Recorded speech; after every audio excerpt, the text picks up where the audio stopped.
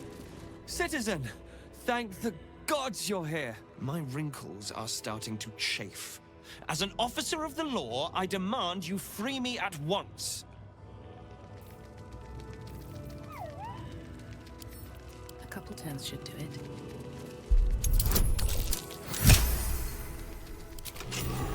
Thanks for freeing me so quickly. No idea what those Barlist Burks had planned with me, but those chains were starting to chafe. Though I do wish you'd figured this all out before I, put the blame for Father Logan's murder on that poor refugee. Well, at least it's over now. Well, I was enjoying a fabulous glass, well, several glasses, of some gnomish joy mead at Charess's Caress when I came over all woozy. My joints stiffened up quicker than a brothel browser's loins. Paralyzed. My vision went black. When I woke up, I was in chains. Overall, a terrible ordeal. One deserving of a drink. I bid you good day, but it's been royally shite all round.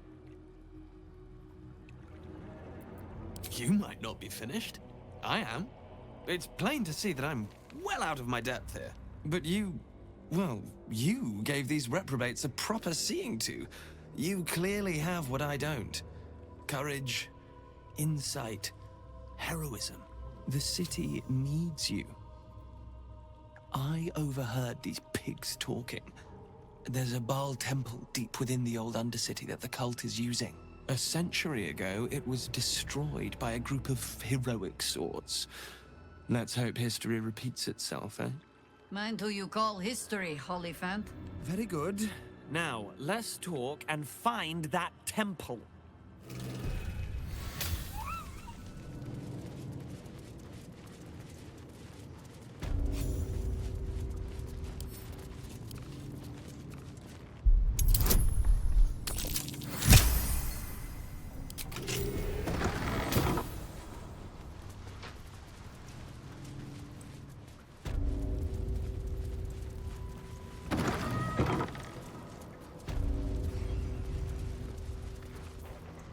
It's an orphanage, Ukta.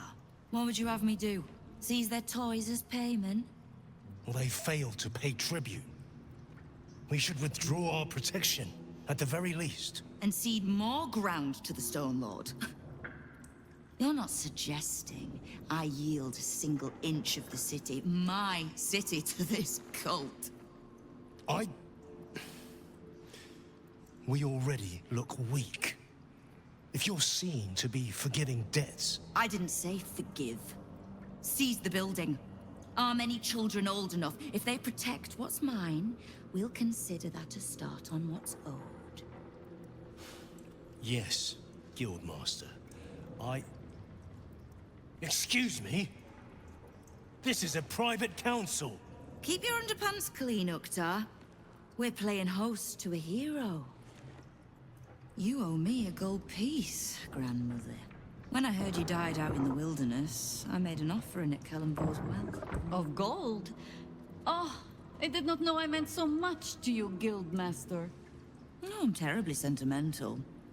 Case in point, I've just let a harper walk through my guild hall, noticeably unholed. Because I'm curious about why you're here and who it is you've brought with you. This is the one who saved my life. So really, they owe you your gold piece. But we can settle debts later, Nine Fingers. For now, we need help. We're searching for Minsk of Rashomon. A big name, that. Such information does not come cheap, High Harper. Not in normal times. Of course. Seeing as these are not normal times and we're all such good friends, I'll do better than tell you where he is. I'm bringing him here as we speak. Or parts of him, at least. I gave no orders about the condition of his corpse. What treachery is this, Nine Fingers? Have you thrown in with the Absolute too? Against my own city? Careful. You're in very real danger of hurting my feelings. It's Minsk who's found his faith with Faerun's newest god. And a new name with it. The Stone Lord. Lies.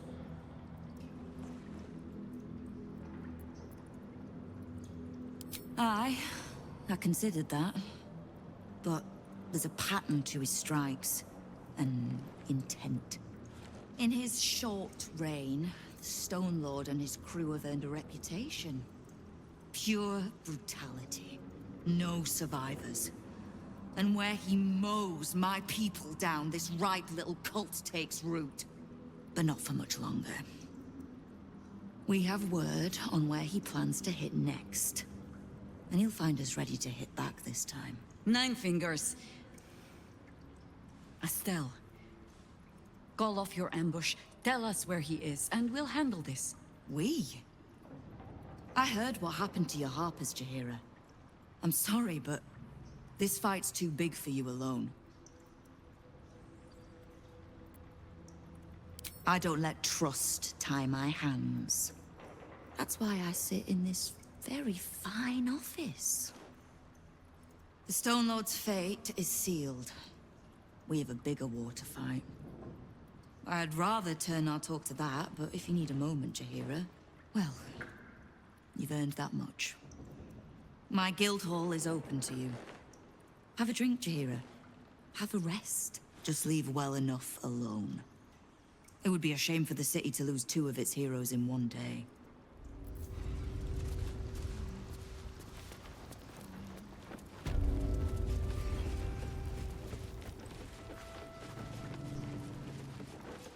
We're all on the same side, friend. Wow, look who it is!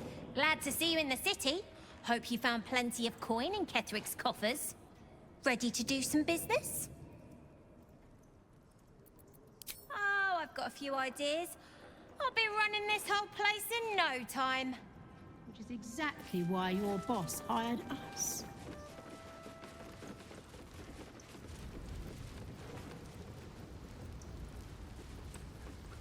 See anything you like?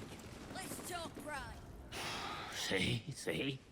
Nine Fingers is a master of strategic. She's clever, Foss. Won't fight the Stone Lord out in the open, but she's got a spot picked out, see? I don't care about Stone Lord Tut. Don't care about some ambush. I asked, do you eat my last pickled ooze?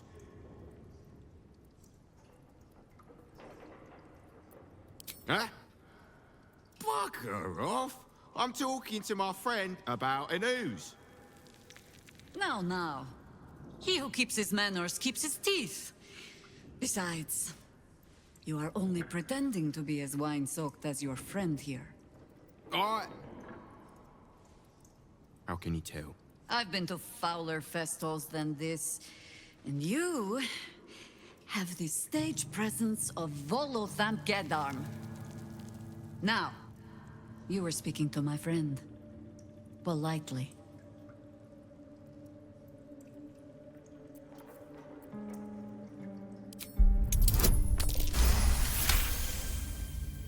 See, Foss? This one has respect. Now, where was I? The Stone Lord, aye. Bastard's going after the accounting house, but he doesn't know that there's just another guild operation, huh? Nine Fingers is gonna catch him with his claws in their coffers. I pity the bastard. The counting house? But what the hell's could Minsk want there?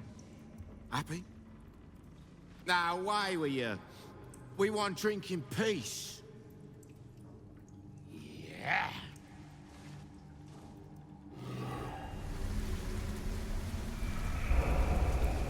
A rush of ancient whispers fills your mind as you approach the door.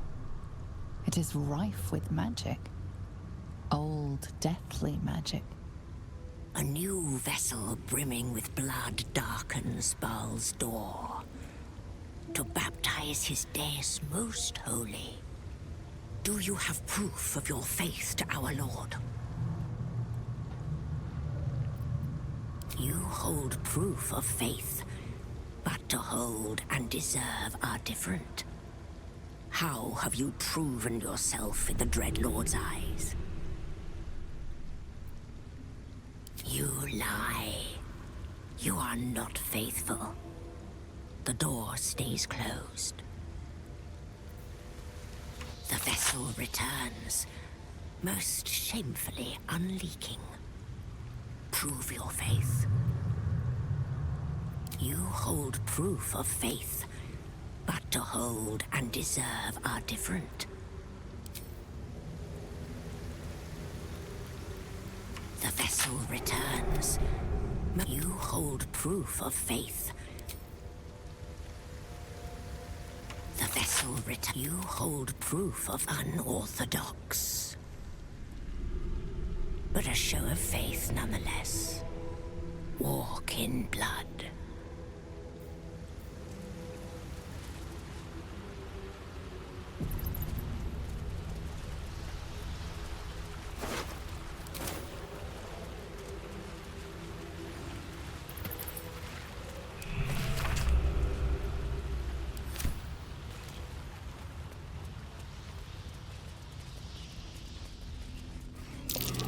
I smell a trap.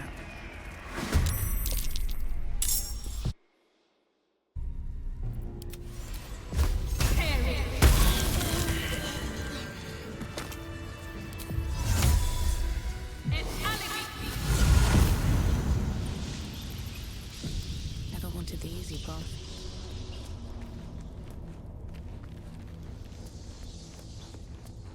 Let's see.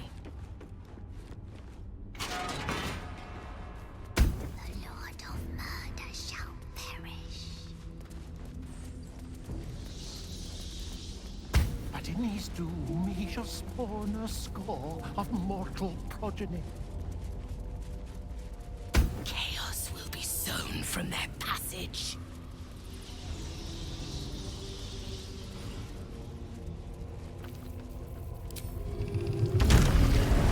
So saith the wise Alondo.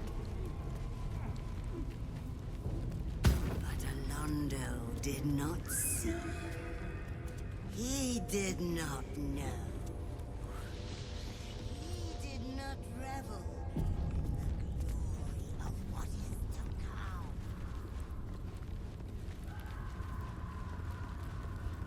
Hither, oh hither!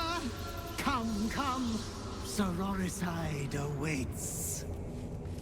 Oh, master, master, master! You have come home to your royal dwelling. But why did you exert yourself so getting here? I was waiting to open the door. Lady Orin told me not to let you in. But I'd never listen to the pretender to your fetid throne.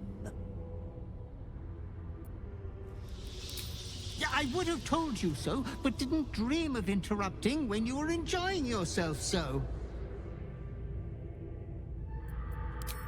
We are unfortunate bunkmates, as she refuses to leave your estate. Every day she kills me as I'm trying to beautify the temple for your return. Up to thrice some days.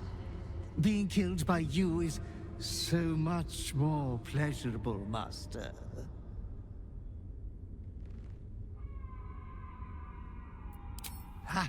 The temple is all tidied and ready for your worshipful act of mortal combat.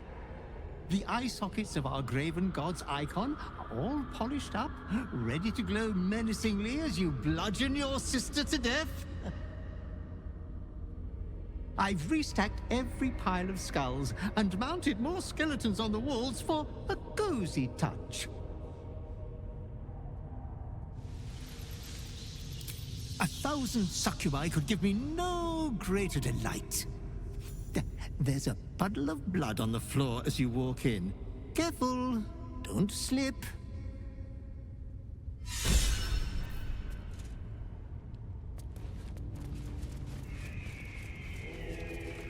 Why must the dead three be so obvious and ugly with their decor? Blood and bones, bones and blood. Pointy nonsense. At least Shah had some panache. As did Mistra's home on Elysium. Oh.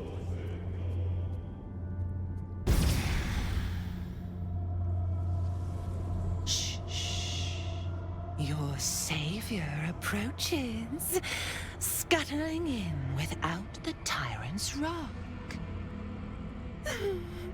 You are a mangled bloodbrain, thinking father could be refused.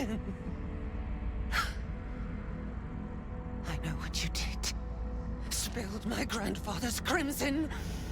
He was mine. He showed me the way to slice and slit. He guides my dagger still. Did it think it could protect? Did it think it could save?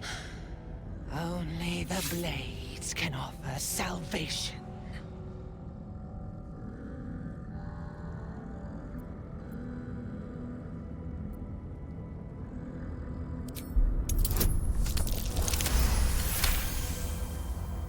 You do not lie, underling.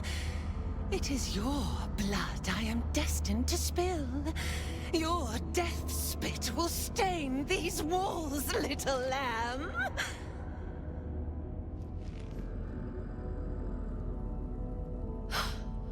You still don't remember, do you, bloodkin?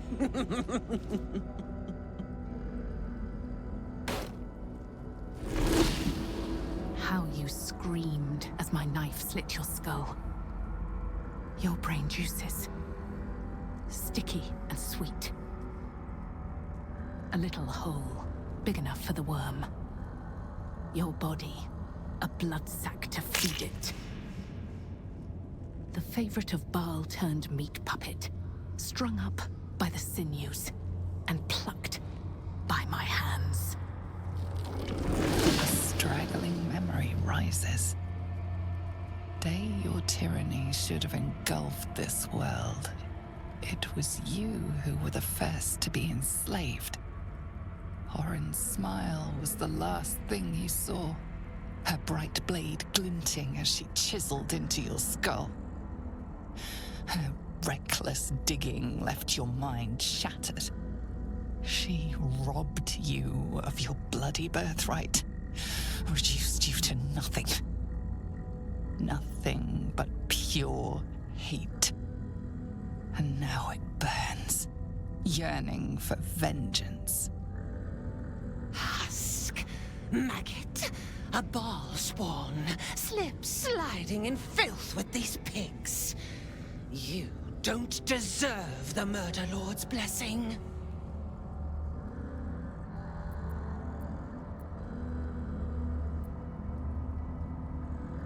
Your rightful place is strung above my altar. Carcass fluids flooding into the gutter. Come close, my death's heads, but keep your blades unblooded. Baal demands a jewel. He wants to taste my domination. An altar flowing with his own unwilling flesh. Draining, dying, drip, drip, drip. You should have trained harder, Master.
last.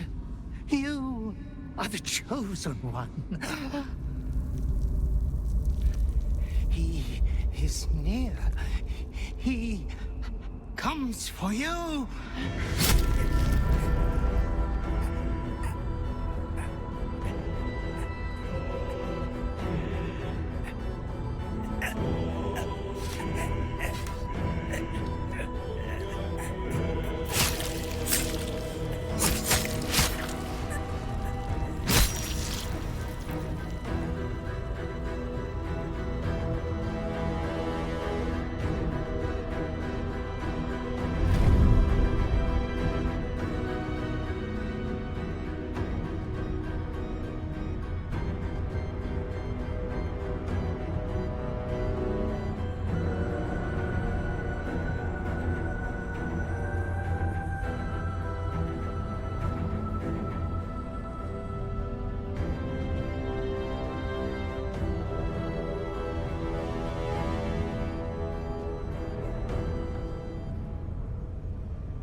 Gift from your God, your father, an offering of his affection for you, or confirmation that he owns you. Brine pool of your brain clears to die. You refuse me. You are my spawn. Your veins course with my unholy blood. Your life is mine. Accept your inheritance, or I will reclaim it.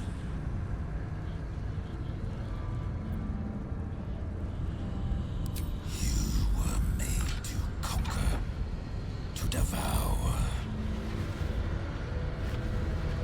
You reject my blood, and so I will reclaim it. I will make another who is worthy.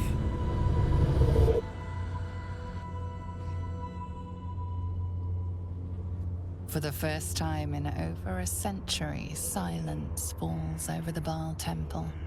No chants, no screams, no prayers.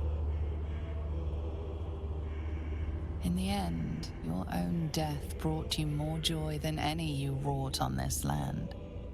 You are slipping into peaceful oblivion. But your journey is not over.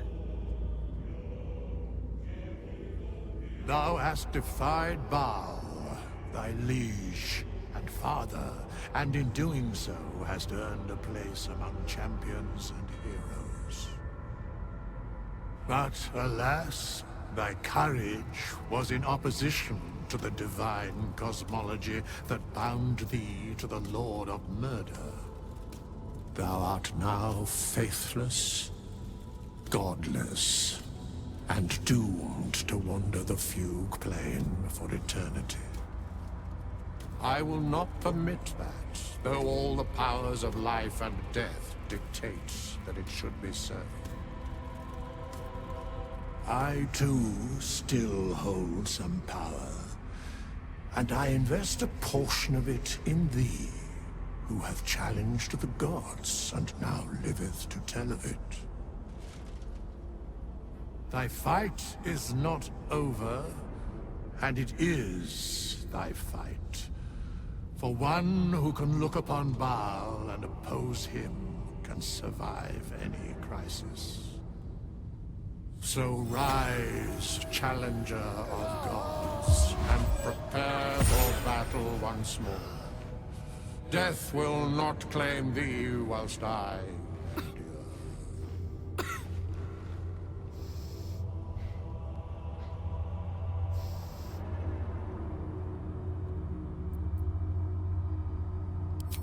I can only give what thou hast earned. Baal tried to extinguish thee, but his wrath is imprecise. He only succeeded in killing the part of thee he knew. The urge that drove thee to terrible acts, the spark of brutality that made thee his. But there is a new part of you that hath grown during thy travels. That part Baal could not extinguish, and so, instead of destroying thee, he hath made thee anew. Without you, I'd likely be long dead. Count me extremely grateful you're still here. The heart of a savior hath overshadowed the mind of a murderer. Thou hast vanquished thine urge.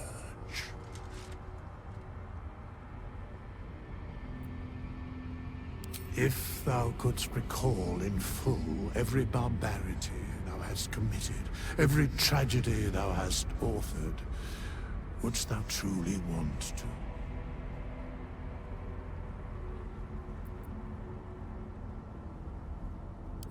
All their names are written.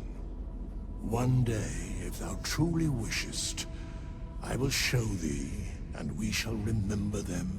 Today, thou art born anew. A genuine pleasure to meet you again, my friend. You're the author of your own tale now. Well done.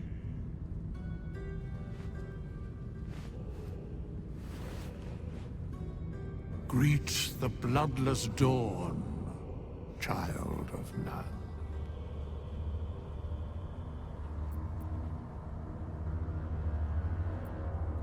After all, you have not been turned good. You can conduct atrocities whenever you please, and get a peaceful night's sleep.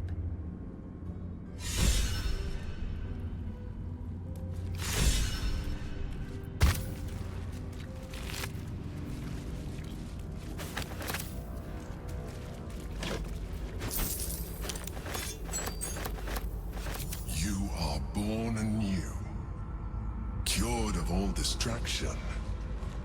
Good. Orin's netherstone is in our grasp. And now we must look ahead to the other. Gortash. I'm sure Gortash will be eager to learn of his rival's demise. Seek him out. He is all that stands between us and the Elder Brain. Far below, this could be my own chamber. At this point, nobody can control the brain, and it knows it. We must seize the third stone before it breaks free.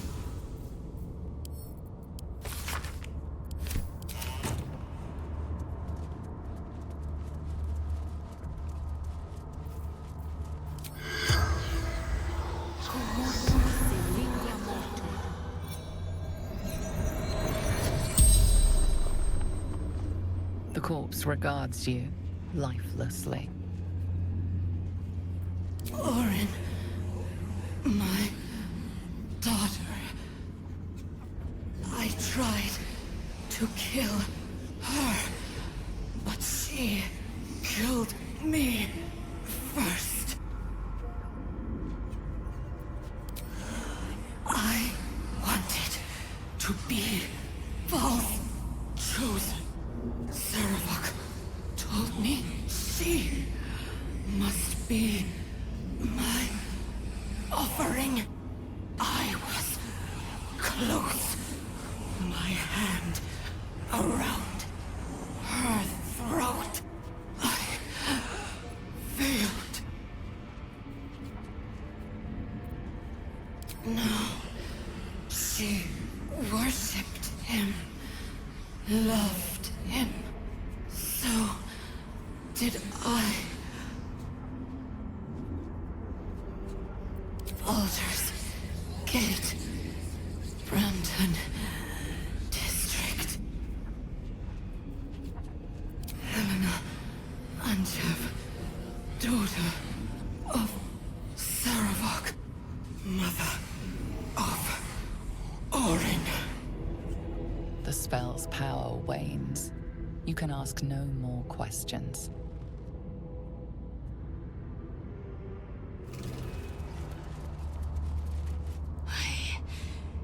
I live once more. The Dreadlord's plaything no longer. To camp. I will not let my guard slip again. I swear by Mother Gith's scion.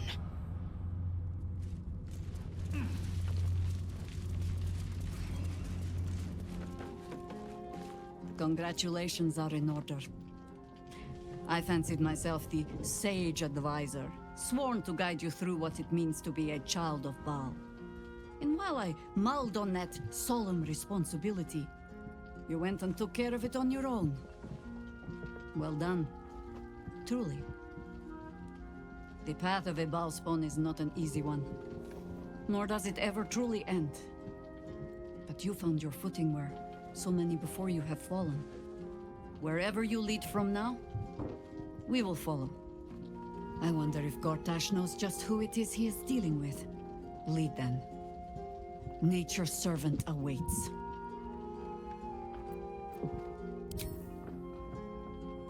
It was no easy thing, overcoming those urges that gripped you. I'm not sure I would have managed in your shoes. Well done. Good. I knew you had what it took to quieten your demons. I'd hate to have lost the real you. You are quite remarkable.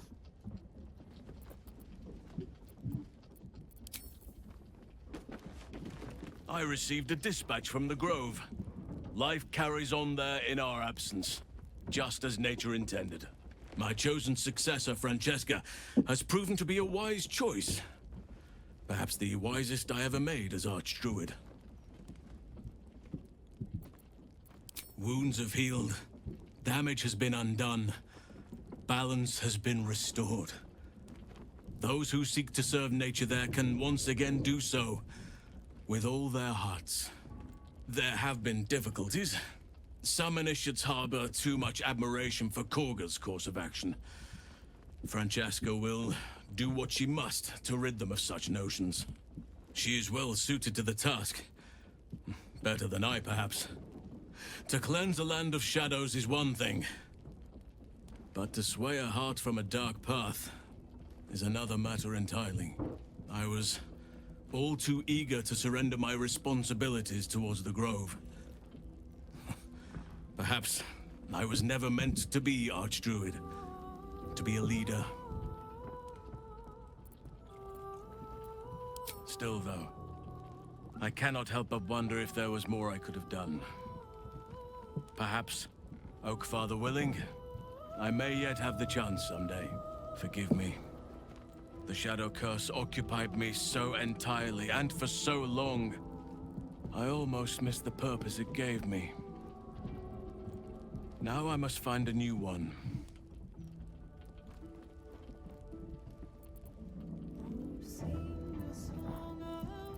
And a hard-won freedom at that. Well done.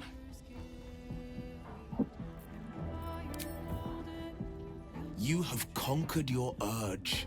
You have taken back your own soul. I'm so proud of you. If I had a bottle of dragon dew, I'd open it in your honor.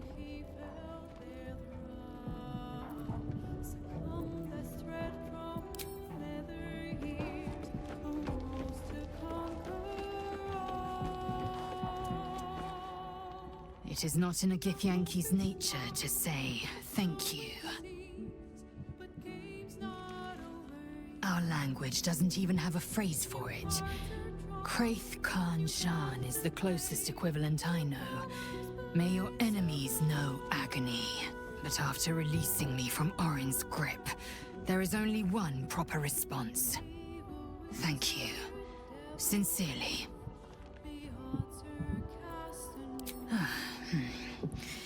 Well, good then. Let's carry on.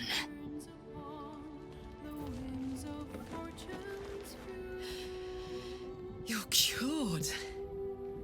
You're free. This merits a celebration. You did what you had to do to get yourself right. To choose the life you wanted to live. very fucking proud of you, mate. Seriously.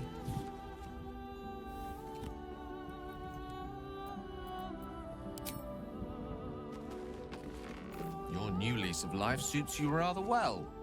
What do you and your newborn vitality require of me? I can only imagine what I could do were I to adopt the biology of a mind flayer. Certainly doesn't seem to have done you any harm. Or rather, you've not yet done me any harm. Still, there are undoubtedly risks to such a transformation.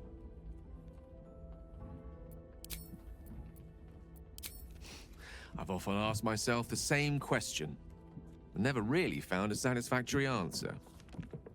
You clearly see something in me that I can't. The wisdom and intelligence required to overcome almost insurmountable odds, perhaps? Or the stupidity required to attempt it. I take it as a compliment either way. You don't get to be 13 centuries old without becoming a sound judge of character. And cheese, apparently. I regret many things in my life. Choosing to be here, intact and unexploded, is not one of them. For now, to have a few more days in your company, no. I wouldn't change a thing. Nothing like ridding oneself of a god's unwanted influence to lighten the load on your shoulders. I wasn't sure if we'd lose you to that darkness entirely. Glad to know you found your way back to us.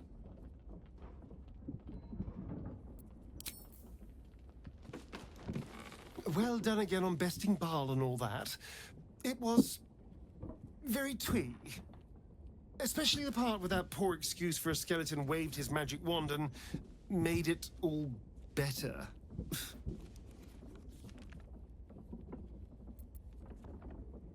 Yes, you were so very scary. I knew you had that sweet heart all along. I was alarmed by you sometimes, scandalized even. But somehow, by your side, I still only ever saw you.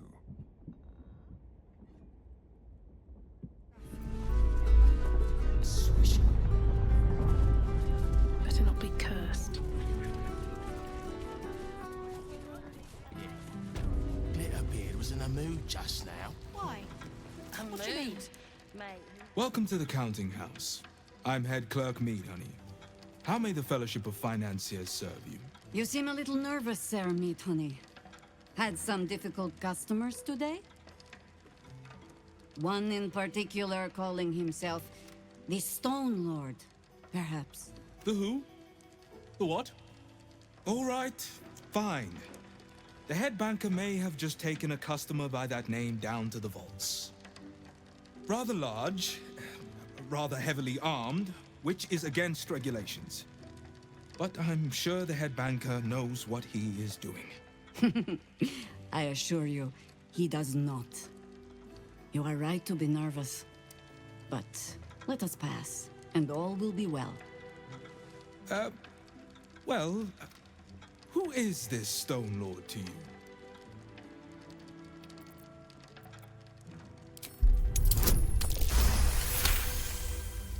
That would be most unusual. But then, so is our visitor. That he is. But don't worry. We can handle him. Very well. Show the guards this temporary vault pass. And should my superior ask, keep my name out of it. Unmarked. Account holders only from here. Vault pass? Right. Descend and know. Upon entering the vaults, you forego the protection of city and church law alike. Which is to say, keep to your own vault and you'll be fine.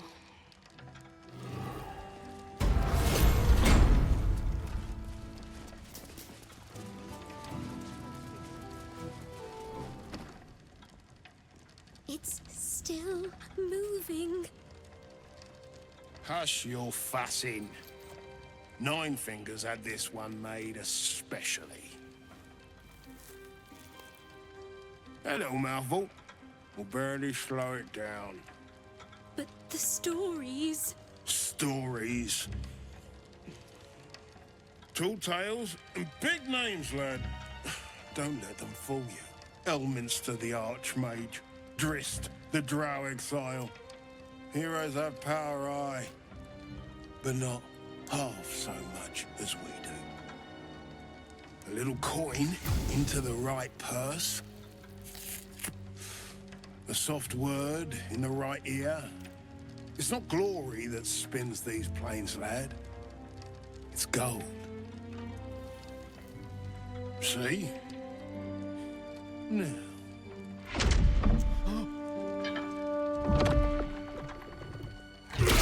Morrigan's cracked clay.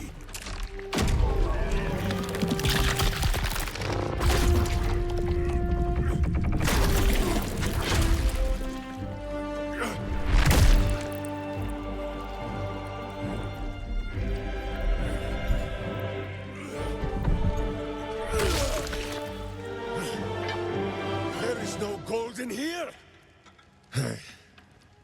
If there is one thing Minsk hates more than beasts with bad breath,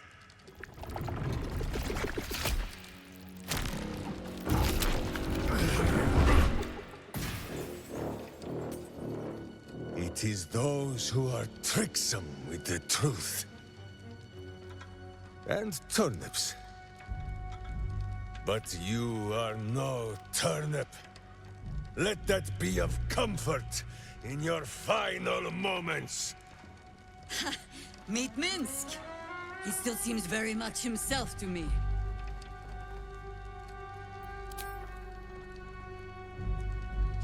You. Stone Lord. Huh. Better to call yourself Stonehead.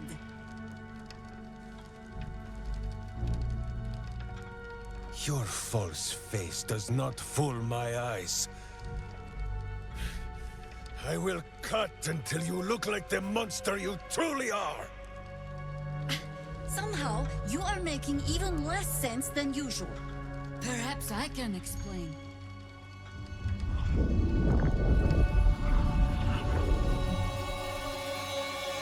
The Stone Lord sees through your lies, shapeshifter.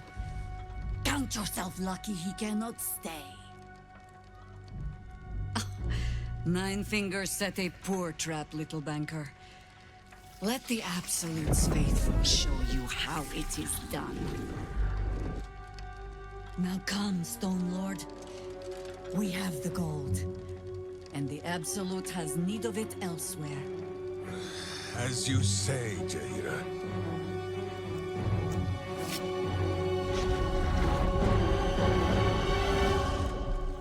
Slarning strangers! Enough! Let us deal with these cultists, then find out where they are nesting.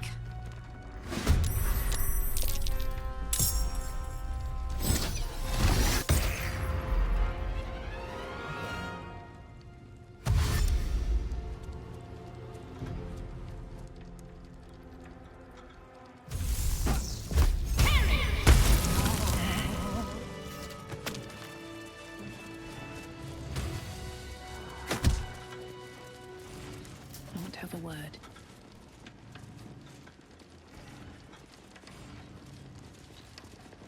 You can tell Nine Fingers this was not my fault.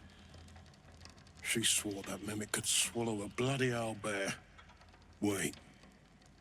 You're no guild sworn. Who are you?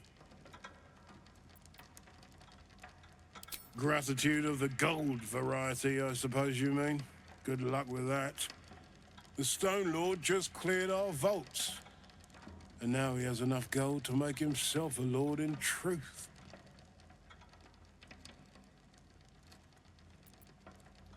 Funny that.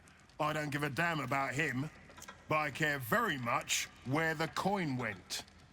As chairman of the Fellowship of Financiers, I can assure you we'd reward you well for the return of the coin he took. Not for us, you understand. For the common Baldurian. Who knows what he's planning to do with it?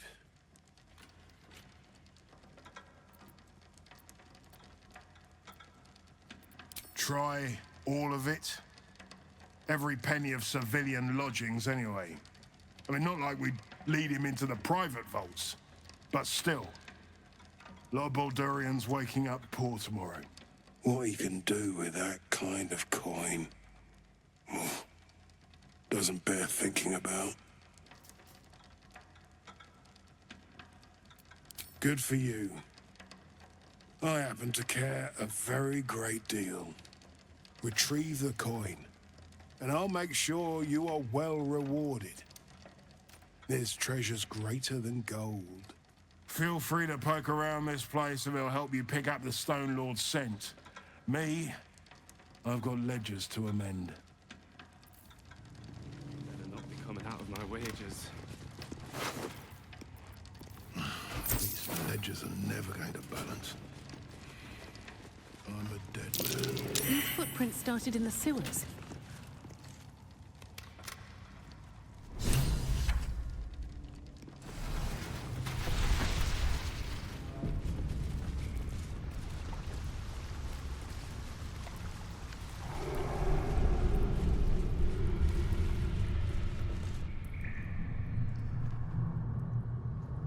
All the coin seems to be there, if a little blood-stained. You lot are enthusiastic about your lord's work. Our Lady. We serve only the absolute. Oh, silly me. We Zentarim are so long past our own godly roots, I'm afraid I forget the half of them. But you, I know. When did you start worshipping gods? Did they give your wee rodent a worm friend too? Rodent? Enough! You will show the Stone Lord proper respect, and you will return to the Guildhall and do as we have paid you to. Of course. I only thought... Wait. Flop all you wish, little fish. But Minsk has caught you!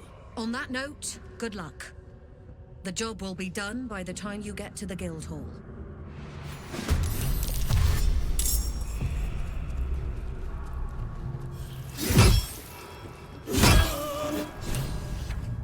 Against the darkness swarming his senses, a single light glows.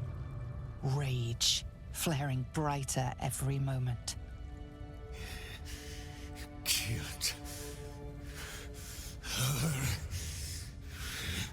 He won't stay down for long. Tell your related to protect him from the Elder Brain's influence. Quickly! No. This one will not aid our cause. Get rid of him.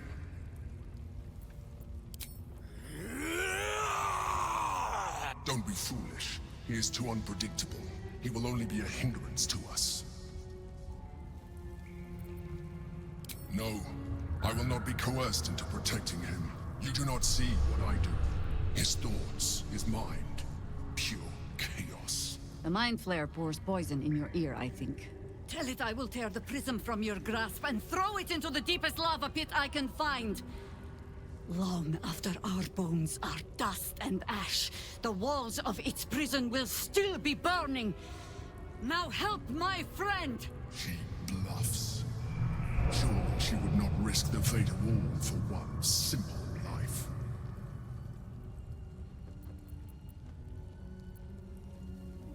Fine. Have it your way. His mind unfolds beneath yours. A still lake pulls you down into its depths. Images flash by, battles fought, and friends fallen. His rage grows colder, burrows deeper, as a familiar face crystallizes before you.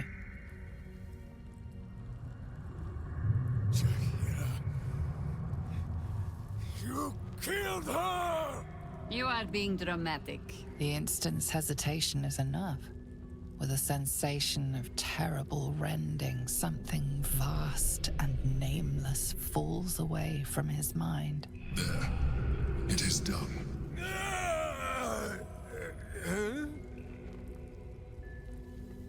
Jaheira?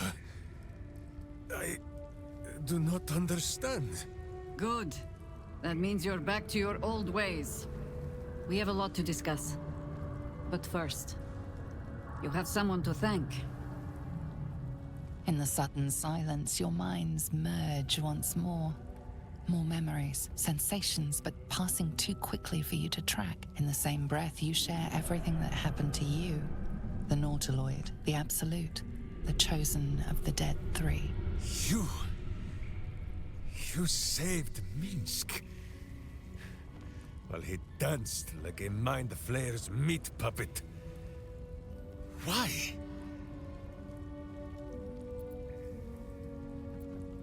A level head and a kind heart. It is well that Boo kept me from crushing either. I would be rid of this parasite. Minsk takes orders from only one tiny beast, and he is much cuter than any mind maggot. He is... Where is he? He's on his way! Swift as my feet can carry me.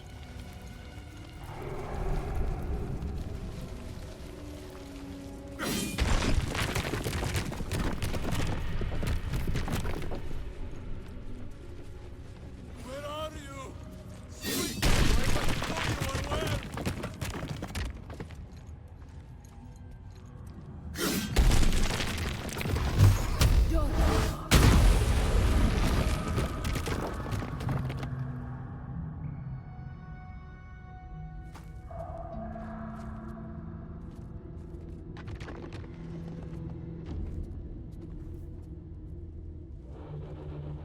My friend, from our brief sharing of skulls, I know you have faced many strange beings, but none like this.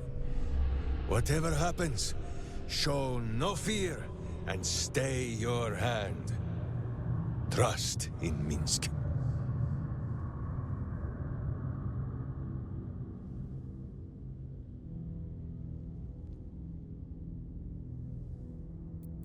Minsk finds that the less thinking he does, the easier the trusting comes.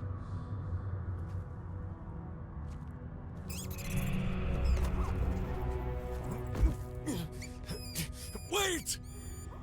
You gaze into Minsk's soul and see his foul crimes. You smell the stench of evil upon him, pointy claws primed, ready to scratch out his eyes. I am sorry, my friend.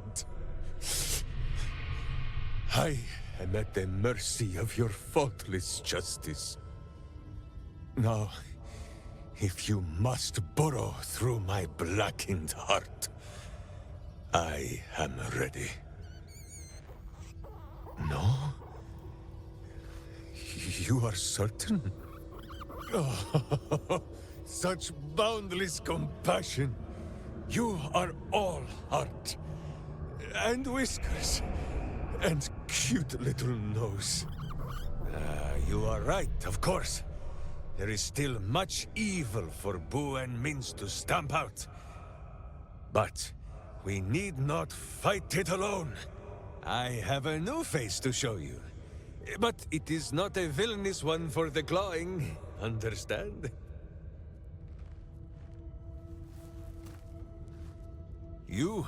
This is Boo. And Boo, meet you?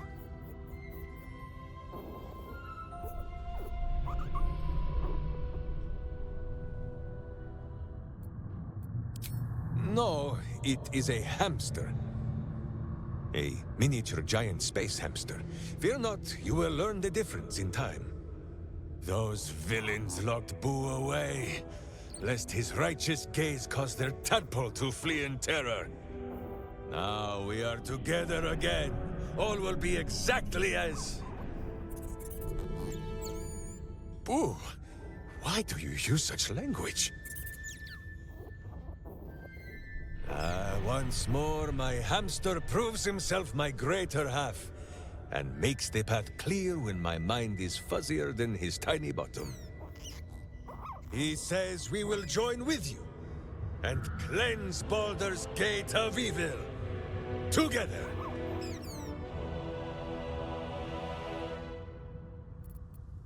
You have a great many companions already. there is no room for little Boo, or slightly larger Minsk. Boo and I are most adept in the doing of things, but as you wish. To camp then!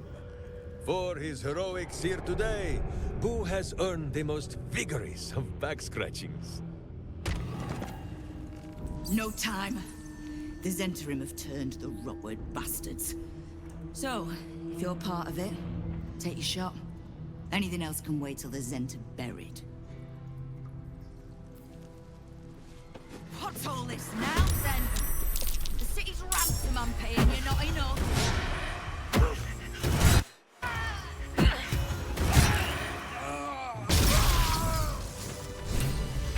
See anything you like? Time to press ahead. Top price. See anything yours? Oh, you didn't.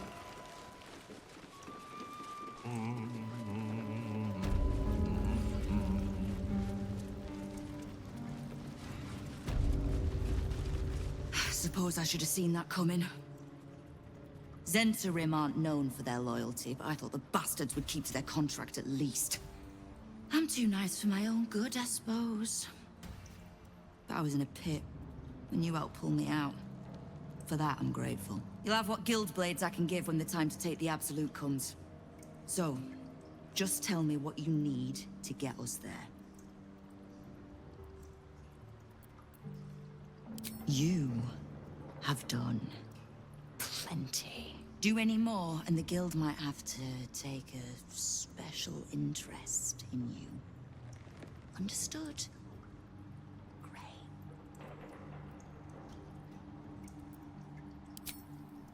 Knowing what I know usually comes at a cost. But let's say we'll put it on your tab.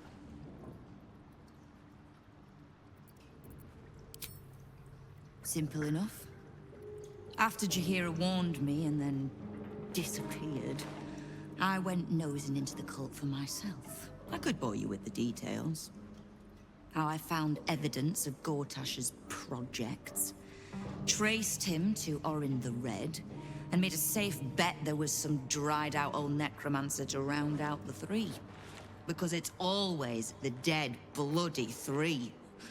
Has been half-gods who can't help but make their irrelevance everyone else's problem. Oh. You've got some juicy little tidbit I haven't heard yet. Huh. It seems like my intelligence on you was patchy at best. That's annoying. I had no intention of leaving my city in the Dead Three's hands. Definitely not leaving it to some slimy shit that doesn't even have hands. So, as long as you can keep a lid on what's growing inside you, we're allies. Until you can't, and we're not. Simple enough, I reckon. Now, war to be fought. You need anything?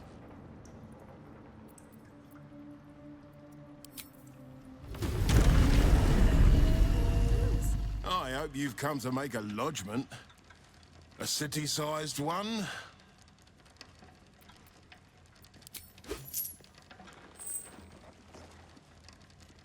And not even a whisker light. God, you're a boring bastard. Me too, I suppose. Because I'm not even tempted to scam you. Take this vault key. You'll find something by way of thanks inside.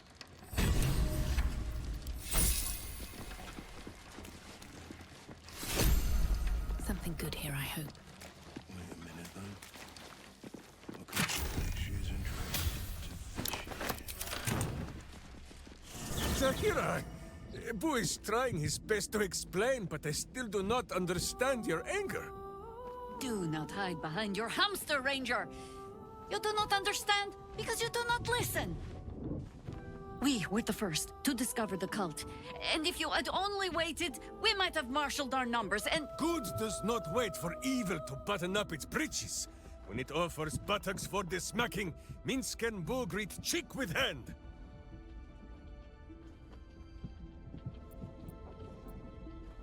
I would like to see if a lesson has been learned. This mess falls on our heads, Minsk. The city under siege, its people poisoned by the cult.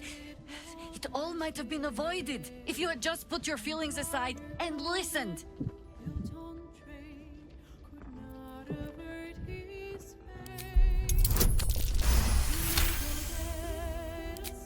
You mean the doppelgangers? It is no comfort to me that my face made this fool all the easier to lead. The point remains. You meant well, Minsk. But you exposed the city to harm. You helped the cult spread. And worse, perhaps than any of this, you forced me to leave you behind. But this is where Minsk falls short of the understanding, Jahira. What else is a berserker for, if not to charge into danger ahead of his Wicklaren? The Wicklaren, wise women of Rashomon, each bonded to a berserker bodyguard for life. There is no higher title nor deeper bond in all of Rashomon custom. Wicklaren? Minsk, I am not your witch. You are not my bodyguard. This is not some high lodge of your homeland.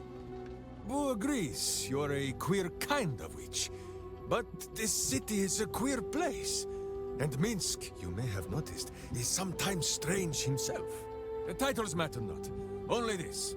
When Minsk does as Minsk does, and charges in to make a mess, Jahira does as Jahira does, and finds a way to save us all anyway.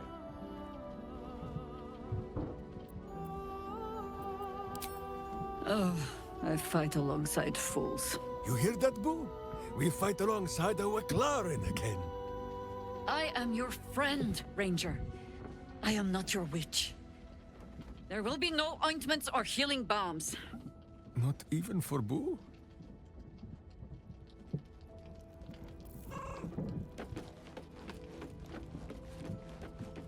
We get along quite well, I think. My friend. Now we have settled the matter of the guild. I fear there is something I must tell you. You and Boo both. It may shock you both to know, but Minsk and this Stone Lord, they are one man. The same one man.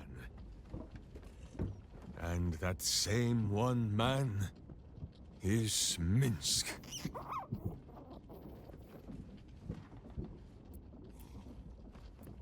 Minsk does not blame Minsk. Minsk blames the Stone Lord. But if the Stone Lord is Minsk, then, well, Minsk grows dizzy. I wish to believe the Stone Lord's evil was the worm alone, tainting my thoughts with foul dung. But I see now, the dung was within Minsk all along. So I wonder, if Minsk can be a villain, and Nine Fingers a hero, must it be so with all creatures? Is there good and evil within us all? Boo calls this nonsense. Less thinking of bad thoughts, says he, and more breaking of bad bones. But still, I would hear what you have to say on the matter, my friend.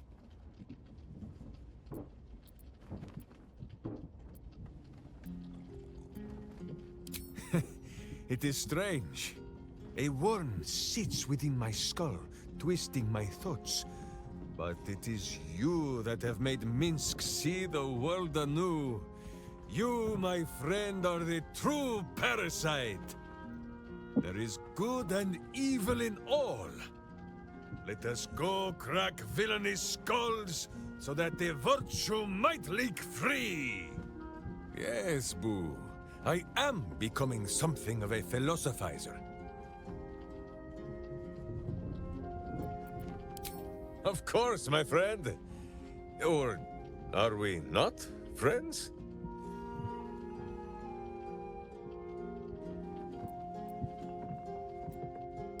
Then you have a sword at your side and a hamster at hand, whenever you need them. Unless I die, or you die. Or do you do anything at all to upset Boo? Now, does Boo see a question in your eye, or just a parasite poking through?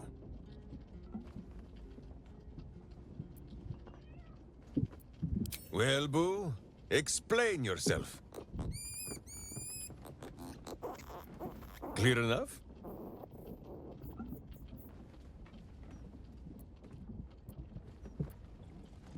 Can you not? Do you not see his noble bearing? The deep wells of wisdom that are his eyes? Boo speaks of much. Perhaps one day, you will be ready to listen.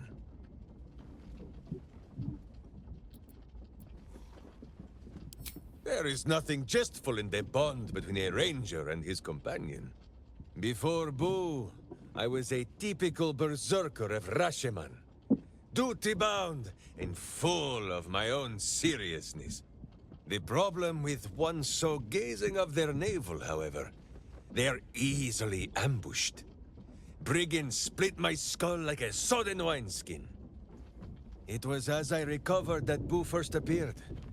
He told me that I had felt the great poking finger of justice, marking Minsk as its champion and Boo as my guide. As for the headache, well, justice cannot always afford to be gentle.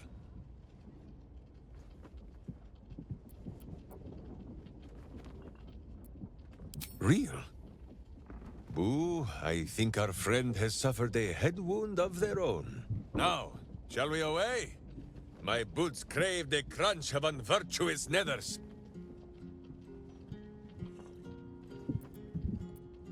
Oh? The mind of Minsk is a simple place. Of what strangeness do you speak? The memories resurface. A lifetime of battles blurring into one. A single constant is Minsk, launching into the fray no matter the foe, be they god, monster, or man. It seems just the barest glimpse of what the man before you has seen and done, but enough to know that he has no right to still be alive. Ah, wait! That look in your eye. I know exactly what visions of Minsk you have seen to cause you such wonder. My pants. Thrice laced, in the Rashomon style, so that a berserker might split skulls without fear of splitting bridges, too. They are fiendishly complex, but fear not for Minsk. With training, he has learned to master the many little knots.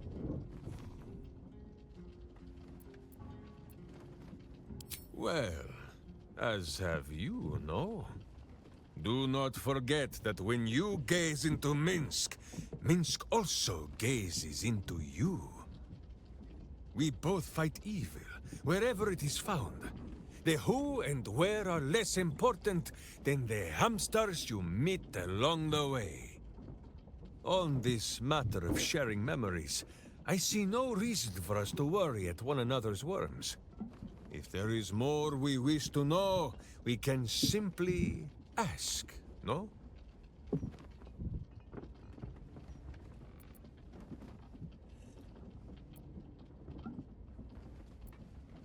Exactly so! If I must peer into the mind of my enemy, I use an axe. For friends, there is ale. No, my friend. If you fear you have a question that Minsk cannot answer, then you can simply ask Boo.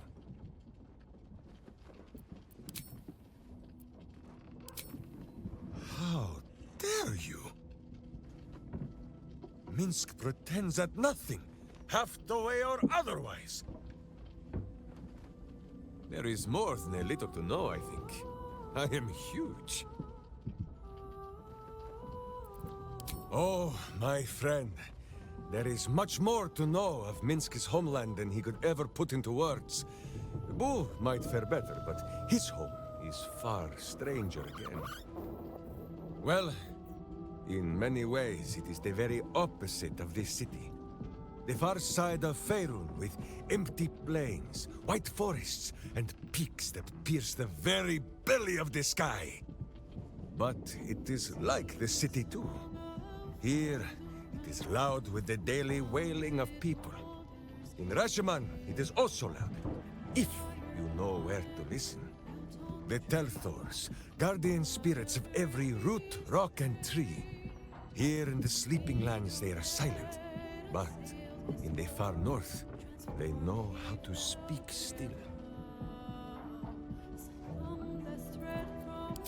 The first time, my Dajema, a warrior's quest of proving. Minsk quickly proved that quests do not always go as the stories say. After wandering a ways and some savings of the Sword Ghost, Minsk returned to Rashomon to find a welcome fit for hamsters and heroes. The Iron Lord himself came to bear witness to Boo.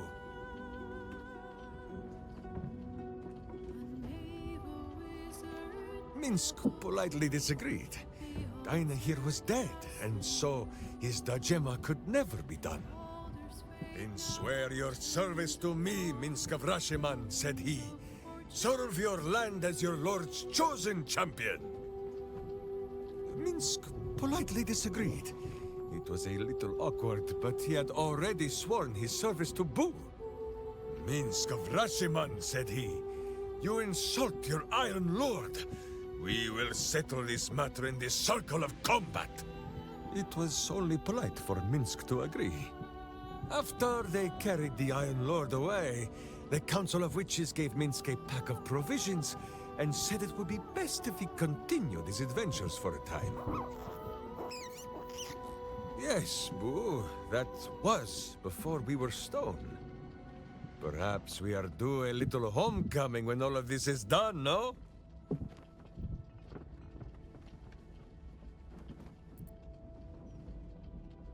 Such a skeptic, my friend. Minsk cannot prove the point to you, for the Telthors of this land lie sleeping. And for this, we had best be glad. In Rashomon, a Telthor is wind and snow and soil. In Baldur's Gate, it would be stink and stain and a far less pleasant type of soil. If my meaning is not clear, just check under your boot.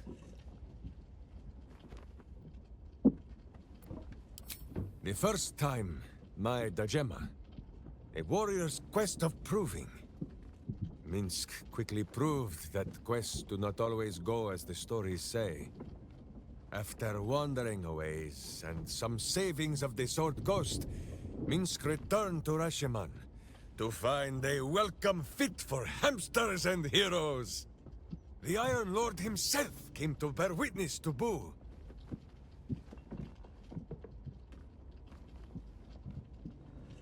Minsk politely disagreed. Dinah here was dead, and so his Dajema could never be done. "Then swear your service to me, Minsk of Rashomon," said he. "Serve your land as your lord's chosen champion." Minsk politely disagreed. It was a little awkward, but he had already sworn his service to Boo. "Minsk of Rashomon," said he, "you insult your Iron Lord. We will settle this matter in the circle of combat." It was only polite for Minsk to agree. After they carried the Iron Lord away, the Council of Witches gave Minsk a pack of provisions and said it would be best if he continued his adventures for a time. Yes, Boo, that was before we were stone. Perhaps we are due a little homecoming when all of this is done, no? As you wish. Boo, do you have much to say on the matter of something else?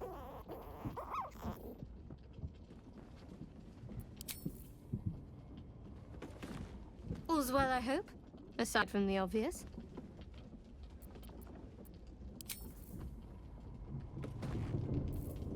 I think you might have made a terrible, terrible mistake. Huh? Chasing rumor halfway around the city and back. Crossing the guild. Wading through filth. Defying the one creature upon whom your very life depends. All for a madman and his rodent. It It was no mean feat to make nice with the sourest puss in the city, by the way. It took years for Estelle and I to trust one another. The Absolute threatens thousands, the entire coast. And still you risked much to help one man. I should berate you, but I can only say thank you. Your reasons were your own. But whether you meant for it or not, your fight is our fight, huh? Both of us. To the very end.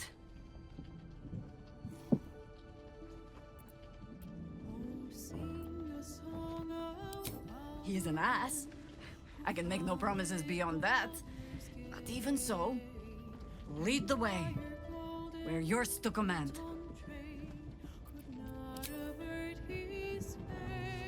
The cub speaks. You're sure? Oakfather preserve you. Let's talk. That...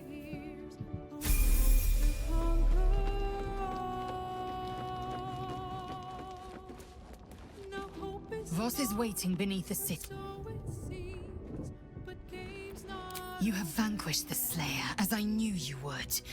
You are strong. You are mighty. You are you.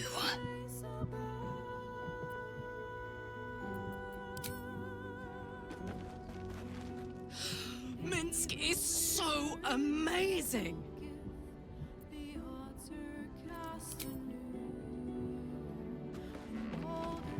Hardly the noblest conflict we've encountered, but criminals will have their squabbles, even in the looming shadow of utter annihilation. I question the wit. I don't like getting caught between the guild and the Zentarim. You always make enemies when you take sides in a struggle like that. And in this case, they're enemies we might not see coming until it's too late. That graffiti from before. I never thought I'd see it again. Well, I think I was the one who did it. I can recognize my own handwriting. How long ago was this? Years? All the time I spent training, hidden away from the world. I think I must have wanted to leave my mark somewhere. Just to prove I existed. Even to myself.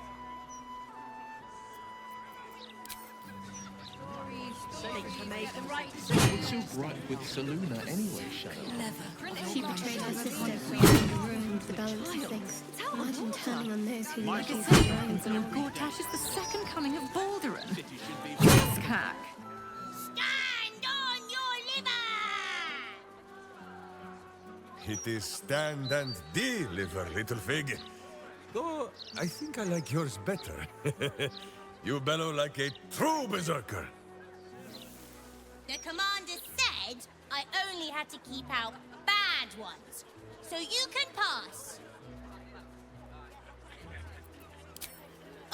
I'm not a little girl. I'm a warrior. Even I could have told you. This was a silly thing to say. Now pass. Here we go. I doubt that. Probably hid in an alien or drunk in a tavern.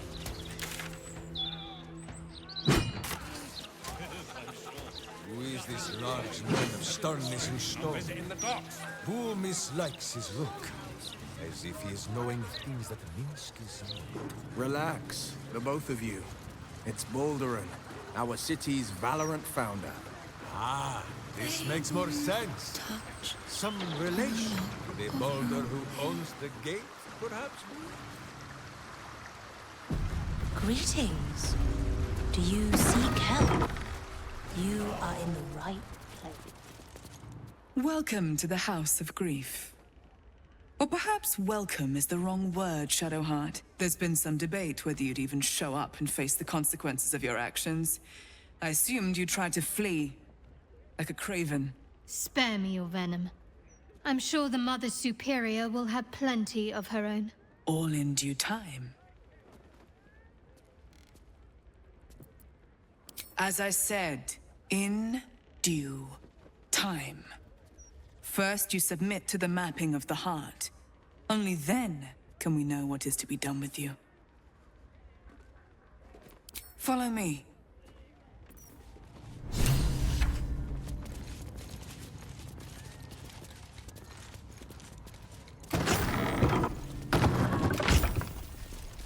Have a seat. The mapping will begin shortly. What am I to do?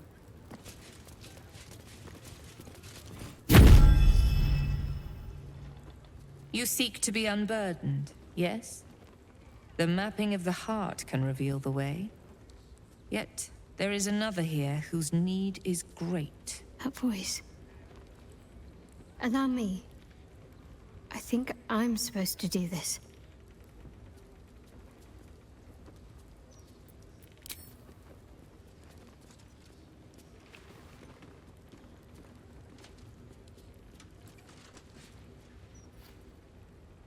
Do you know why you are here? There is something I lost. No. Had taken from me. My family. My life. I want it all back. Loss is a gift, girl. Do you still not understand that? Now give me the true answer. What is your purpose in being here?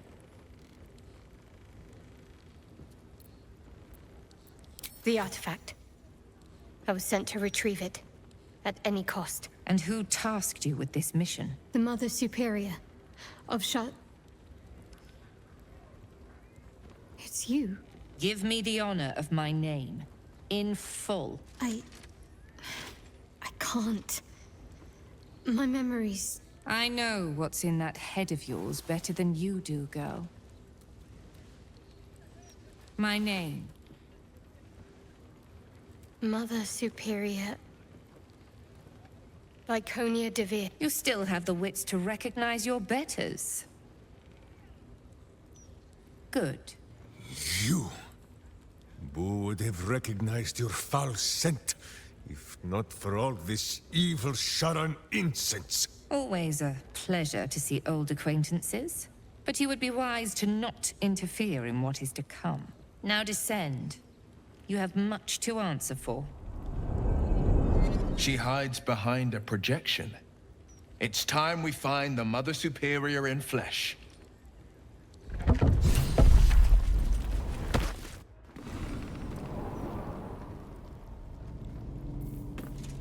Let's try this way.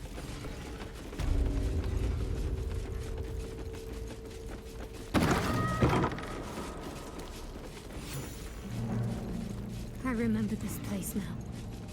A whole stolen childhood spent in these halls. The Mother Superior must be close. Soon this will all be over. Keep going. Shadow. Mother Superior will deal with you.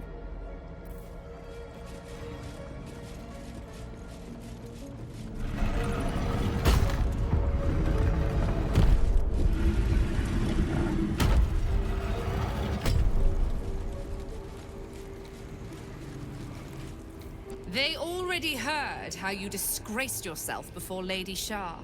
How she marked you as the enemy. But it is quite another thing for them to see it for themselves. I am very glad you decided to return. A cautionary tale such as yours will be studied by Lady Shah's initiates for years to come. But perhaps I can make a case for some small measure of mercy. Give me the artifact. And I can at least make this quick. Enough. I don't answer to you. Not anymore. I'm here for my family. That's right. I know what you did. And it's not going to be quick. This is your family. And now you have turned your back on it. The artifact was your last chance to prove yourself, and you squandered it. You there! Surrender this one to me now, And you can consider Lady Shah's forces your allies in the battles to come. As you like. Lilala! For Shah!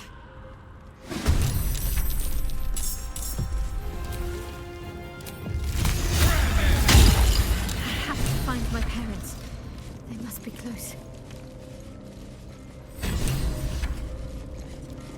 Finish it. Send me to Lady Shah's embrace. She still has answers I need.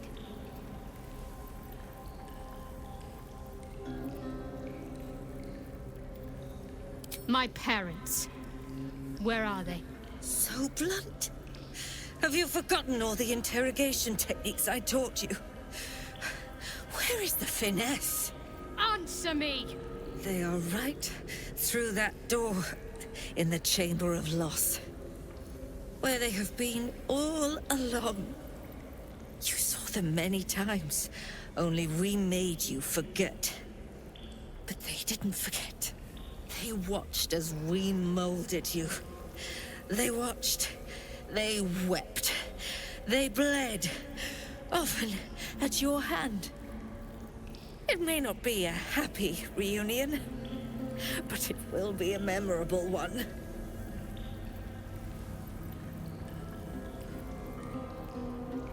Why? Why me? Why all this effort? Lady Shah commanded me, and I obeyed. I do not question. I merely act as she wills me to. I had an enclave in Waterdeep, you know. Much grander than this. Shah ordered me to raise it, kill all who followed me, claim they betrayed me, when in fact I slew those who showed nothing but loyalty. Shah had me do that, and I did, to cover my tracks, to usher in you. What are you talking about? You became my mission. To take a child of Selûne's and turn her over to Lady Shah. To show that all light fades and darkness will prevail in the end.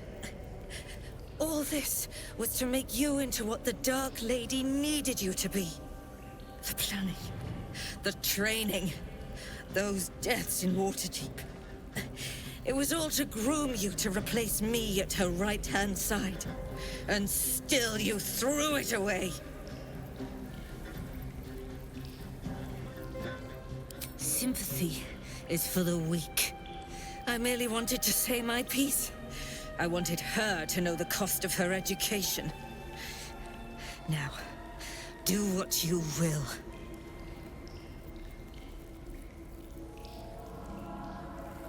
I want to see my parents. And I don't care what happens to this one. She's been in my head long enough already. Do what you like. I know you'll choose well. What are you doing? Come back and finish this yourself. You owe me that. Let go, Mother. Embrace loss.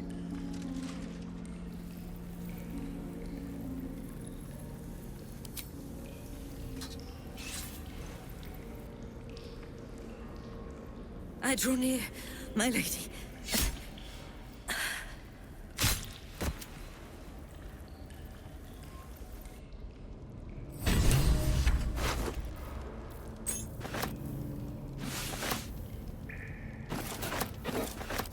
Slow down. Let's see. The Mother Superior? Gone? She built this place, enlisted each one of us. What now?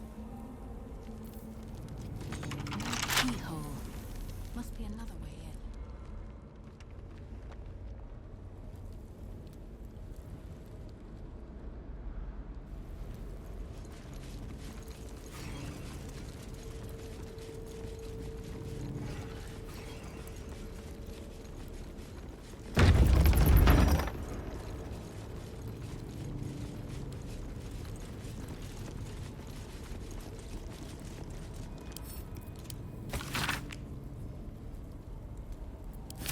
Yankee.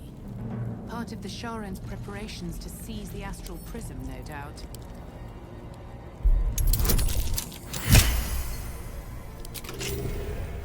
These jewels. Why do I remember these, of all things? A gift from Solda Nesula, Mother Superior said. Curious. I could never quite tell if she was proud of them or not.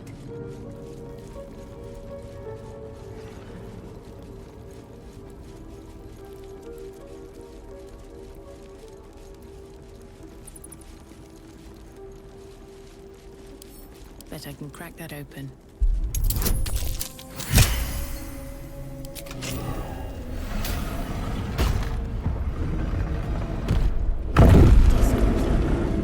After I moved something on the altar. I see them.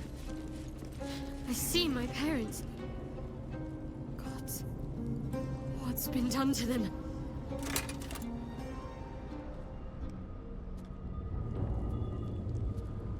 It can't be. Another vile trick.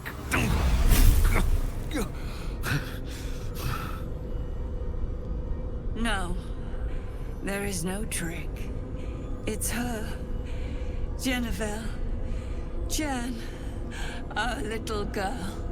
Moon Maiden's grace. It is you. I'm here to get you out of here. They're all gone. It's over.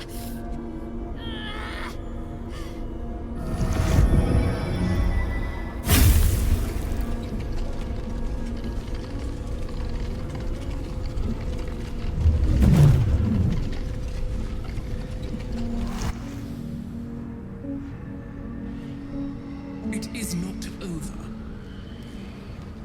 You see, it matters not if you raise this place. If you slay every one of your brothers and sisters. That was never where my power resided. Every time you try to step away from me, every time you try to reach for Selena, my hold on you bites deeper. If you had learned, if you had obeyed, there would be no pain. But you struggle on. You will make things worse for yourself. And for them.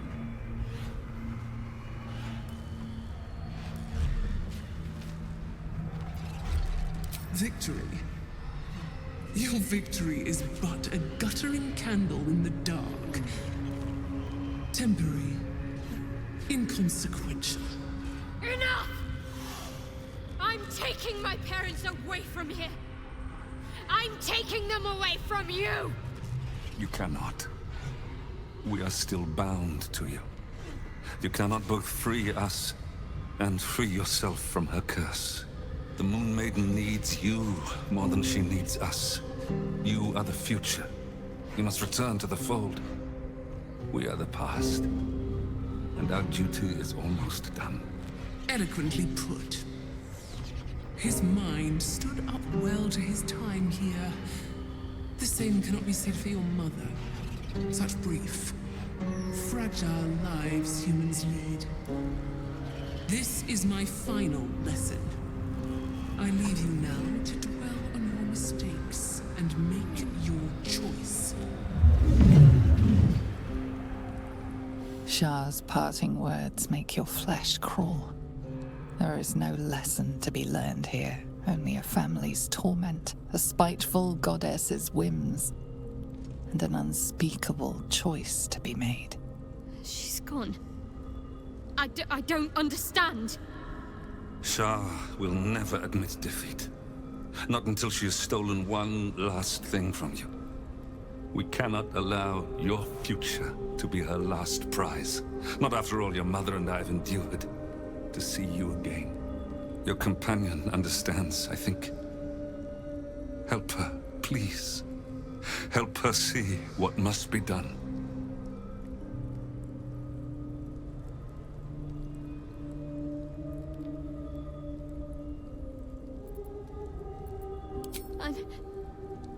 I'm sorry.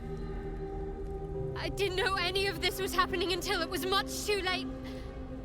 I came to try to put things right. And you did. You found us.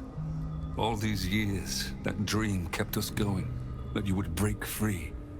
No matter what they made you do to us, we knew you were still in there. I knew the Dark Woods wouldn't frighten you.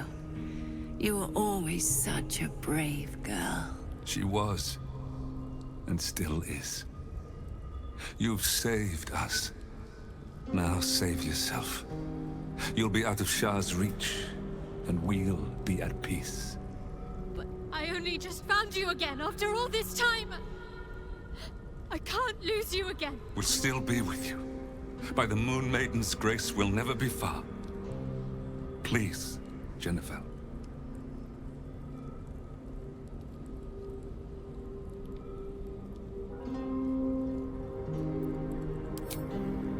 Is this truly what you want? It is what we need. All of us. You were meant to be a guiding light for Selûne's faithful, but they robbed you from us. Now that can be righted, and we can rest. Help us, Jen. I can let go. Now I've seen your face again. Goodbye. Not goodbye. Not even close.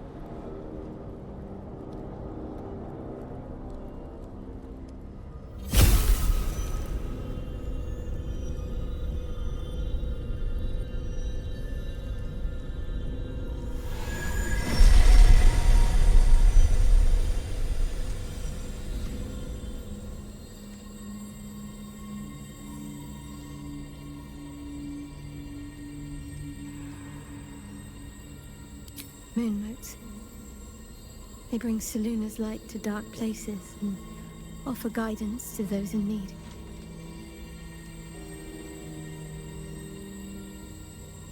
My parents are watching over me. Let's leave this place.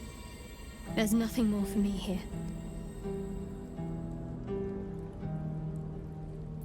More. Most, I should think. I doubt Shah will be given over to generosity. Best if I just consider them lost.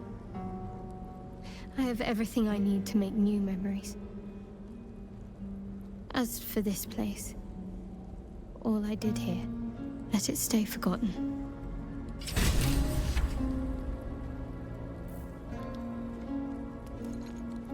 My parents.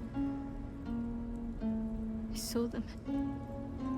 Spoke to them. And let them go. It's more than I can take in just now. Give me a night to try and get my head together. Lodge of the Society of Brilliance. Well met. I am the Society's leading expert on myconid spore telepathy. But I've had to delay my experiments. Run out of spores, you see. Oh, I miss them, those myconid spores. I don't feel quite right without them. Probably shouldn't have inhaled them all so quickly.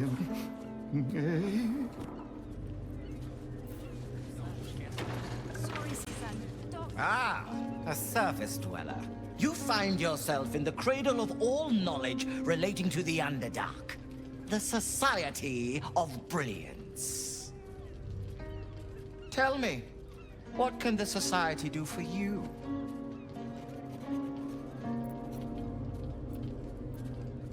A wonderful research partnership. I'm sure you'll agree. They are upstairs if you wish to share any theories with them. Yes, dear Lady Esther, one of our most reliable contractors. Though unfortunately, this particular request was too much even for her. Once the dust is settled on this whole invading army mess outside the walls, I'll find another contractor. Perhaps they will have more success. Was there anything else? I should really get back to my research. Feel free to explore the lodge. Our knowledge is here for the common good, after all. I heard laughter this morning.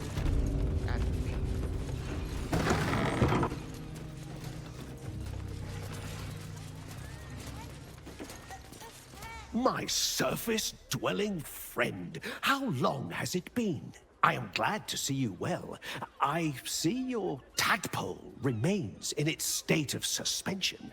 Your case has set us on quite the detour from our planned expedition work.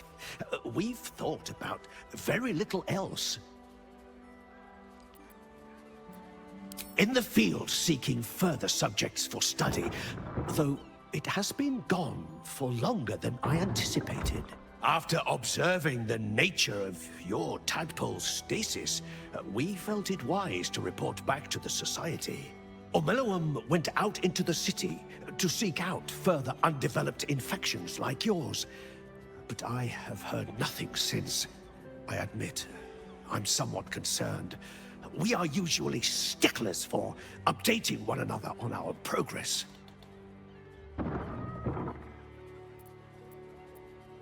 Omeluum believed the answer to this riddle lay within the city walls, and held some connection to the cult of the Absolute. I had the distinct impression it was intentionally keeping its hypothesis from me, as though even the theory would be enough to put me in danger. Why that would be, I can only theorize myself. It is rather outside my area of expertise. Omeluum is most likely safe and well, and simply absorbed in its work. However, it would put my mind at rest to confirm it if you happen across its path. Of course, I should get back to my research. There's a distinctly netherworld's change in this city. New crime! New consequences! All right.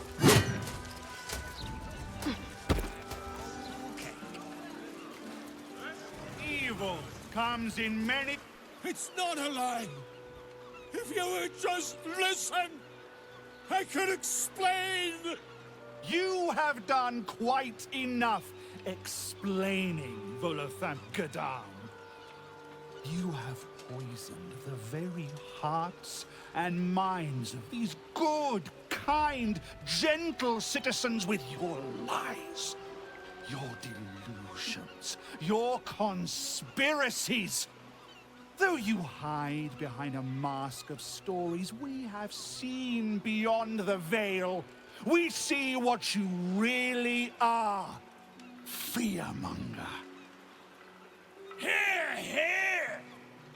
Attention seeker. Here, here! Agent of chaos. Your parasite stirs in recognition. This man is infected. Let the hells follow! Today, citizens, we rid ourselves of this cankerous sore. Today, we burn away all falsehoods. Today, we will be divided no longer, for today, we rise in truth. Volothamp Gedarm? This man is no enemy of the people. This man could not even hurt a mouse. I know. I have seen him try. Release this man at once! What's this? Another heretic in our midst? Another mind clouded by the Disruptor's lies? Another soul to cleanse? Well, we are nothing if not gracious. Let us see if we cannot lift the veil from their eyes too.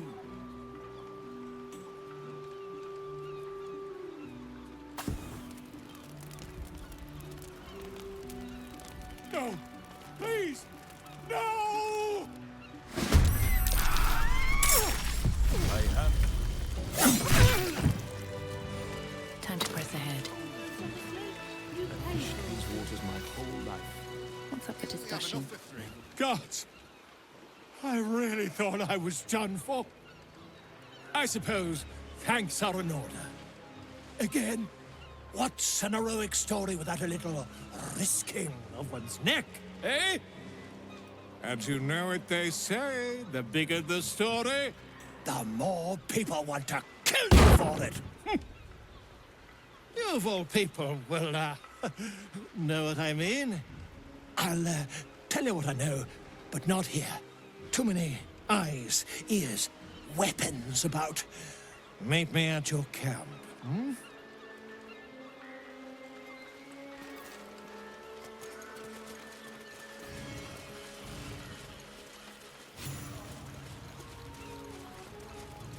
Umberly. Oh, Wave Mother, Queen of the Depths, hear me. Please carry Holly to her final rest in the deep wilds. Please. Sorry, are you here for Wave Servant Holly's funeral? Oh, it's already started. They're just inside.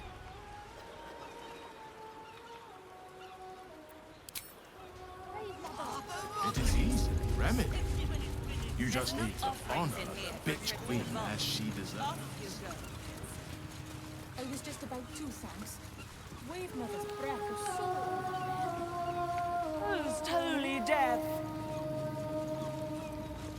Rejoice, sisters, for Umberly has blessed her humble daughter with a pure death. Her lips blue with her kiss, her lungs full of her quenching word. Umberly's mercy saved her from a slow, sinking death in the beast's shadow. How dare this beast sully the safety of Grey Harbor? We will find its master and send him struggling into the bitch queen's embrace. Not a sweet sleep like Holly's, but a suffocating flood of fruitless garths and bursting flesh. You, supplicant, what tribute do you bring to honor the Wave Mother's fallen daughter?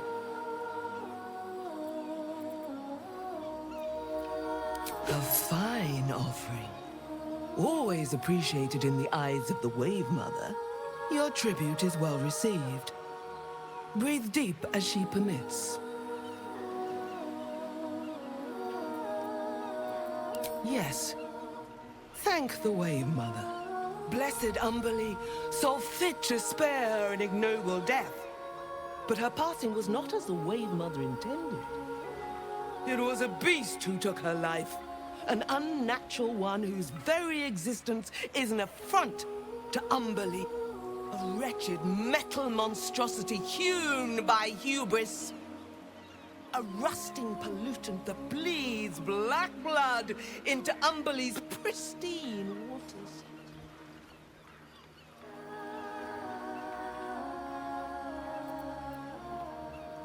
The beast struck Holly while she was swimming in Grey Harbor. She was found by some fishermen. She would have suffered a terrible, agonizing death had Umberly not bestowed upon her the mercy of drowning.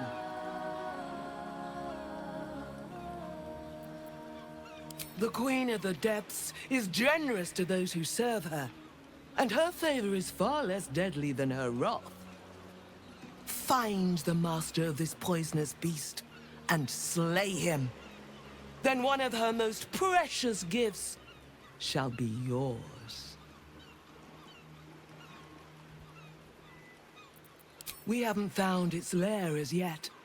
Perhaps you can find where the beast takes its slumber and skewer it before it wakes. Salt kiss your brow. We await your return and the Beastmaster's demise. Glorious Wave Mother, pour fury.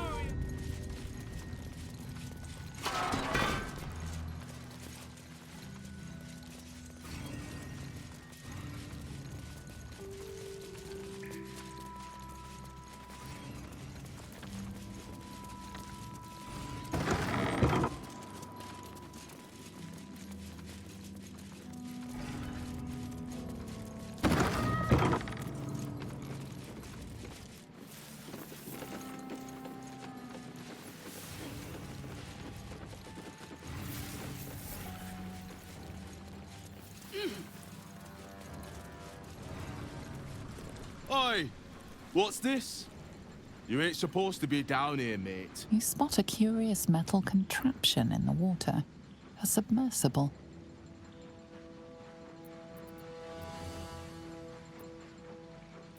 The only port in this whole bleeding city that matters. Now, why are you here? Did Gortash send you?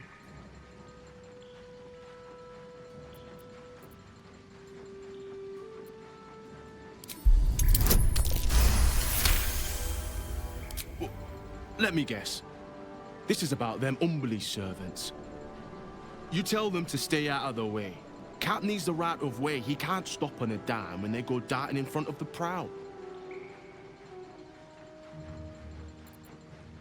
Bloody salt is always flopping around in the water. I've almost hit one or two now. Might have even nicked one off the port bow the other day. Maybe that'll teach them to keep out of the way. Oh, yeah? And are you here to make good on that? And you're the judge, jury, and executioner, is that it? Yeah, right. Say goodbye, kid. Someone hold Boo. He does not enjoy the bumpings to come. I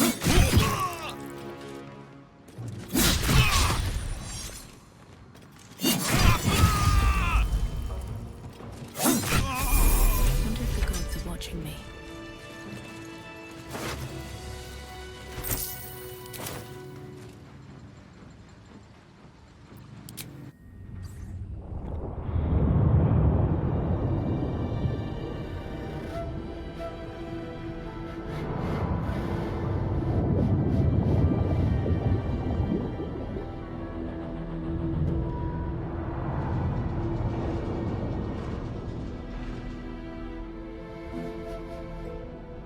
Aren't you the intrepid little adventurer, digging and diving where you don't belong? I thought we were friends.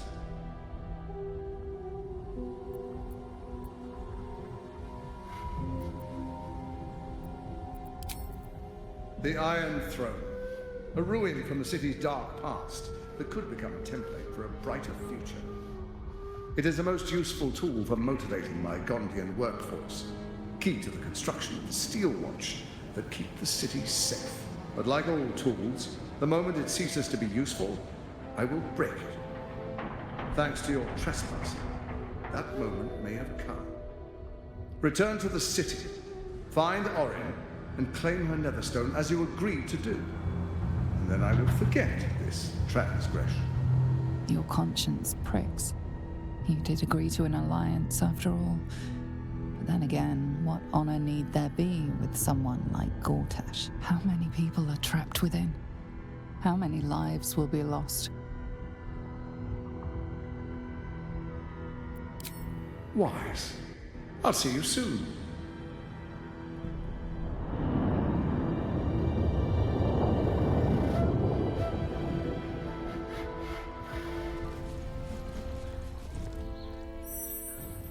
You have the Netherstones.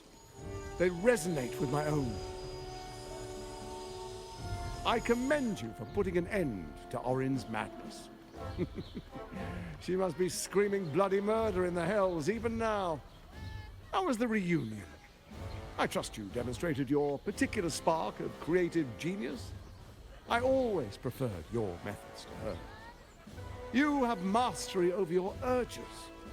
Orin was consumed by her gruesome obsessions.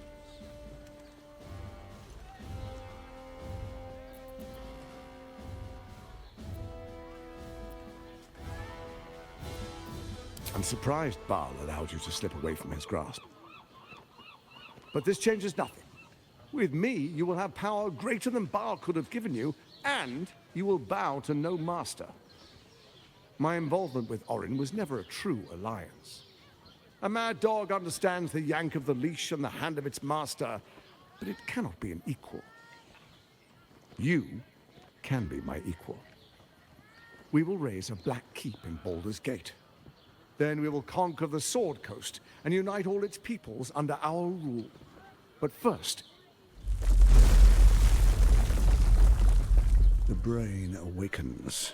We must act now. Faithful, come forward.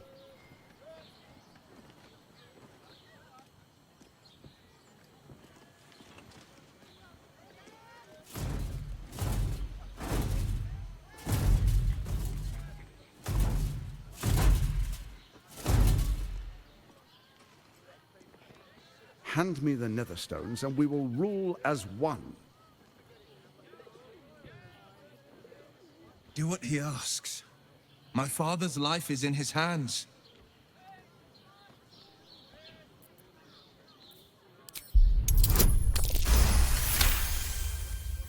You spot the hint of a smile.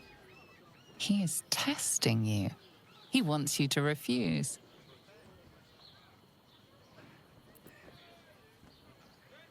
I'm not here for games.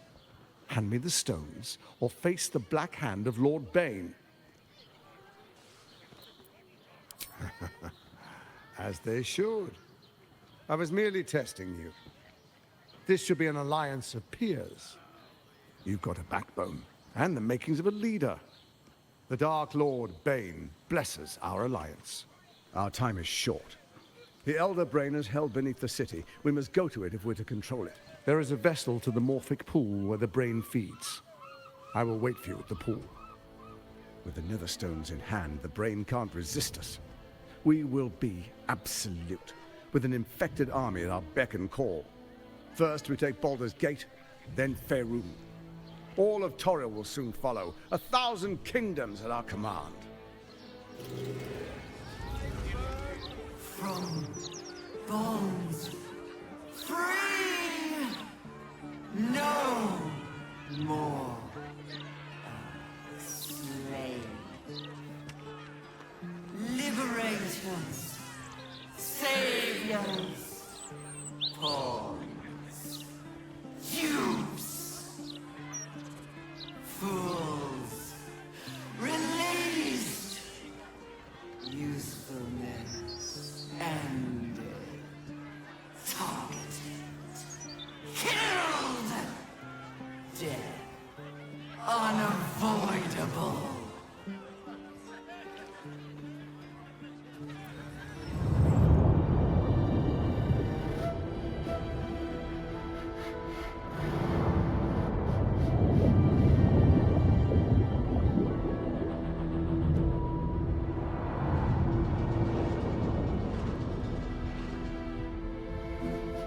Intruders! Lord Gortash's orders were clear. The Iron Throne must be destroyed.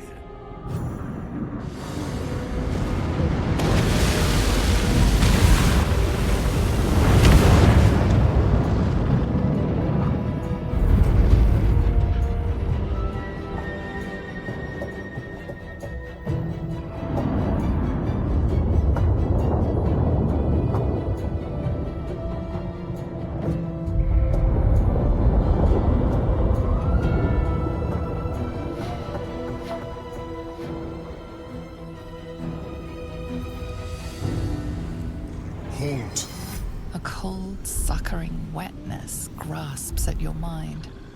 A voice, familiar to you from the Underdark, wraps itself around your brain. You must act with haste. Duke Ravengard is held within these walls. He must be extracted. Normally I would find your people's lust for pleasantries amusing. Unfortunately, we have no time. There are many hostages here. Duke Ravengard, chief among them. He needs your help. Do not concern yourself with me. The city will be best served if you save Duke Ravengard. Duke Ravengard is held in the security wing. Be careful. There are many hazards. This structure is collapsing. Act with speed. Act with efficiency. Good luck. Destroy them, and quickly. We need to find my father. Yes, thank you. I am Genshin.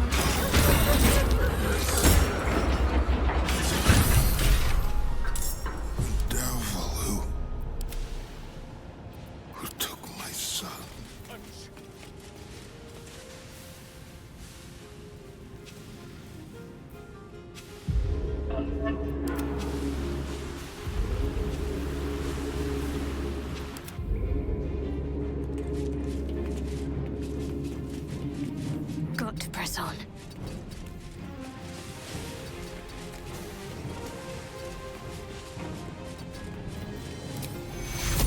Back on your feet.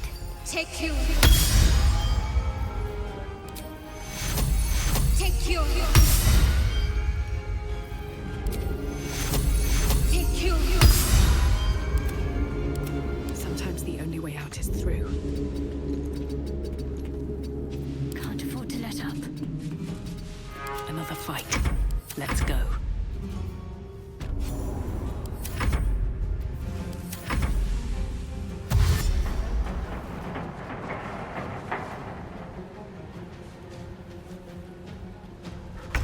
I will aid you as much as I can, but hurry.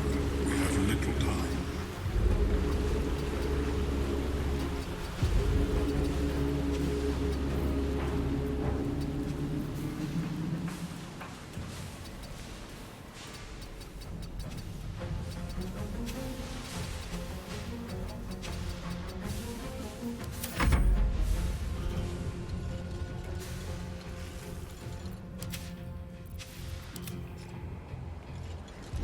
Go! Run! I can make it!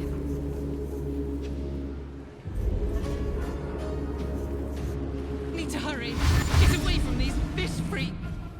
Bloody hell, this is it! Go, go, go!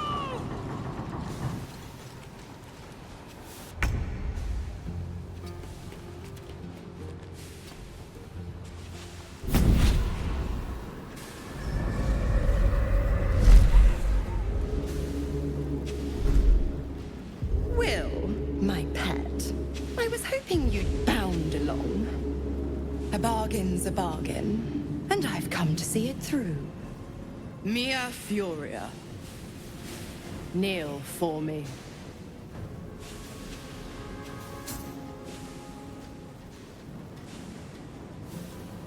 Exactly what you asked for. Now, stand back and enjoy the show.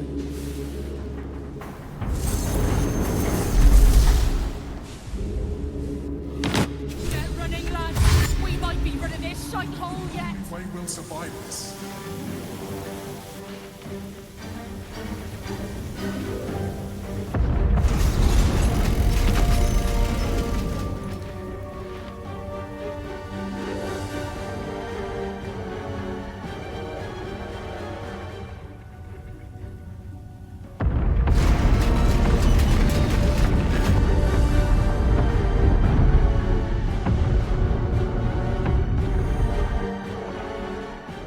Calmness greets you upon exiting the submersible.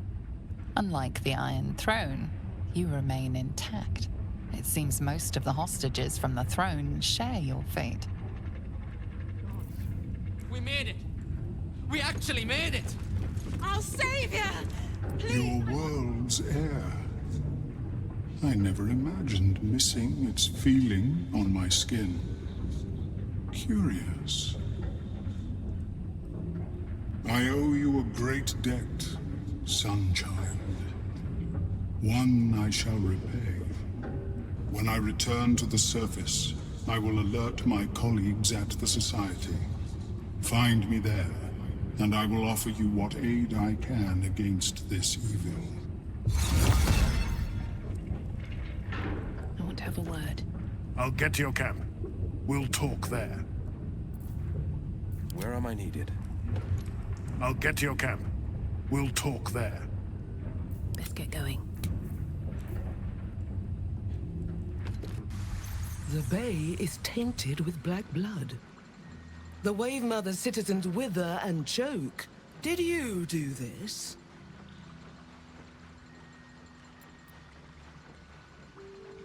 So often the Wave Mother pays the price for the sins of men.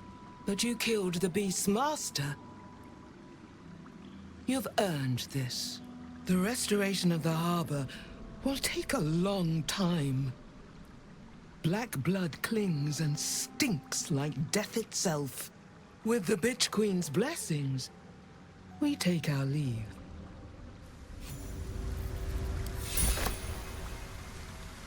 It's over! Morality is not just... It is pleasurable to see you. Your intervention within the cult's underwater complex was a timely one. I am glad my carelessness did not cost the life of Duke Ravengard. That you also saved me was unexpected. My meeting with you led me to a most unsettling conclusion. That my kind had begun to exert influence through this cult of the Absolute. I felt illicit interference would not be conducive to this plane's survival. I sought out other infected individuals to ascertain the truth of my hypothesis. Unfortunately, I strayed too close. I was captured and transported to the prison in which you found me. There, I saw Gortash and his followers inflict cruelties far beyond any I witnessed in the Underdark. I am grateful that you were spared such a merciless fate.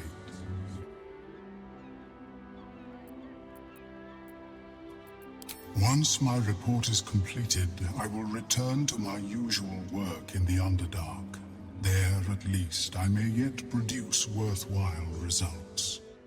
Blurg and I have consulted on the matter of your reward. We first thought to ask the denizens of the Underdark for their aid in fighting the cult.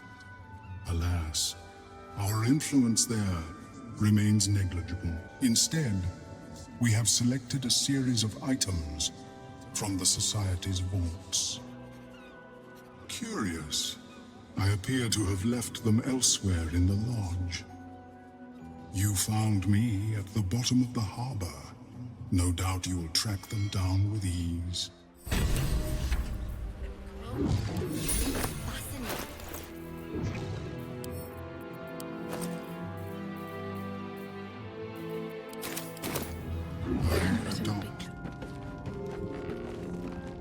First you cleave my heart in twain, now you shatter it to pieces. My son, a monster. Twisted beyond recognition. To think my blood flows through those veins. Is this my fate? To be freed from Gortash's hell, only to be trapped in yours? It isn't what you think. It never was. You turned your back on me, on your city, to chase the she-devil and her power. She stinks up the place even now. It is exactly what I think.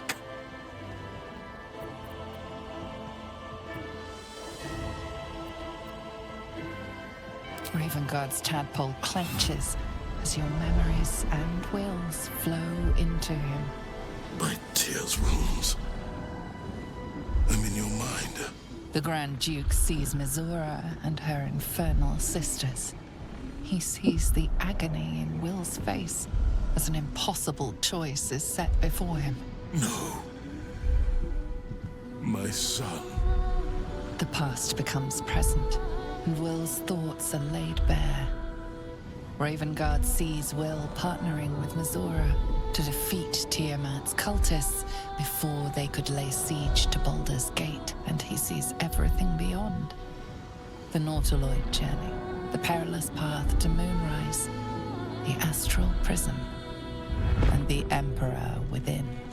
Well, everything I did for Balldur's Gate. I did for you.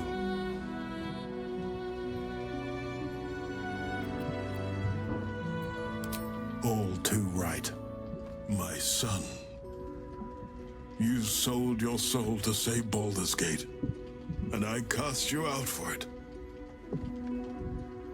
You gave yourself to the Hell's eternal fires so I might walk free. By the gods. Can you ever forgive me? There's nothing to forgive. You wanted to protect the city. I only ever wanted the same. You are a better man than most, and a better son than I deserve. I'll yet make amends, but My duty is first and foremost to the city and its people. There's something I must ask of you. Before I was captured, I was on a mission. Returning from Elturel, I discovered the plans of the Absolutists. I immediately realized the city couldn't defend itself against such an army. I didn't despair, because the city has a secret guardian, a worm that sleeps beneath. He can be called upon in times of great need. This is such a time. You've been trained in the ways of the great champions and proven to be one of them. The worm will answer your call. You must seek him out. A bronze dragon, yes. He sleeps beneath us even now, awaiting a hero to rouse him. The worm goes by many names. Answer, the waiting storm, the heart of the gate. He promised Baldurin he'd protect the city if ever its existence was threatened. But just the once. Since then, the city has faced countless threats, but we always overcame. There was never a need to call on the worm. Until now, the Absolute is the greatest threat Balldur's Gate ever faced. The worm must be awakened, and the task falls to you. Take this. The legend of Ansur. An ancient epic. Ill-remembered. Dismissed as a mere tale. Let it set the path before you.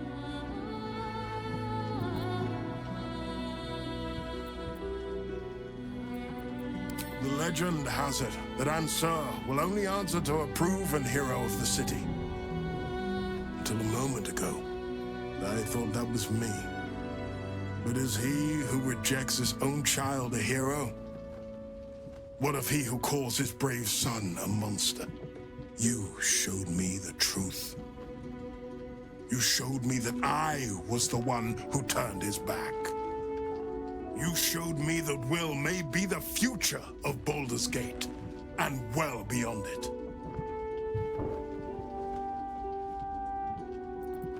Balldur's Gate stands on the brink of the abyss. My father was clear.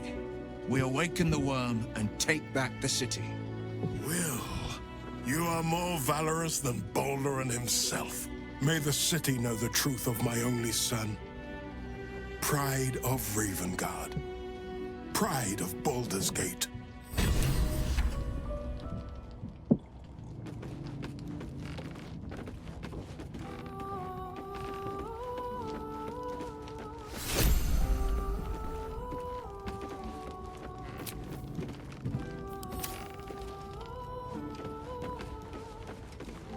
Almost pleasant traveling with company, if you ignore all the less pleasant aspects. Most are lost forever. Some may creep back into my mind if I encounter anything that helps clear the fog. Then there's what Shah did restore to me.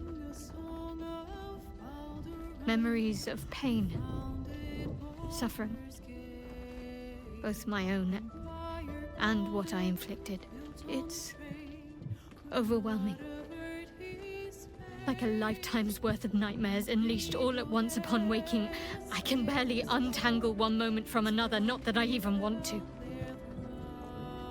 I just know that my heart sinks if I let my thoughts wander to them. Perhaps.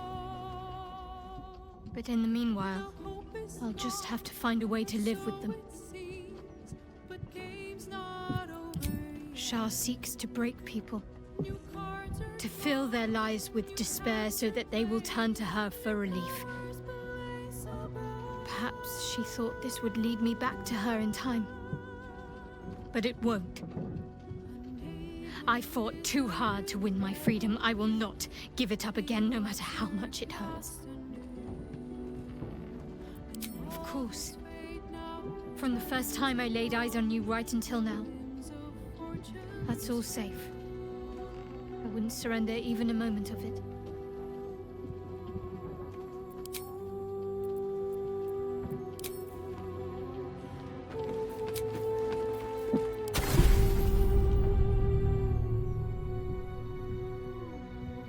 Doesn't look like anyone's been here in a while. Perhaps people lost faith. Or forgot about it. I wanted to come here to see if I felt anything that I hadn't done before. Now that I know what I know. Now that I know who I am.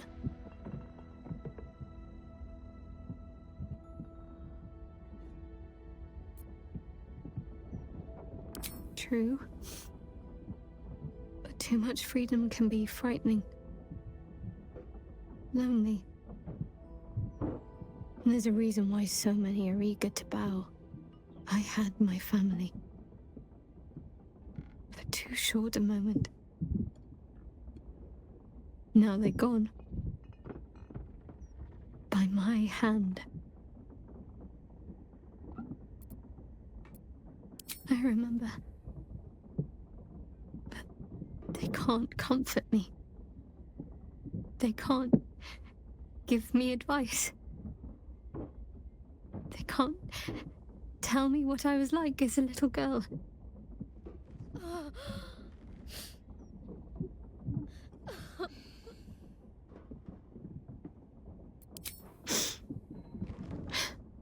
I'm all right now. Close enough, anyway. Shadowheart.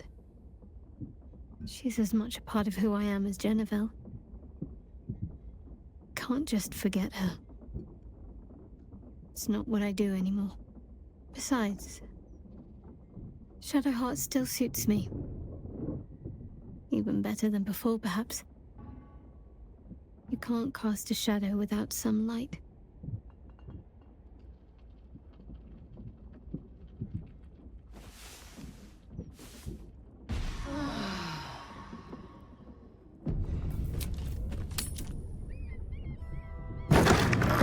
So your escape was a narrow.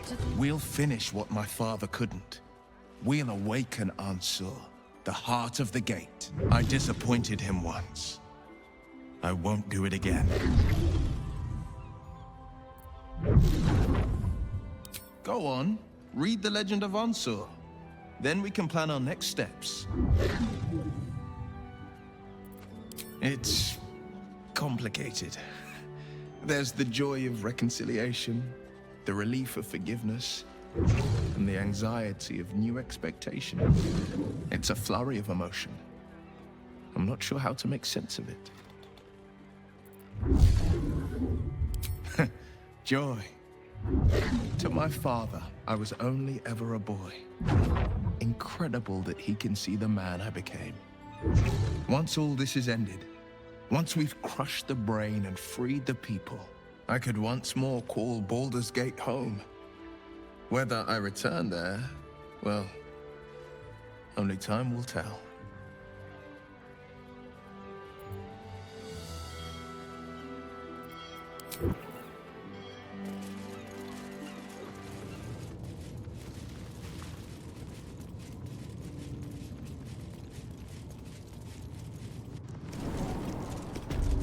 Still alive, so that's progress. Best be on my way. Incredible. An elf and a bronze dragon. Allies at sea. Baldurin and his winged ally admiring the fruits of their labor. The city itself. Baldurin sails away and leaves the dragon to watch over his city. Do the histories make mention of this? The statue before you bears a familiar likeness. It is Baldurin, the celebrated adventurer who founded the city of Balldur's Gate. Peril floods my province. The palisades fall, the earth does tremble. The servants of shadow and blood assemble. Beyond lies the grand worm, deep in slumber, awaiting a true hero's advent, should my domain drown in torment. Be you the deluge, turn away. Be you the hero, answer true. Are you worthy? Poetic nonsense. There is no one and no savior.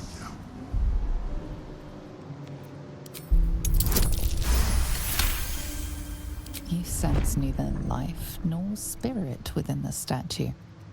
A powerful variant of magic mouth has been cast on it, allowing it to speak only recorded messages. Ancient Ansar, hear me. A champion is proclaimed. The test begins. Let your judgment follow.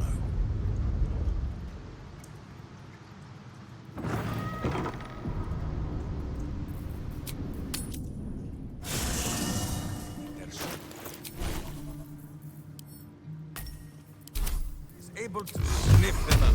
I'd rather a town man myself. More intellectually free.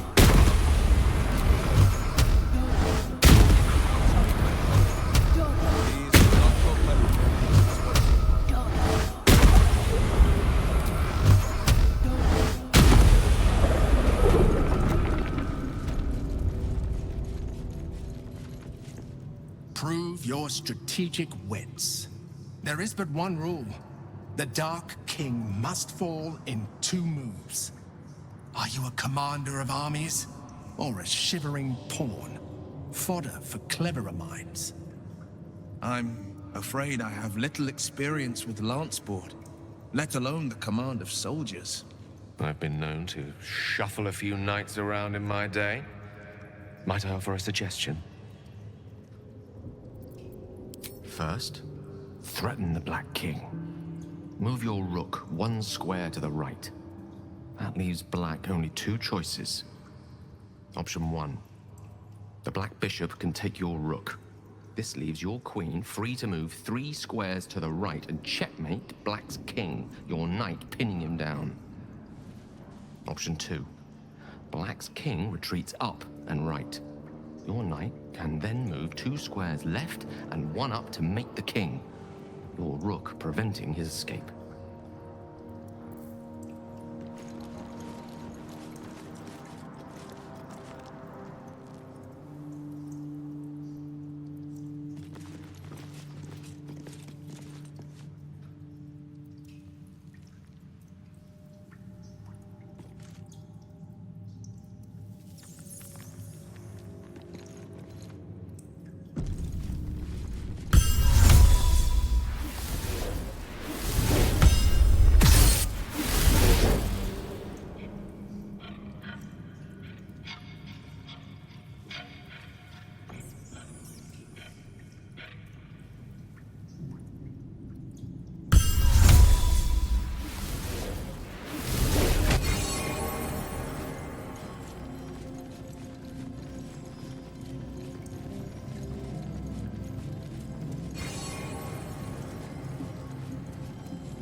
Let's see what this does.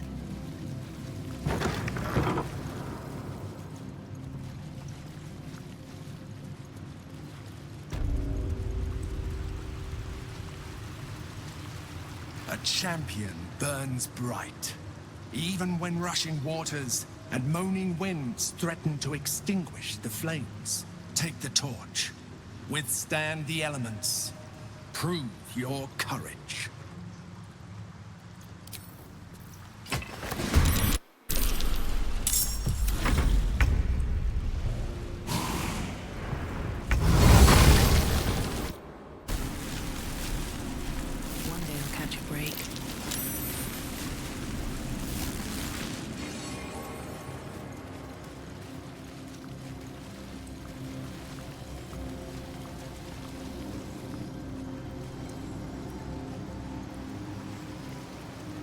Paintings hung on the wall. A true champion knows justice and eliminates those who stand in its way.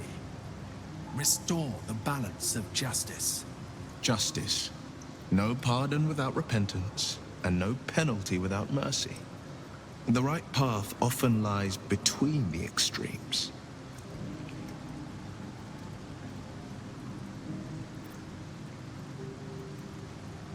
Wise indeed, though I can't take credit. It was my father who taught me the ways of the just.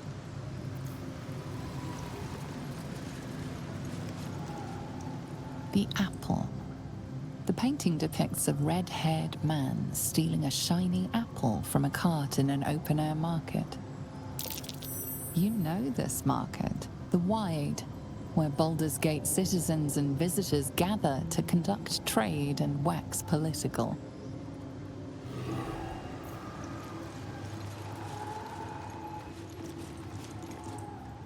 The child. A red-haired man is portrayed with his cloak's hood lowered, giving an apple to a smiling urchin. Several other children are huddled behind the one receiving the apple, hands outstretched.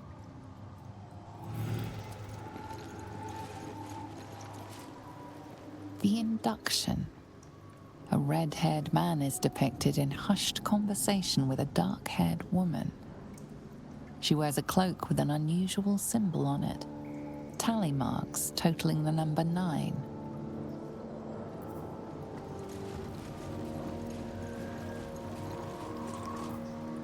The theft. A red-haired man is depicted in the Hall of Wonders, thieving what looks to be a priceless artifact. It's an astrolabe of entrapment. It could hold a dozen jinn within it, perhaps even more.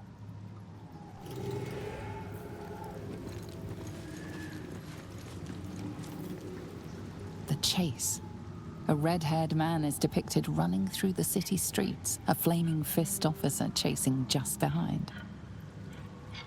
A cloaked woman, hair dark as a raven, looks on from a safe distance. Let's see. The judgment. A stern judge, his pockets full of coin, orders a red-haired man to the gallows. A shiny apple rests on the ground nearby.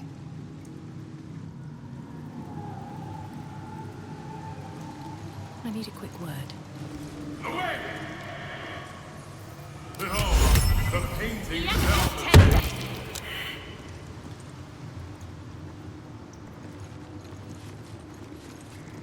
The cell. A stern prison guard slides a warm meal into the thief's cell. The red-haired man has a 10-day left to serve, judging by the scratchings on the wall behind him.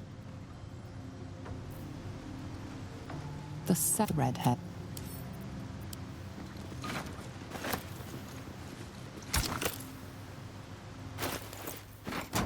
You banished the dishonorable judge and applied lex talionis, the principle of the sentence.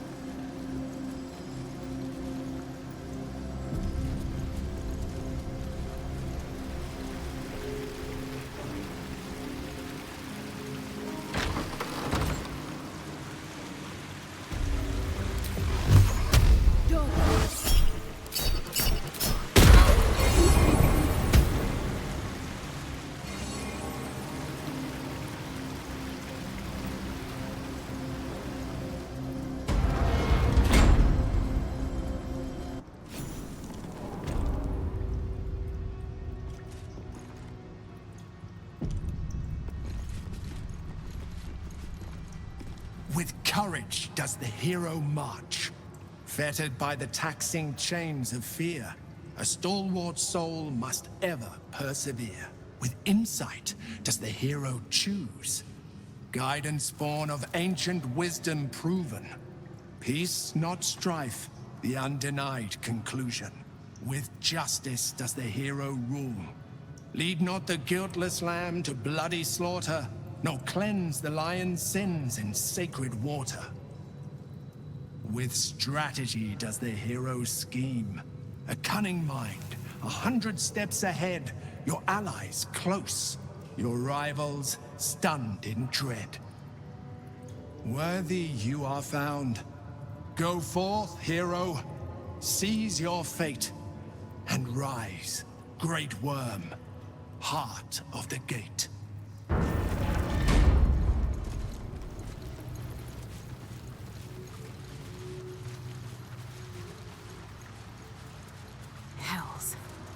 great worm is nothing but bone and memories.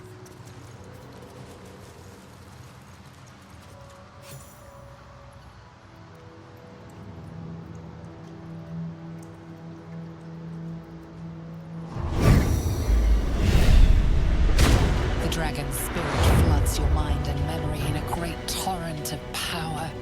He is with you. He is within you. He is you. The next words that spill from your mouth are not yours, but the worm's. I am Ansur, heart of the gate, butchered in flesh, risen in spirit.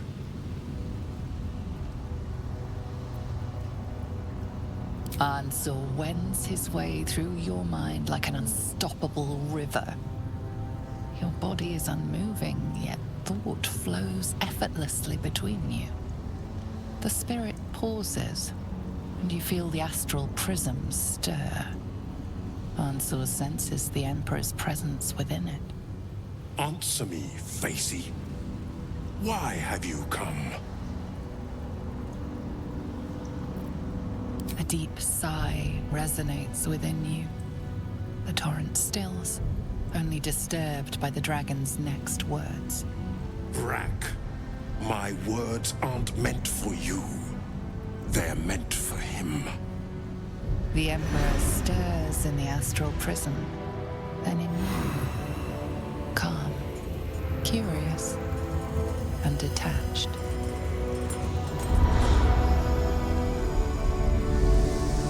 Balduran. Your presence has stirred me, as it ever did. I am awakened. Answer. It's been too long. Balduran? No. I don't believe it.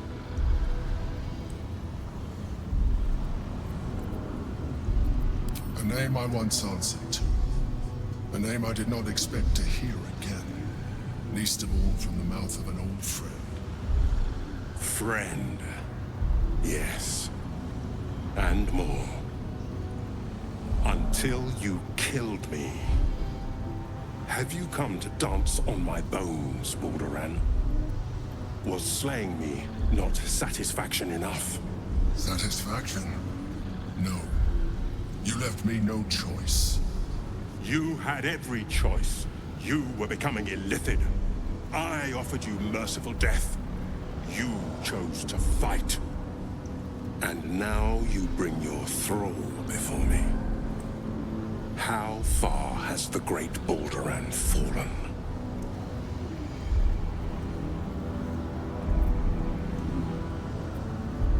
Stillness.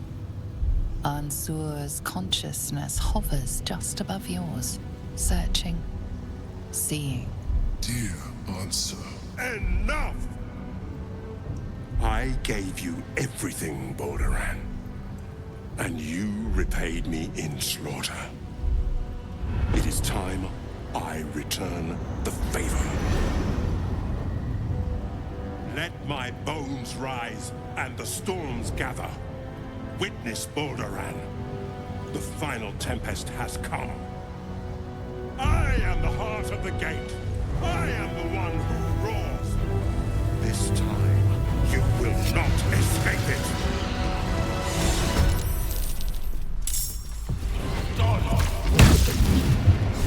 Balduran, what have you done? I failed. The heart of the gate is dead. We need to see my father. He should know what happened with Ansur.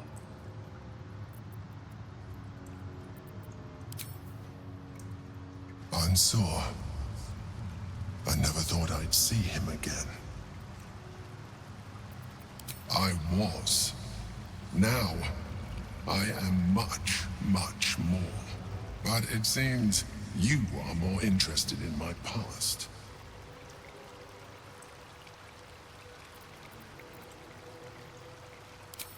It's like I always told you. I was just like you. An adventurer who yearned for greatness. And in mortal terms, I achieved it. As captain of the Wandering Eye, I acquired enough gold to found Baldur's Gate. I stayed for a while to watch my city grow, but it was not enough. I grew restless again. The sea called to me, and I ran to her with open arms. Life at sea was not easy. Our last adventure was ruinous. My ship was destroyed, my crew lost, but my spirit was far from broken. I was determined to return in triumph once again. I heard of treasure in Moonrise. I strove to find it. What I found was an illithid colony, where I acquired a tadpole much like yours, and became a mind flayer, enthralled to the elder brain. It was Ansor who found me. Ansor who pulled me from the brain's domination. Ansor who brought me home. He sought to cure me of my sickness, called on every healer he could find, nearly broke his spirit in the attempt. But he failed to understand. I wanted no healing. I was not sick.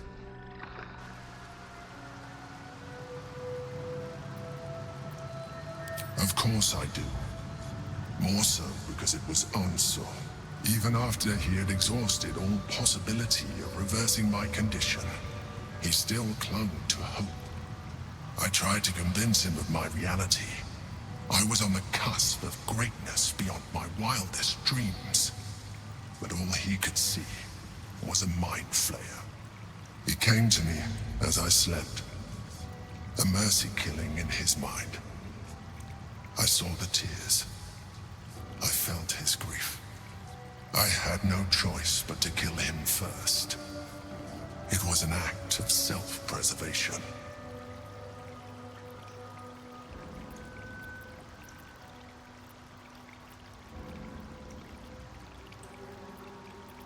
Me too.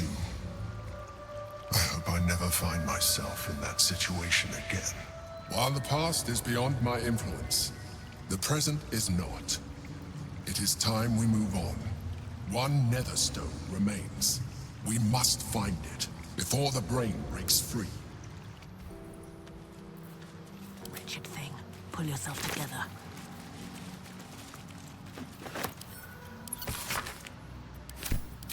These boots have seen everything. Always room for more. The Helm of Baldur. The worm's tempest and his roar hurtle through you. Ansur's essence still lives within the helm, instilling you with power for as long as you wear it.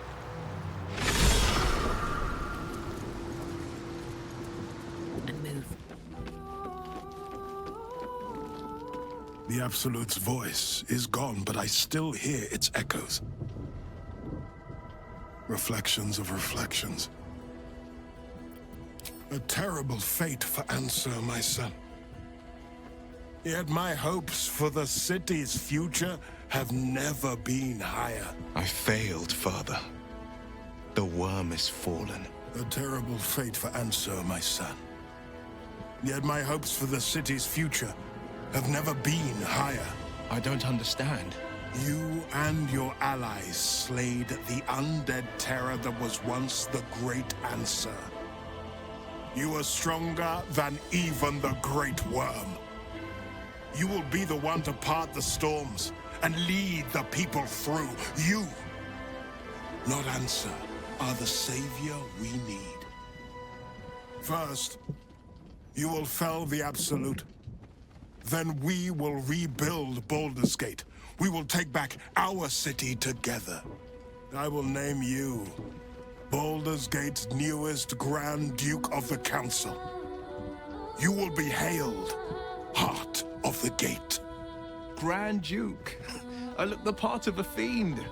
I will tell the citizens and the patriarchs of your good works. They will know you carry your father's banner. Uncertainty fills the air. Will has reached a fork in his path. In which direction will he travel?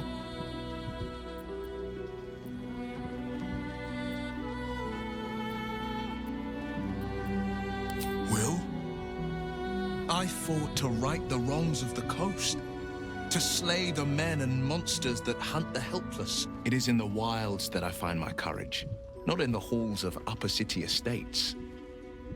There will be no Grand Duke Will Ravengard, and there will be no Blade of Frontiers. I am now the Blade of Avernus. For as long as demons and devils imperil the Sword Coast, they will be my prey. Then go with my blessing. Be Faerun's great defender. Courage, insight, strategy, justice. Let these be the lights that guide you, my son. Hail, the Blade of Avernus! The Blade of Avernus! A calm settles over you. The Elder Brain is a menace, but with the Blade of Avernus at your side, you know you can triumph. Already feeling better. The Blade of Avernus. A new name for a changed man. The 4 pillars finally rise within me. Courage, insight, strategy, justice. I'm not to abide them, but to become them. But enough reflection for today. I'm of a mind to celebrate. A hearty meal would do the trick. A few hunks of fresh venison, a round of brown ale. What do you say?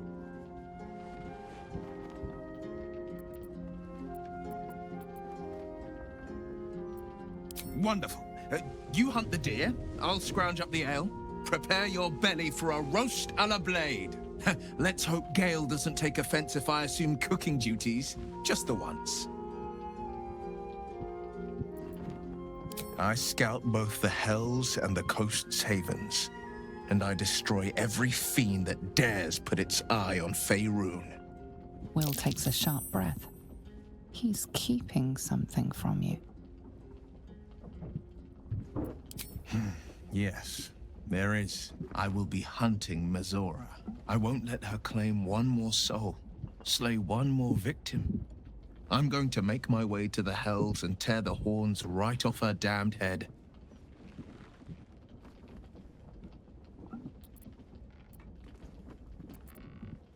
Father trained me in the sword and the bow. They'll have to sustain me.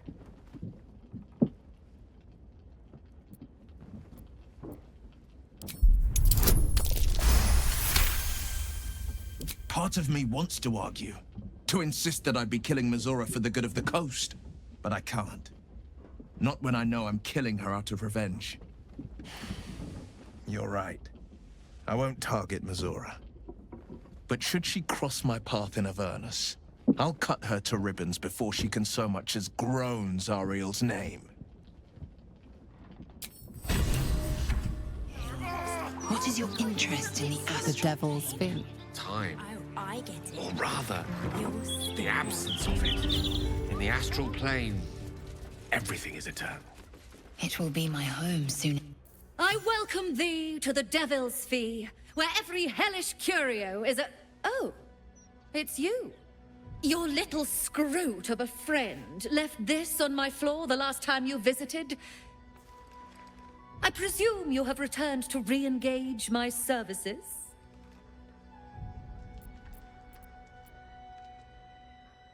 You forgot what we did? I find that hard to believe.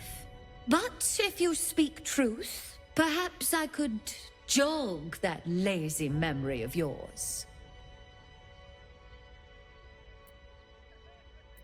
You seek answers. Lord Mammon seeks coin. I will happily mediate. Make me an offer.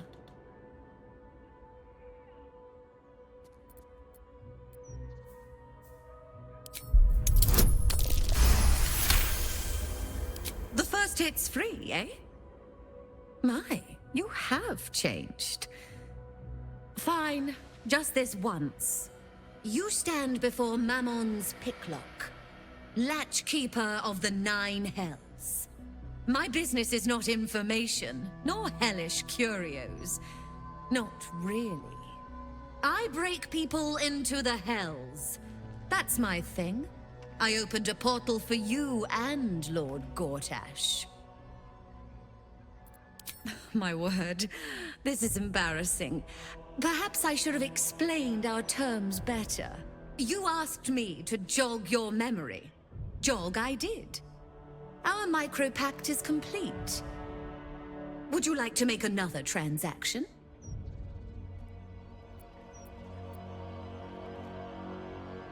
You are just no fun. Adjusting for inflation, the appreciable value of knowledge, Lord Mammon's tithes. Aha! There we are.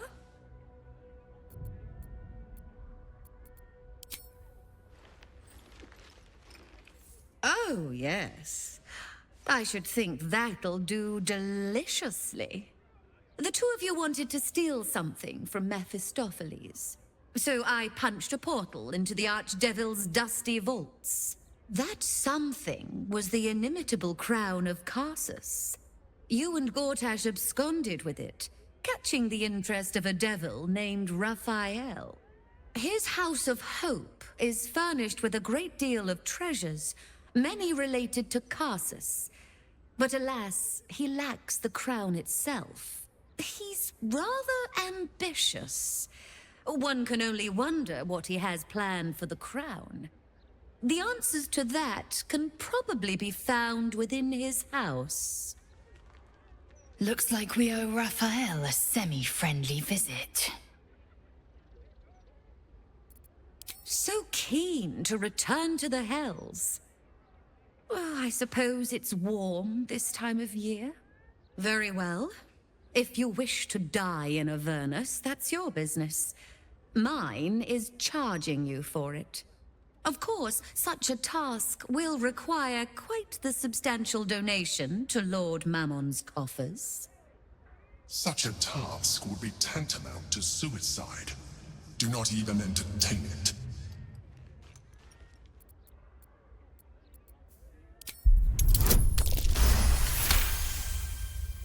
I will grant a discount. A final discount, mind you.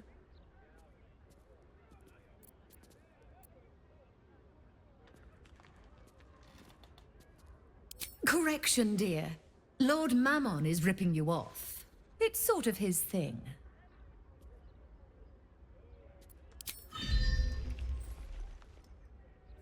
Why? The risk almost seems worth it when there's such pretty coins involved.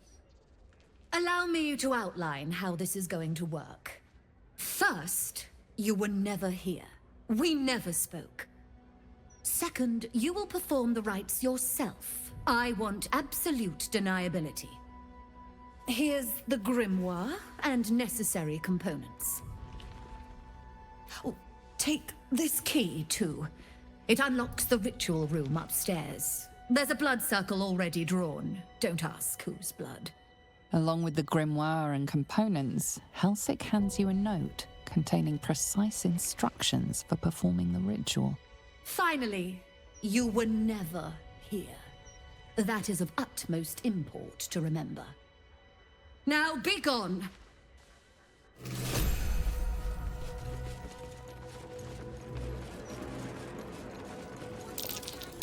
That's curious.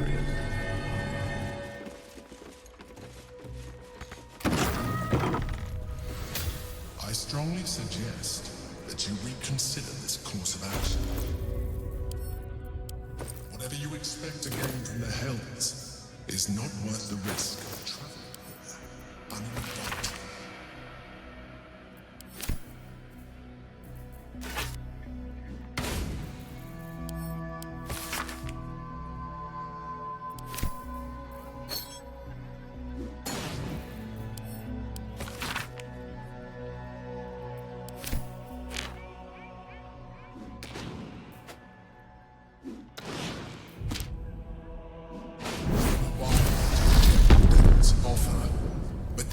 No reason to provoke him by invading his home.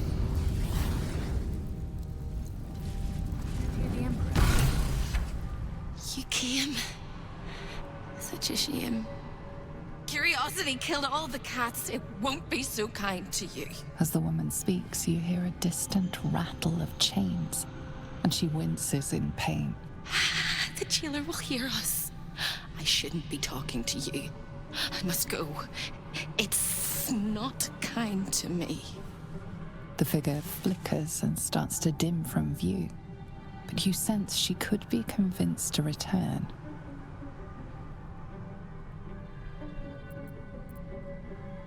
The figure shimmers brightly. Your words seem to have piqued her curiosity. Who am I? Oh, it's my favorite question. I scream it into the dark while I sleep, and whisper it to my memories when I wake. I'm the thing that kills you, and the only reason you're alive. Made by a promise, undone by the truth. A handshake, a hug, the first beat of a newborn's heart. I am hope. What little is left of her. A guttering candle in a universe of night. I'm not much of a friend to anyone anymore. But I could use a friend myself. Do you want a friend to guide you through this madhouse? I hear the jailer. It hears me. It'll call Raphael, make every question count. Make some of them count twice. You must ask of the Orphic Hammer. Without it, the Prince of the Comet and the Githyanki people remain forever chained. Discovered an ancient Gith prince in need of a savior? The Orphic Hammer is the perfect tool for breaking all infernal chains. Hope can help. The hammer is here in this house. It's... You hear a sound like the rattle of a chain, and an agonizing scream in your head as hope flickers from view momentarily. Shh.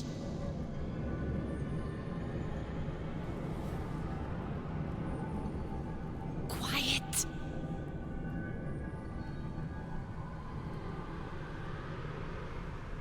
There it goes. Everyone here is mad.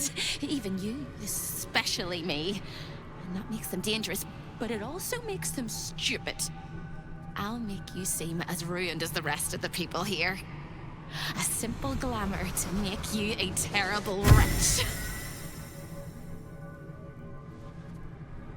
Now whisper your questions, little wretch, but really quiet and very clever. Concentrate.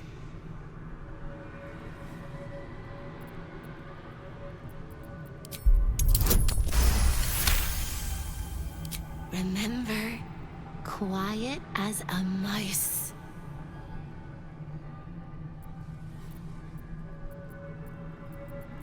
You can't help me! You can't even help yourself! You're gonna die here! You ask after me rather than your own heart's desire. It would bring a tear to my eye if I had not shed them all so long ago. The hammer is the key. For you and for me.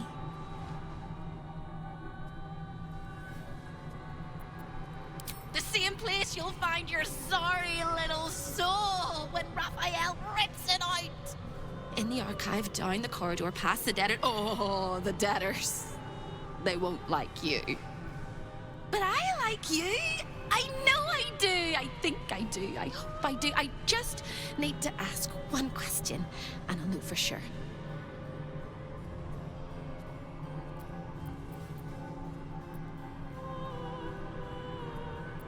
Can you save me? Please, please, please, please, please, please, please, please.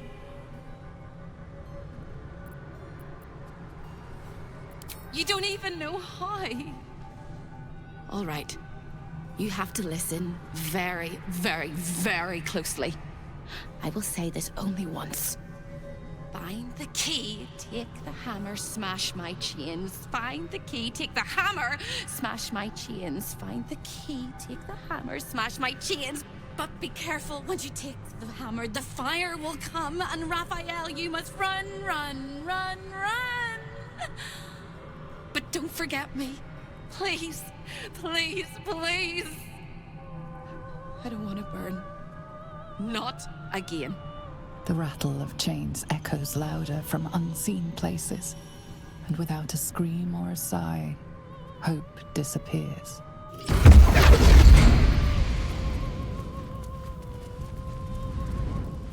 Gale, you will perhaps be able to explain where the two has not. What exactly is the difference between a devil and a... Fascinating question. One that boils down to which criteria we choose to apply. Are we speaking about physiological, theological, etymological? Just how to kill people. Oh. Then for your purposes, they are exactly the same.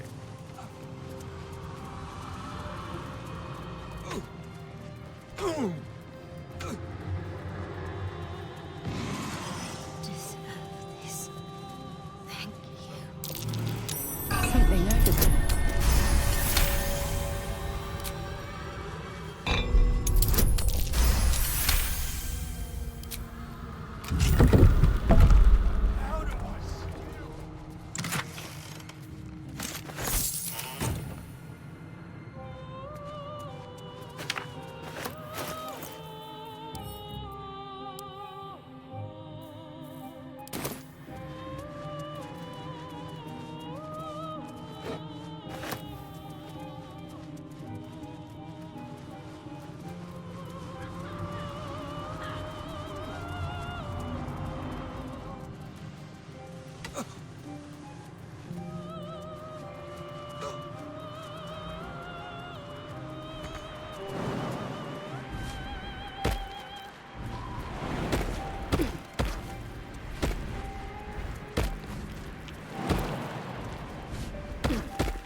A lost little mouse is running through the house.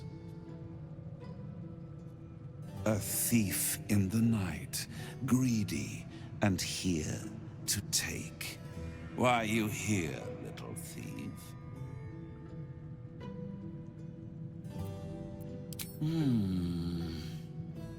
Raphael all but spent himself to get that hammer. And you want to take it off him? This is very naughty.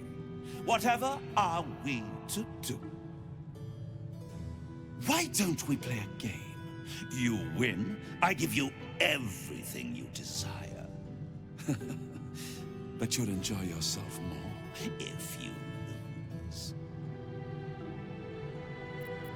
You will make a pretty feast.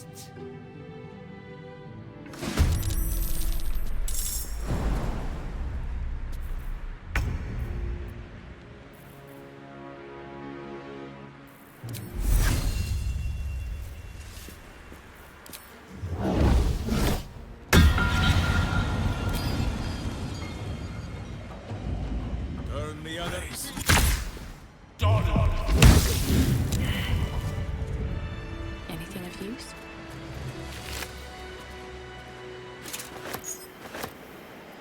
Need to find a way forward. That's curious.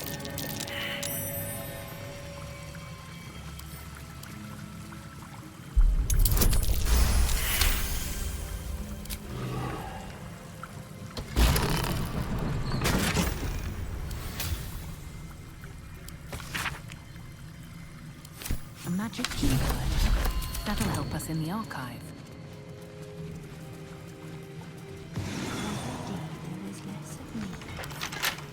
Right tool will do the trick.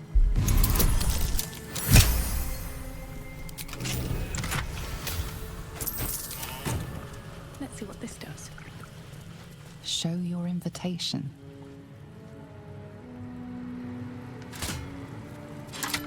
Show your invitation.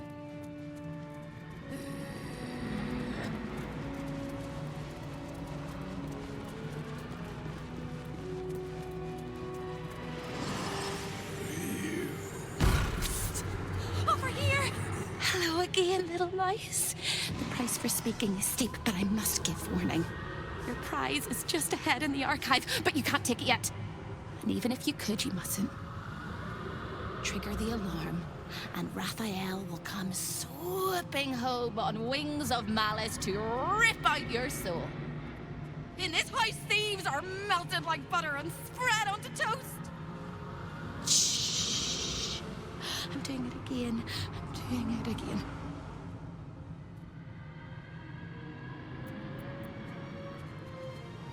I can, I shall, I can, I shall.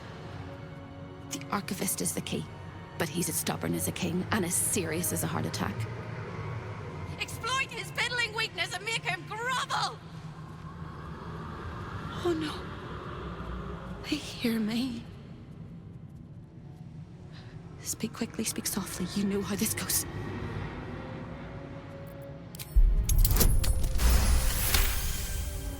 You steady your mind and prepare your questions. He fears authority figures. Perhaps his teacher took a strap to him and left a deep impression at an early age. There's one regular visitor that he particularly fears. She is... Shh. A crack like breaking bone. Hope winces.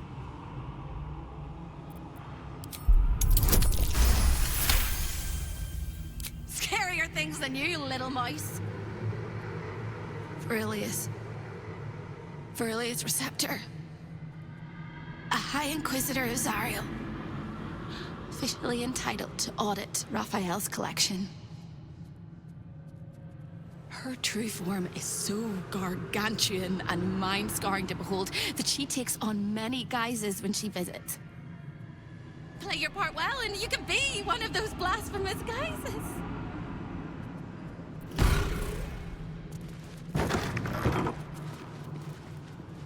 Raphael hears everything you say.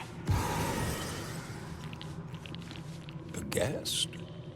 Are you a client of the Master, or a visitor from elsewhere in the Hells? I do not believe you were invited. One moment. I shall consult the visitor's schedule.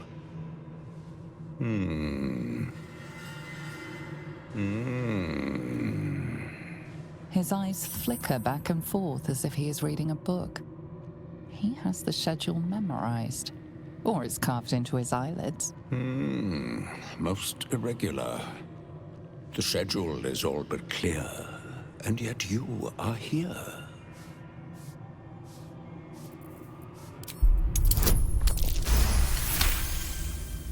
A thousand apologies, O majestic magistrate of the infernal court. Your mortal guise is so vile, I found it perfectly convincing.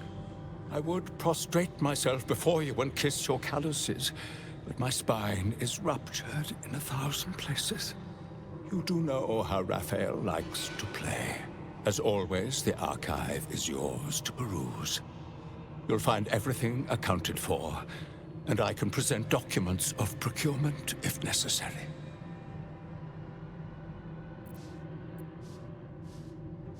An exquisite and most unique artifact, crafted with materials hewn from the depths of the Hells by Raphael's Merrigan labor force.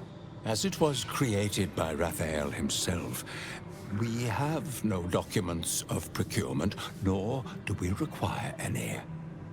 But if you wish to examine the artifact itself, you are more than welcome. As part of the special collection, that item is guarded by a master word that even I do not know. I suggest you wait until Raphael returns, and you can discuss the matter with him. You are welcome to relax in the boudoir until then.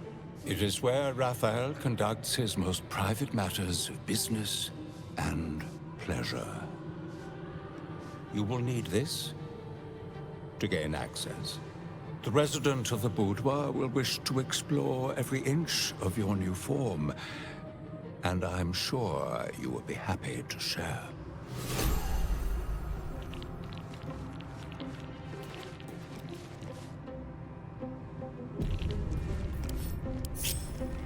What to do? I see the Orphic hammer has caught your eye. It really is a magnificent exhibit. wholly unique. Well, in it. Moving ahead. That might be worth a look.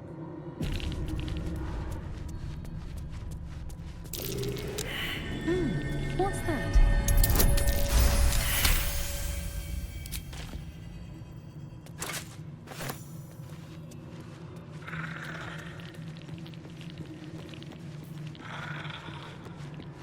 Sword at my side and hamster at hand. Looking ahead.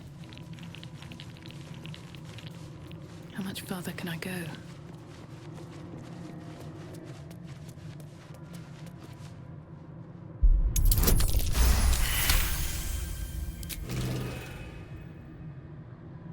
Your thievery has been noticed.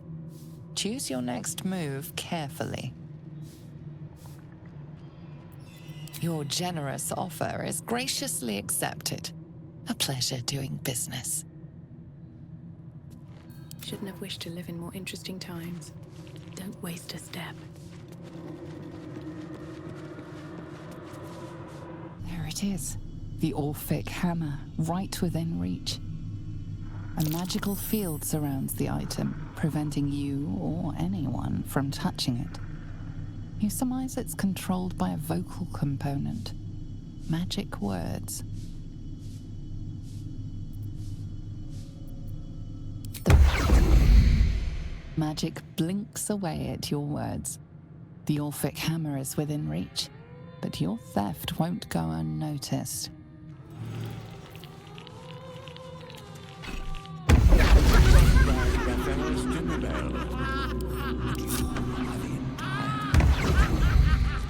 This is delightful. You have what you wanted, but you cannot leave lest all hells break loose. A hopeless situation.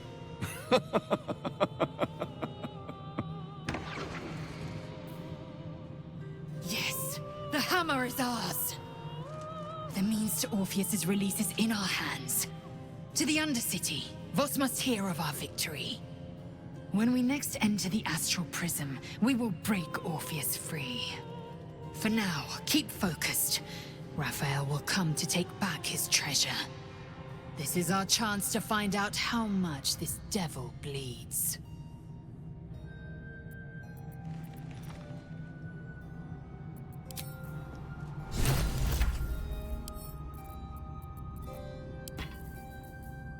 Assume nothing. All right, what now? Never wanted the easy path. I've got good news. Bad news. Worst news. Good news. You got what you came for. Successful visit. Great success. Fantastic work. Bad news. So many things will be on fire when you step outside of this room. You included. That's okay, no, right? It's hell. You expected it to be hot. Worst news, Raphael's on his way home, and oh boy, he is spitting mad. You planned for this. I know you did. You have everything under control. It's really important that you don't panic, even when your eyes evaporate from the heat. Come to my prison, bring the hammer, break my chains, and then we exit stage any which way.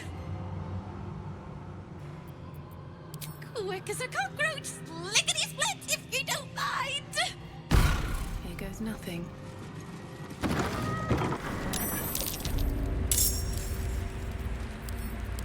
Still breathing, despite everything. Careful! The jailer will swallow you whole if you take another step. And you won't be able to save me while you're being digested! You found my prison. My body is held in chains just beyond. The whole house is tumbling down and Raphael's striding across the plains to come catch a mouse. Now swing that big, beautiful hammer, crack open my chains, and let's get out of here. It's time to fly this coop on a hope and a prayer. You sound so brave, but we really don't have a choice. Swift as my feet can carry me.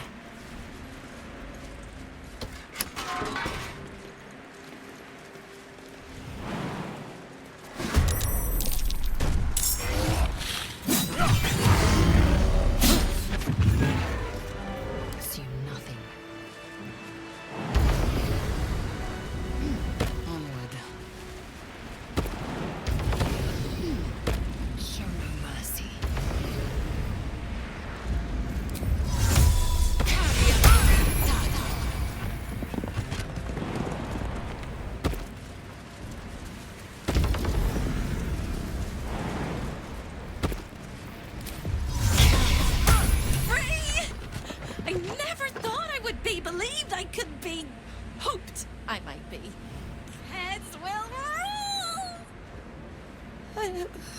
must dress the Hollyphant in the room. I can see how you avoid looking at me. I must be so terribly mutilated after all these decades of torture. Don't hold back. Tell me how bad it is.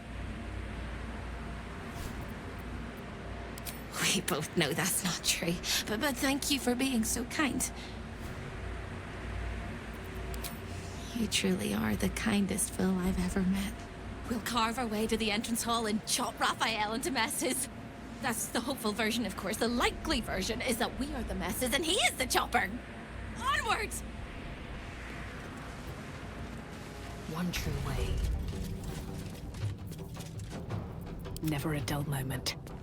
Time slows for a moment, and the air becomes thicker. The master of the house is coming. You.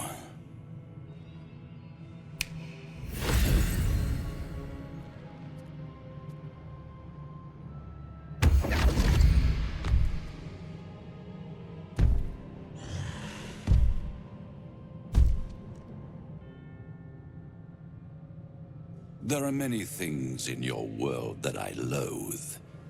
Litters of kittens, chattering children, the noise and the chaos of it all. In my world, in my house, there is order and there is decorum. You came here uninvited and you stole from me. In doing so, you brought the chaos of your world into mine. I will not abide it.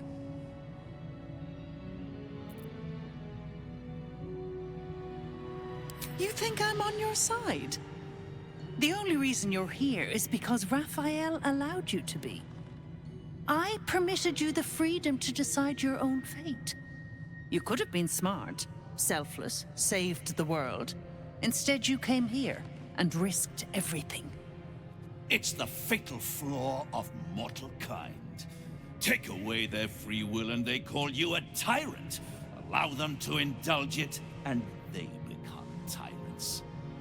You would have been heroes if you'd only dealt fairly with me. Instead, you're not so different to doomed Carsus, overreaching your limits and burning your world to ash.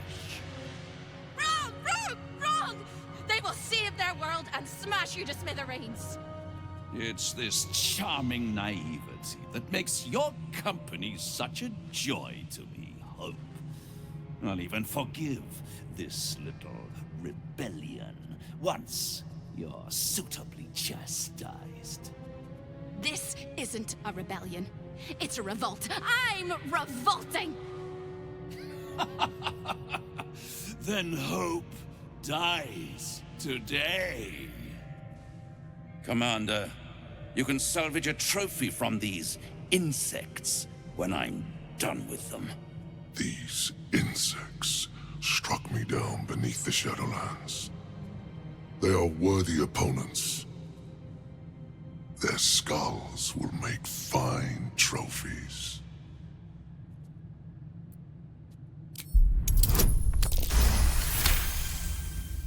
To stand against a devil in his own home. That takes courage. I'm with you. How tiresome. Am I to understand that you wish to die with them? I wish to fight with them. It's all the same in the end. If you have any last words, make it quick. It will only take a moment to finish you.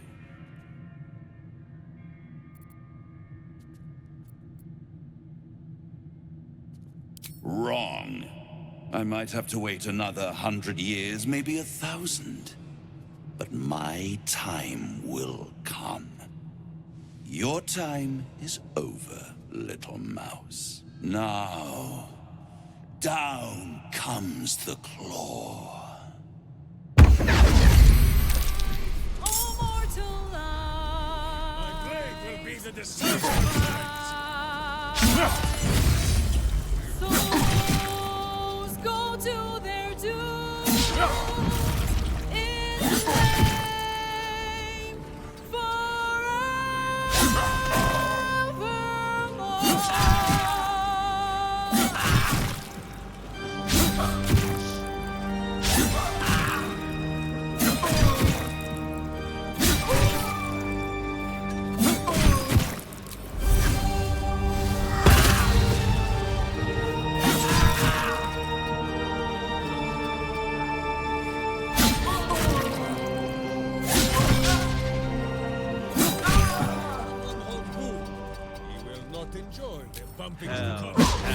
Hell has its laws. Effect in the course, certain falls, but hold your applause. Squirm, squirm, but now down here come the claws.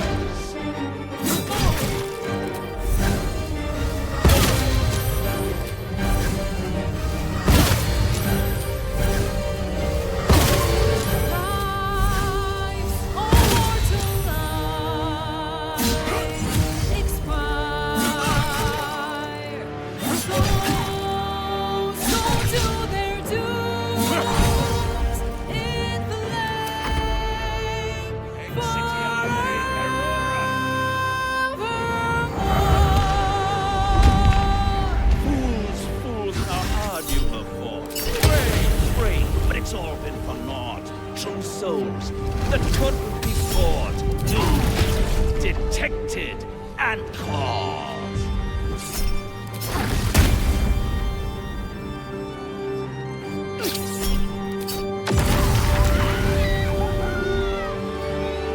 No more deals, it's over. The final act, you're doomed. No more grace, it's over. This house of hope.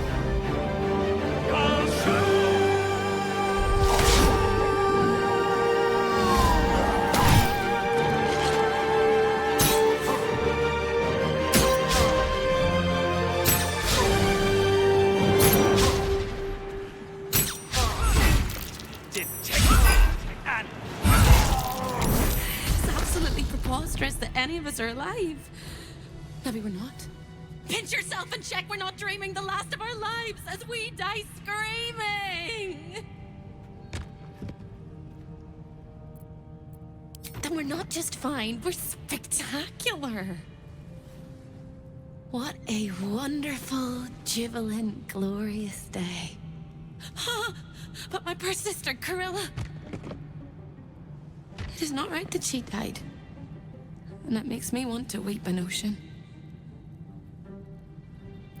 She was an entire person before she ever made that choice. When we were children, she always kept the last piece of pastry for me and bloodied the nose of the bullies who pulled my hair. She was my sister. But as a wise woman once said, there's no point in crying over spilt blood. We must go on. And despite all the years I've lost, I have enough love in my heart to guide you home. For the first time since you heard her voice, hope seems calm, and the peace flows from her into you, soothing your very soul. Nowhere but here. I don't quite think I know where anywhere else is anymore. With a lick of paint and a thorough cleaning, this could be a lovely little house. And I can hardly leave. After all, who would ever want to think of hell without hope? I hope I'll see Corilla again one day, and that she'll say sorry, and I'll tell her she's forgiven. I hope I find all the pieces of my mind that fell out of my head over all those years, and that I'll be able to put myself back together again. I hope the echoes of pain will fade, and memories of sorrow will die, and that you'll visit me here someday. And I hope you have a happy ending of your own.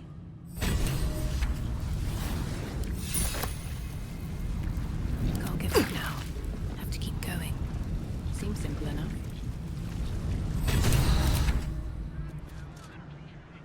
So you wormed your way into the Devil's Lair, risked mind, limb, and freedom, all to steal the Orphic Hammer. I hope your ambitions end there. I have already told you that the Githyanki Prince only wants to see you dead. But it seems you still do not trust me.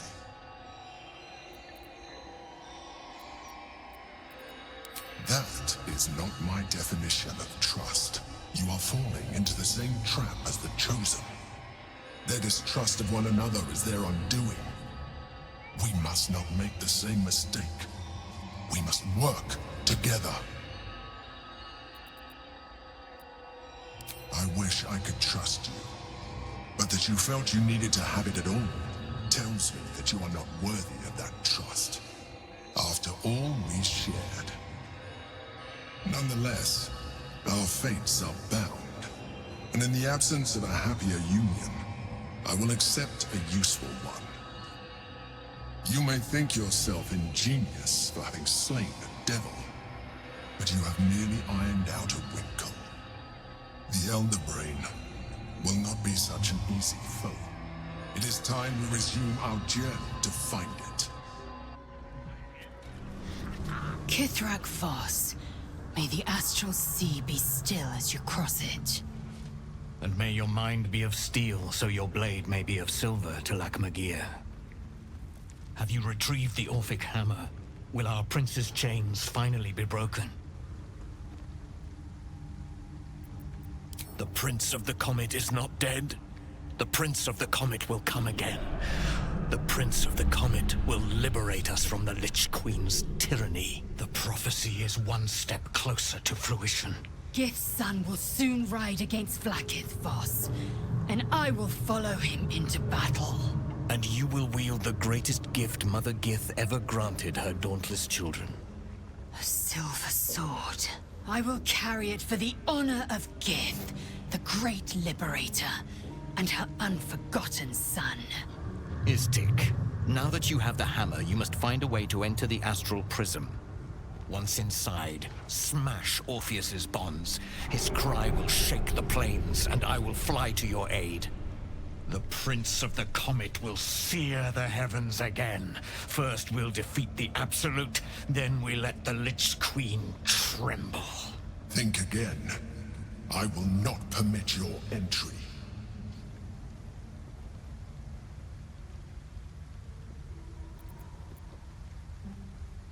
No, I do not.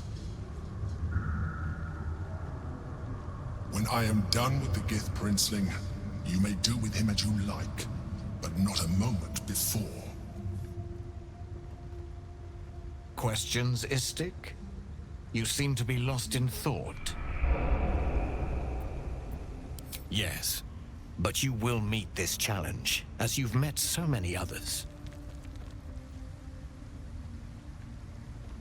The Prince of the Comet aches for Githyanki liberation more than he abhors Geich. He might seethe when you free him. He might gnash his teeth and slander your name. But he will see reason. I promise you.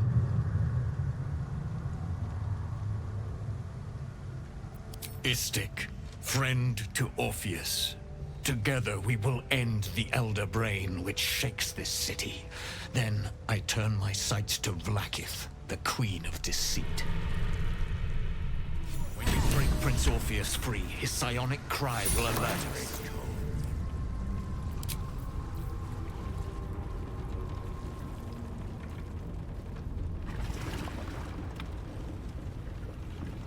Pristine darkness in every direction.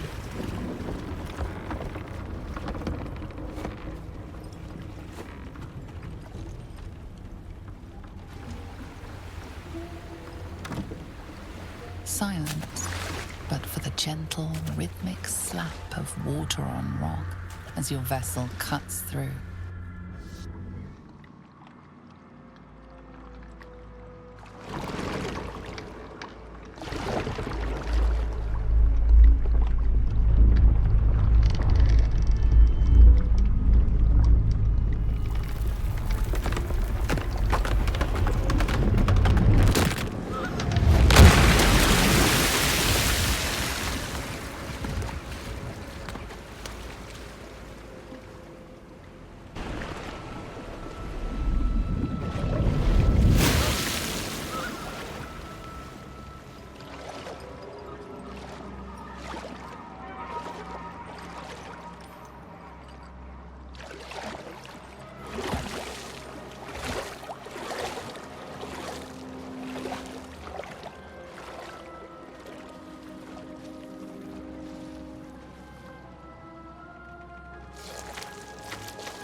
An overwhelming force pushes into your mind.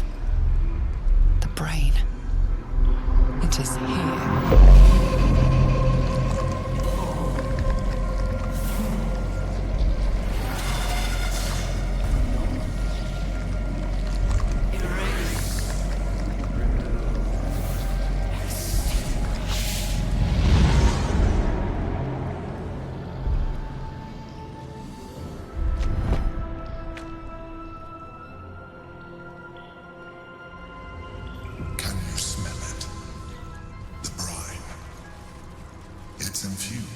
magic. The brain is here. Invocote! Moving in.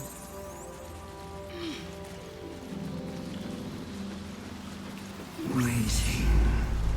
Preparing. Calculating. Evolving.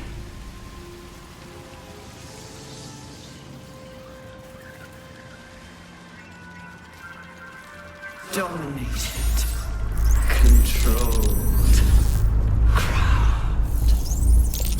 Looks like an ambush.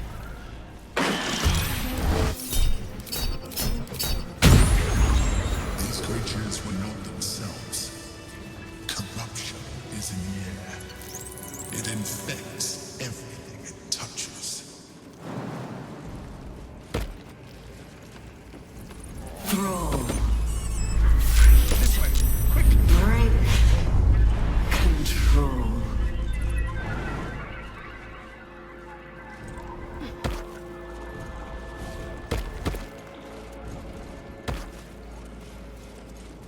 The brain is about to break free. We have no time to lose. We either shackle it by the force of our will and usher in a new age, or the city breaks. You have survived shadows, defied gods, and overcome many challenges to be here. But that doesn't mean you're ready for what comes next. For that, you will have to be much, much stronger. I hope so.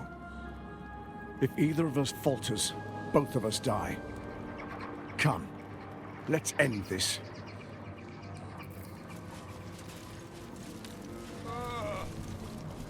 My mind, it's being drained.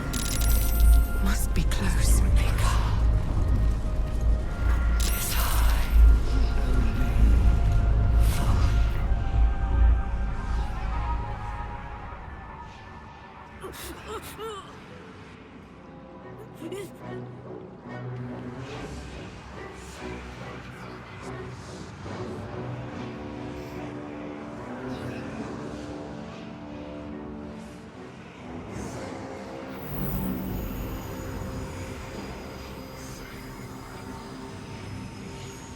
It's close. Have the stones ready.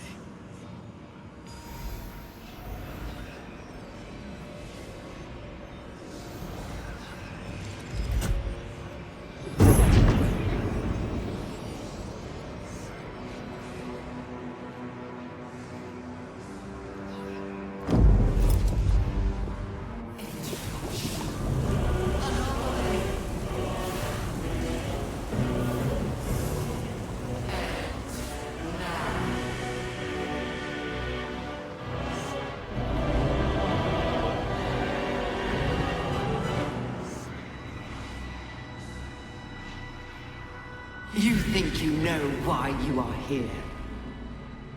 You think you can atone for giving me my power, child of Bol? By destroying me with the nether stones? You are wrong.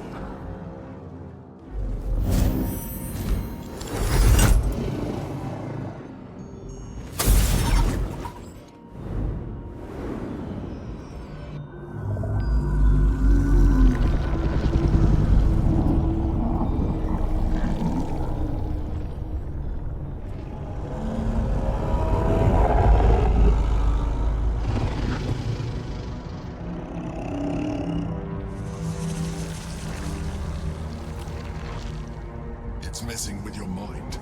Don't listen to it. Use the stones.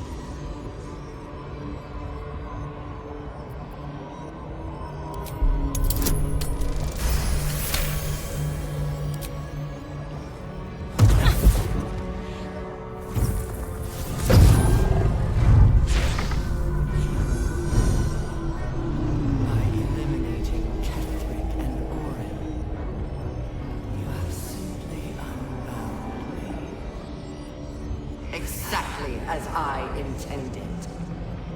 The crown is now mine to command.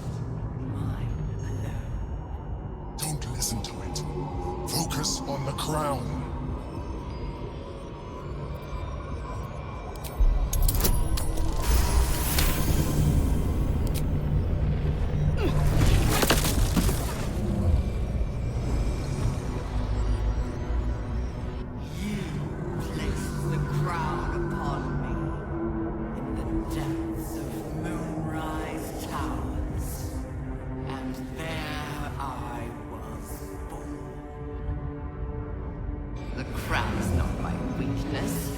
It is what made me what I am.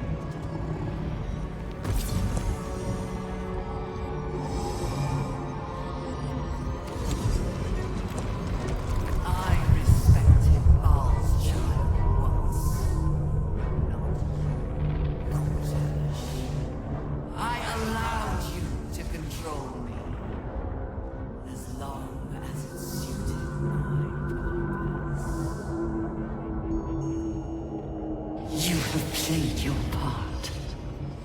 The next order to be given is mine, and it is this. Die.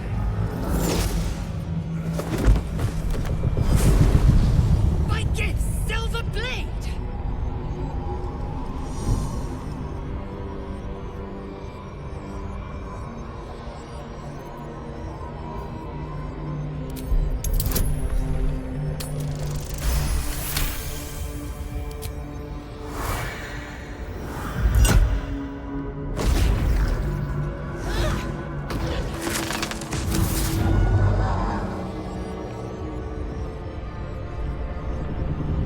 When the parasite entered your ruined mind, you became a pawn in my design.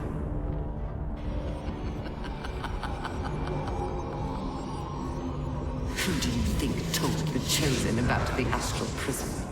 Who do you think planted the knowledge of Orpheus's power and the fear of what it could do? When the Chosen sent my thralls to retrieve the prism, who do you think let the Emperor slip its leash, knowing it would be the one to bring you to me? We were part of its plan. I only needed one Netherstone loosened from the Chosen's grasp to guarantee my freedom. You brought all three back to me. Liberated me. This was your role, and it is complete. Now you will witness the grand design. We need to put a stop to this now!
just in time. The situation is worse than I thought. This is an elder brain, no longer. The magic of the crown has caused it to evolve.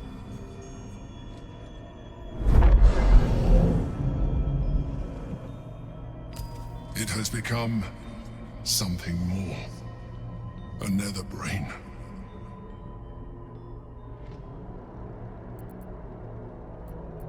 I thought so too, but that was when I believed it was still an elder brain.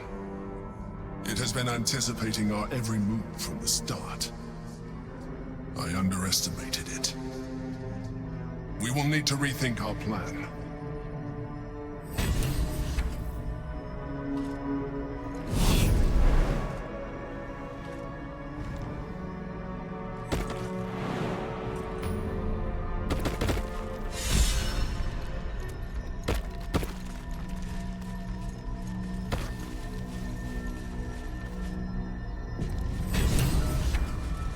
Sometimes, freedom requires us to make sacrifices.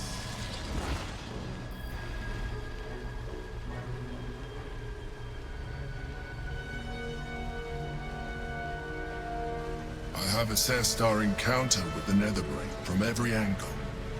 I know why we failed. The problem was not the stones. The problem was you.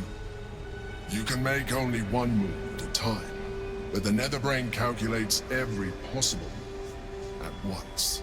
It knows what you will do. It knows everything you could possibly do. You cannot outmaneuver it. To defeat it, you would have to think like an Illithid. Better yet, be one. Your mind is not capable of this. Mine is. You will give the stones to me.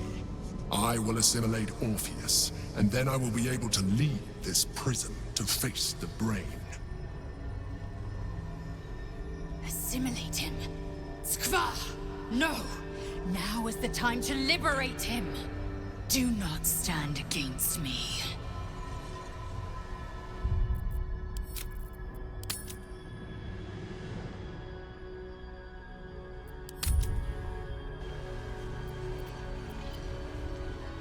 I will consume his thoughts, his knowledge, his brain.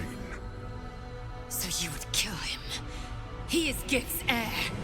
You'd be the Githyanki people's betrayer. You'd be my betrayer. I realize he is of some significance to you, but he is of even more value to our cause.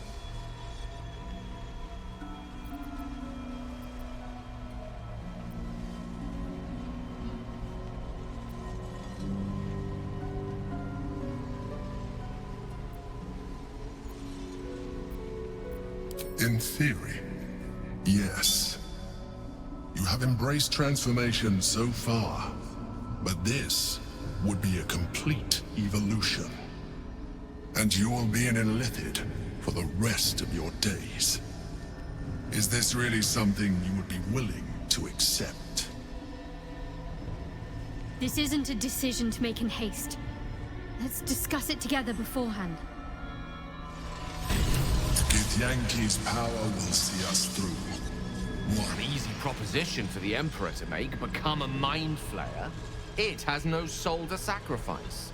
If it did, perhaps it would understand the weight of what it's asking of us, and why we might seek an alternative. I know we've been through this before, but our situation has changed since then. Not for the better.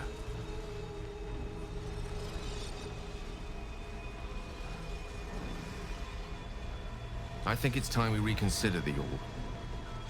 With its power, I could put an end to this whole thing. Crown, Netherbrain, Absolute. Everything.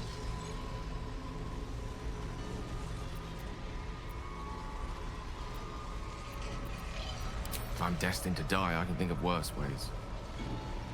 At least if I use the Orb, I can ensure the brain dies with me. Do not mistake me, I want to live.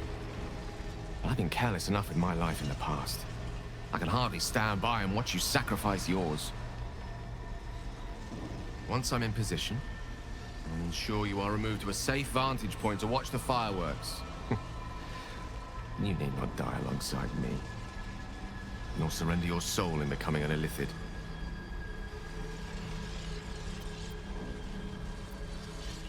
Entirely.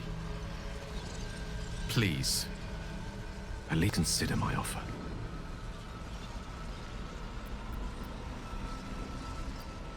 I will not let you down. Requires us to make sacrifices. Mother Gif's only son has suffered long in his prison. Refuse the Emperor. Better yet, crush his revolting skull and let this prison be his grave. Then smash the crystals with the Orphic hammer and free the prince from his bonds. The comet will guide us to a sure victory against the brain. Shamar Sala Orpheus. I trust you have aired opinions and grievances and made your decision. Are you ready to become a mind flayer?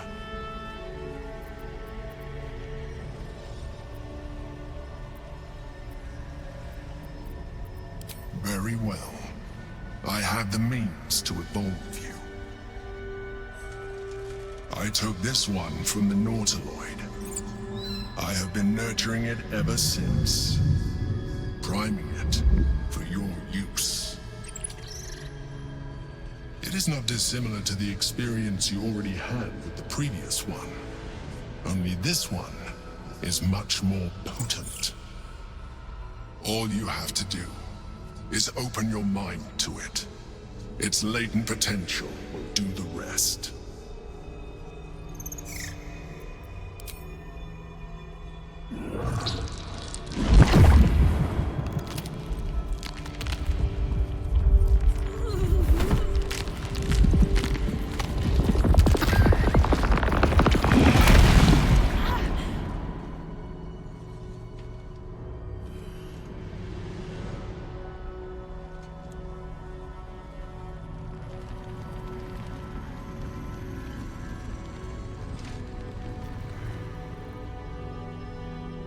The boundary between thought and feeling is gone.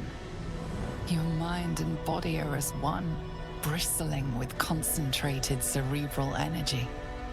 Exactly as the Emperor described. But there is something else. An emptiness to be filled, a hunger to be sated. It is overwhelming. You feel it, don't you? The hunger. Embrace it. Feed.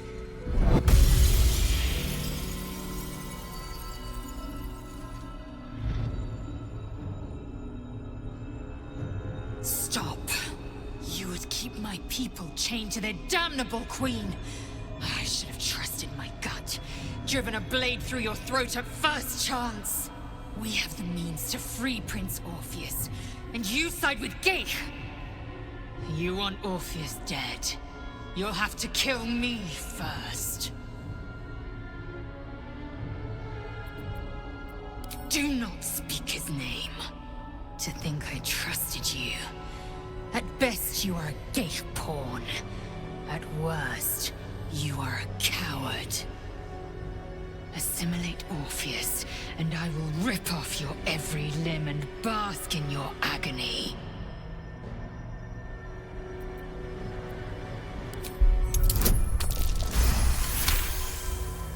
By Gith's eternal grace, do it. We will end the grand design, and then we will go our separate ways.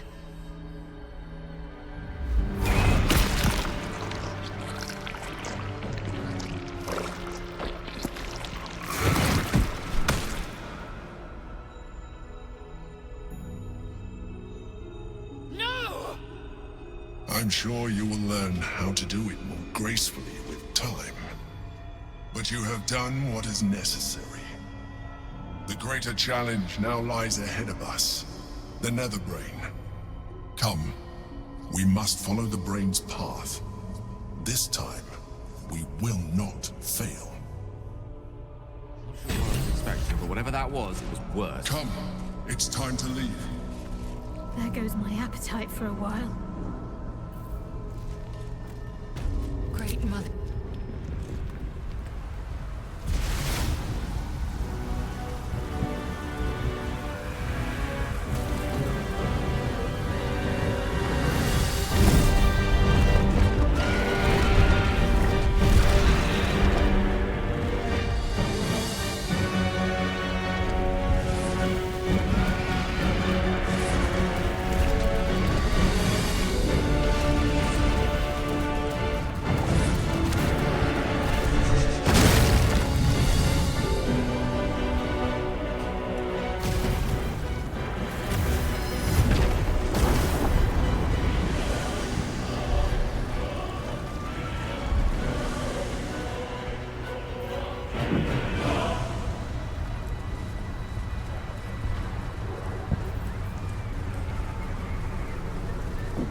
prince is dead, his death scream heard across the entire astral plane.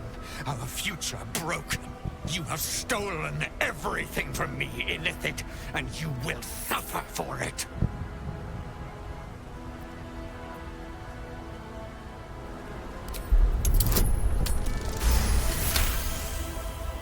It is true. Voss, I am no thrall. This was a necessary sacrifice to end the grand design. Let's say I were to trust you. Let's say I knew that voice. You still slaughtered the true heir, Gith's son and salvation. You sentenced us to slavery. Unforgivable.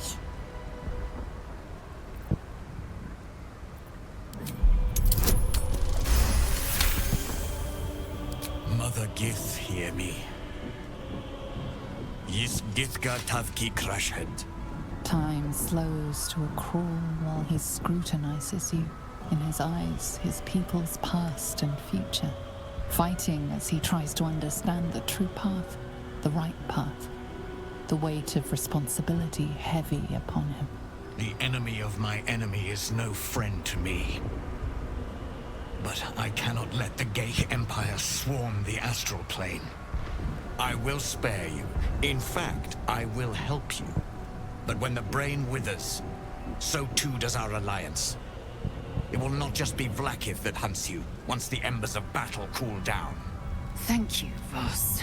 Spare me your thanks, Ashalak. Now go. I stand at the ready.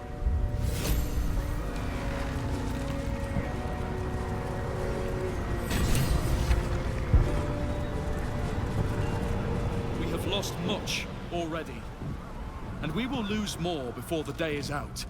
But even when the last soul falls, Balldur's Gate will stand. For Balldur's Gate is more than just a city. It is more than a place of opportunity for those of mercantile spirit. More than a place of refuge for those who are lost. More than a home for friends, loved ones, and adventuring souls. Balldur's Gate is a place where anyone can find what they need, if they're just willing to fight for it. Today, Balldur's Gate needs us. Today, we fight for...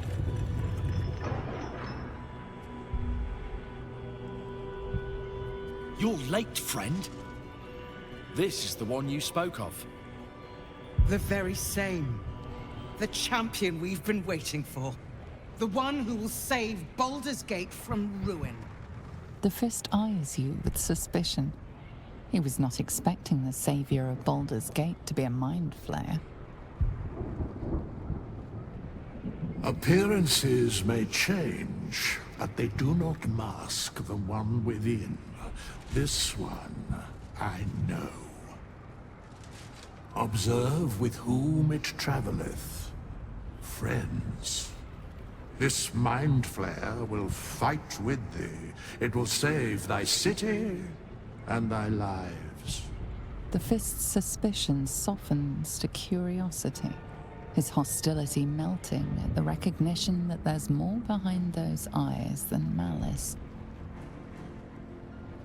My steel is yours, Mind Flayer, and I'm not alone. Never thought I'd be fighting alongside a Mind Flayer, but I'll fight with you, with magic. I have marshaled the best the Flaming Fist has to offer. We will fight to the last. The Moon Maiden's silver light is a shield in dark times. Today, it is mine to wield. And I hold her sword. Whatever strength I have to lend, I will lend it. I will make my city proud again. I'm in the mood to crack some skulls after that fuckery in the Temple of Baal. The City Watch will be glad to oblige me. Not sure what I have to offer a mind flare, if I'm honest. But I hope my words of encouragement and reassurance will strengthen your resolve. The journey has been brutal, but I stand here a Hell Rider once more. And I would die a proud man if I died this day. I want my city back. And I've brought the toughest bastards from the guild to get the job done. My people have never hunted a monster this large. They are eager to join the fray. All the strength of the lands we healed flows through me, and from me to you. No matter what form you take. Nature's servant awaits. Glad to have you with us, and not a moment too soon. The air is thick with anticipation. All eyes are on you. They're expecting a speech, something to stir their hearts and put fire in their bellies for the fight ahead. What will a mind flayer say that could encourage them on the threshold of battle?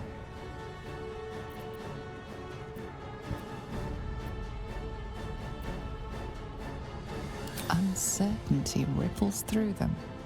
That a mind flayer could appeal to freedom is a confusing notion. To our freedom!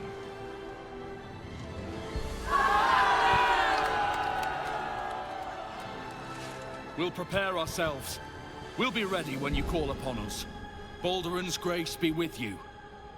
You feel a tickle of mirth in the Emperor's thoughts. If they only knew the truth. I'm glad you're here. The Illithid too.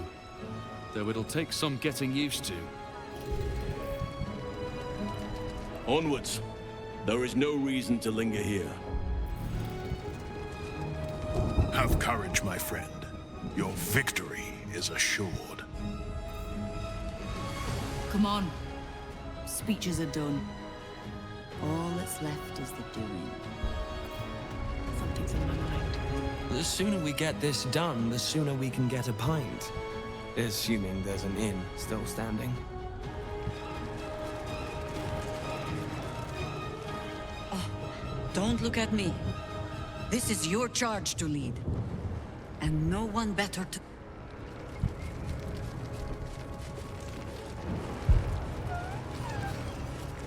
Today, we take back the city.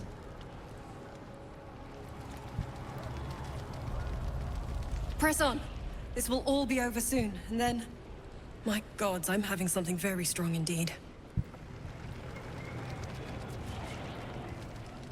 We face the greatest evil our realm has known, and we do it together. On your word, the sword of Selûne will fall upon our foe. The High Hall was once a beacon of promise, of wisdom, of celebration. Now, well, it's just a beacon for all manner of horrors and pity. I'd be lying if I said it wouldn't take some getting used to. What can a few extra tentacles do to a bond as strong as ours, eh? When all this is over, we'll have time enough to unpick the specifics of your new condition. Psionics alone could take months to thoroughly evaluate, not to mention the matter of your... diet. But I'm getting ahead of myself. We've a nether brain to defeat. Then we get to the fun stuff.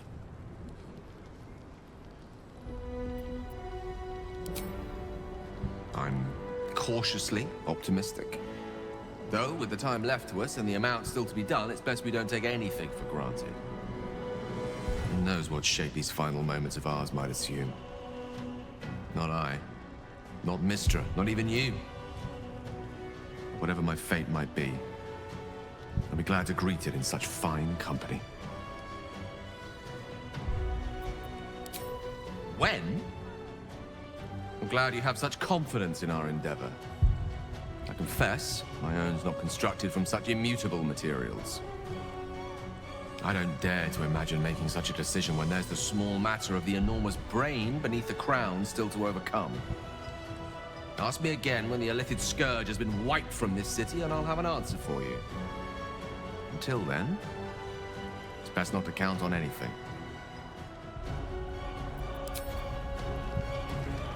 Such blazing wonder. The sky swarming with red dragons. They may roar Vlaakith's name, but I can't deny their beauty. For this one moment, in this one battle, the Lich Queen and I share a common cause. The Netherbrain's defeat, and the Grand Design's failure.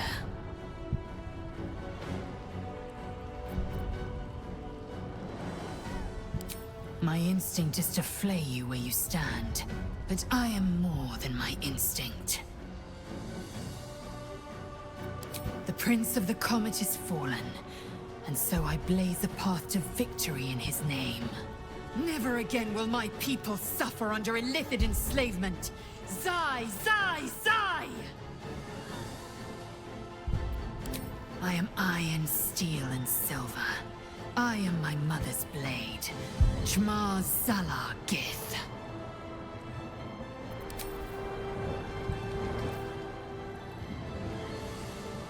High Hall. There's nowhere else to go. This is where it all ends.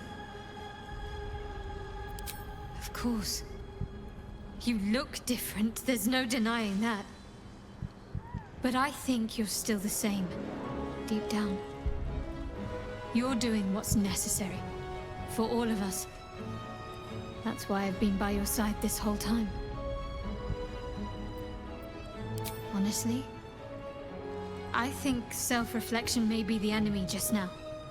I can't afford to lose my nerve. Safer to just not think and keep forging ahead. I do. Think of all we've been through just to get to this moment. That wasn't luck, that was us. Let's just stay shoulder to shoulder and see this through.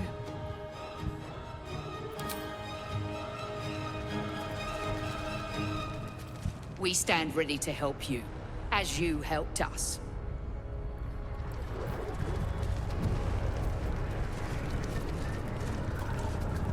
Dost thou need my services? If thou art ready, proceed to seal fate's image with thy final stitch. I wouldn't be here without you. It's time I repaid the favor.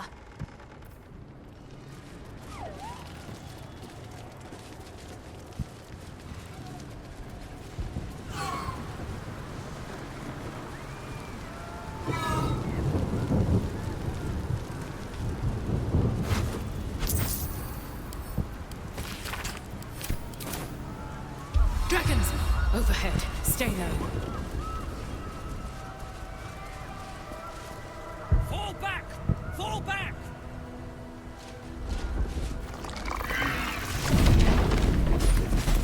Matthew! Leave him be! We have to keep running!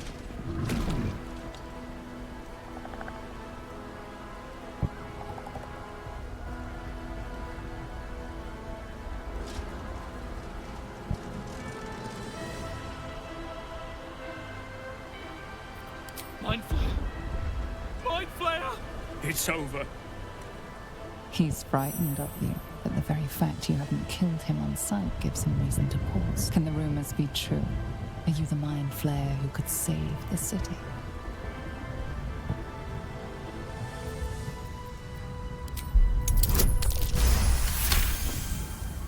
You feel his mind buckling, yielding. Against his better judgment, he trusts you. Remarkable. Never in all my life did I think to fight alongside a Mind Flayer. Oh. We go back in there, we die. We flee, we last half a day at best. Shit! If this is it, then God's damn it, let's make it count. City Watch, with me! We'll follow you to our last breaths.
city now, far away from any innocence.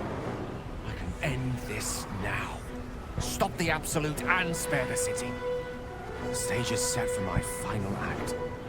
Mistra's bidding and the redemption that lies beyond. You brought me right where I need to be. I have no right to ask more of you. It's time I spirited you to safety. For this is a fate I must face alone.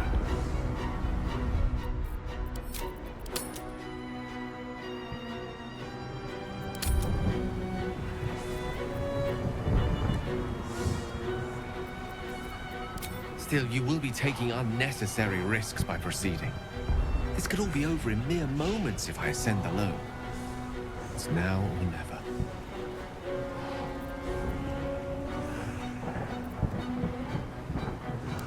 You'd be dying in vain. I don't need company to sacrifice myself. Please. For too long, I've lived in fear of taking a host of innocents with me when I expired. Now at least I can be assured my demise will be saving them instead. If you're mistaken, this could be the end of everything. We'll be failing right at the last hurdle. But I only made it this far thanks to you. Who am I to question such sterling guidance now? Mistra won't be pleased. But perhaps trying to please the gods is a fool's errand. Lead on, then. I shall stay my hand as long as I can. But if the tide of battle turns against us, remember I have the means to bring a swift end to this.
The crown. The very thing that has been amplifying the Netherbrain's power. And the very place that we will be able to dominate it. That's where we should use the Netherstones.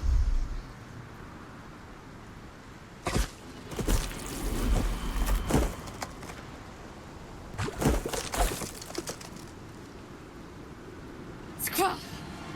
One abomination births another!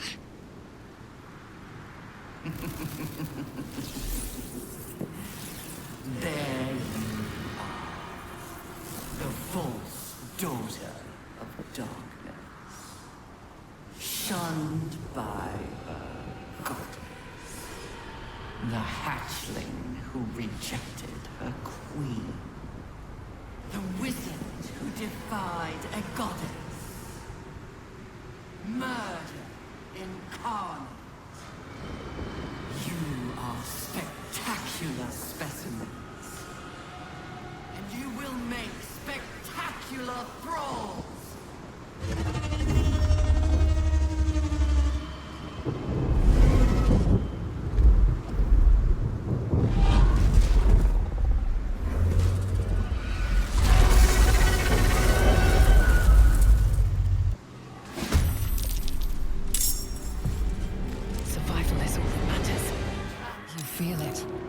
Shift.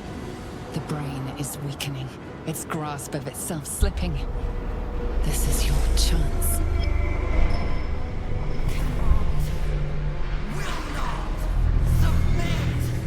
Even His will is stronger than anything you've ever felt. The chains shake, threatening to break at any moment.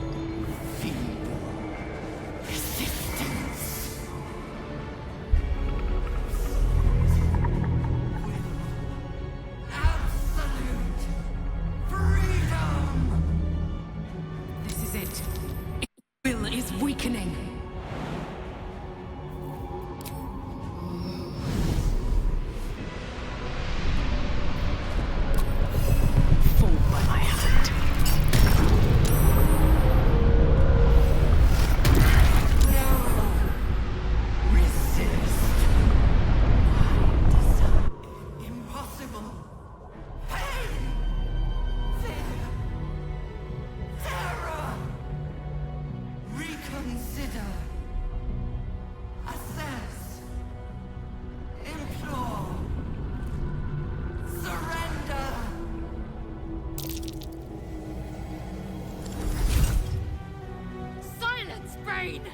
The grand design has failed! You have failed! Spare me. Join me. Wield me. Become absolute! Now, kill it!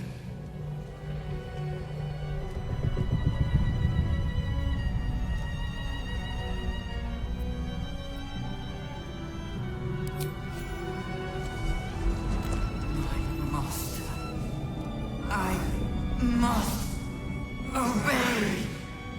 I must end.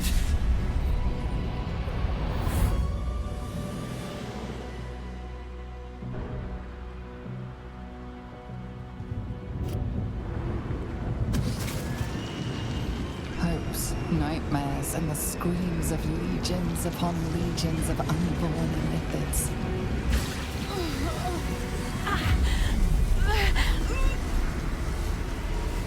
The pain rips through you, obliterating all thought, all feeling.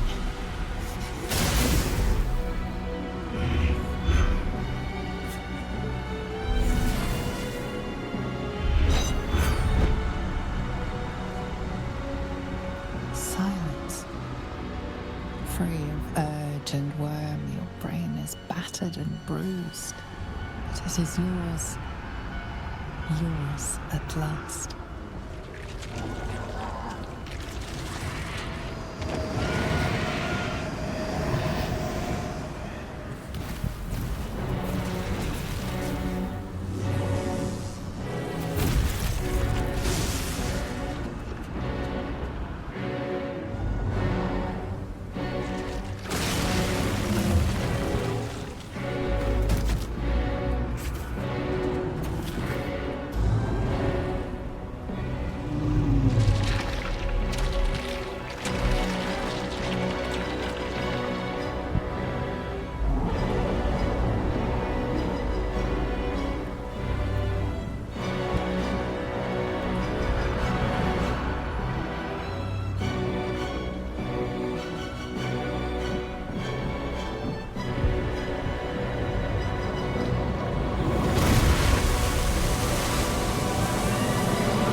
everything you did, everything you sacrificed, it was worth it.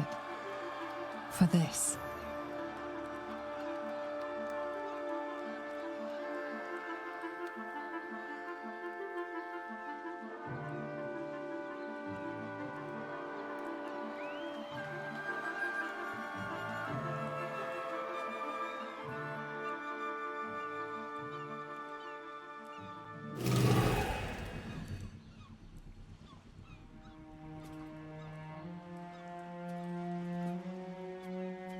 Loss of a mind is a terrible thing, but this time, I think I'll make an exception. My powers, they're draining. Just like Mazora said they would. A small price to pay in the grand scheme of things. We did it. The nether brain is dead. Against all odds, we cured ourselves. Free from the parasite, free from the prospect of cerebomorphosis. I can hardly believe it. I will not become an accursed illithid. Not to cast any slight on you, of course. Your present form is but a sign of your gallantry.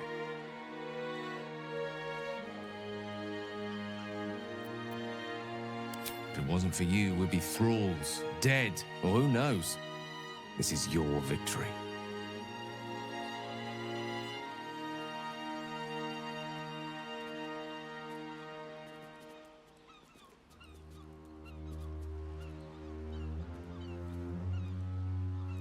Skvar, you may have succeeded, but I have failed. Gith's son is dead, and Vlaakith has abandoned me. I will be hunted by her Inquisition to the ends of the world. I must leave. I have nothing more to gain by being here.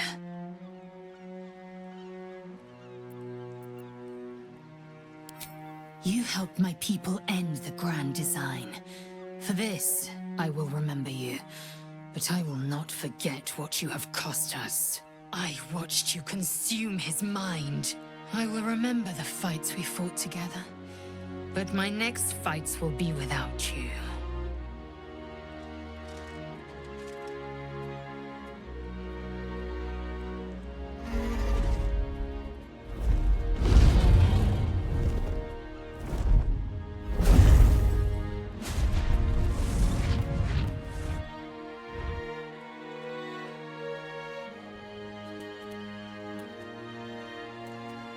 The Githyanki are leaving. It would have been hard to imagine parting ways from them peacefully once. With the Githyanki gone, there's nothing left but the silence of the city. Smoldering, waiting to be rebuilt. You are a mind flayer, the very thing you sought to eradicate.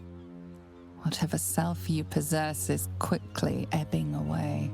Your friends and enemies alike are ripe for manipulation. And if not manipulation, then consumption. Soon you will not be able to trust yourself at all. You will be a monstrosity beyond redemption. Or not. Perhaps you are unique among illithid kind. Perhaps you will retain enough of who you are to resist your nature. A rogue mind flayer, like the Emperor. The risk is certainly yours to take. Will you?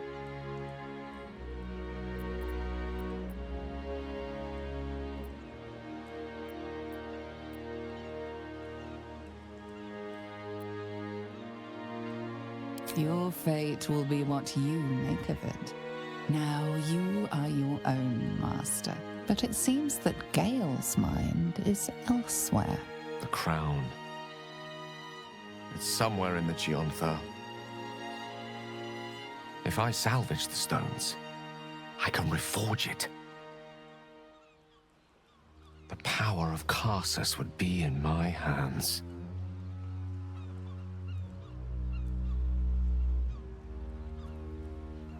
But what then? What would I do with it once I have it?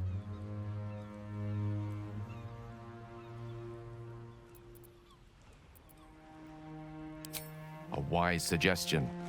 I felt a hubris once before and landed myself with this orb. I think I'd rather not make the same mistake again. If this adventure has taught me anything, it's that there are things in this world far more valuable than power. Besides, I've grown quite fond of this merry band of ours, but I'd quite like to see what happens to it. I'm sure Mistra will summon me soon enough, but until then, I propose we celebrate our victory the mortal way, with a drink in our hands and reckless abandon in our hearts. I'm not sure about, drink in hand, but I think we've all earned some reckless abandon. How about you? Any thoughts on what's next?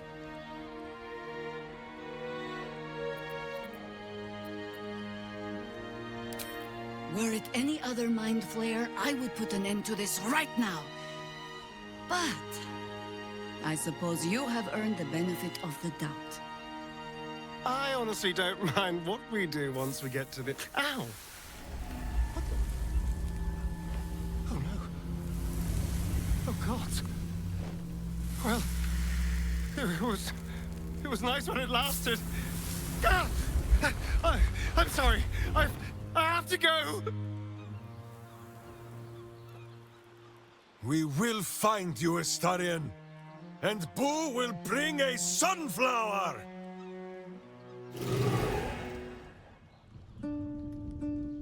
We did it, soldier. The city's going to be all right. And so are you.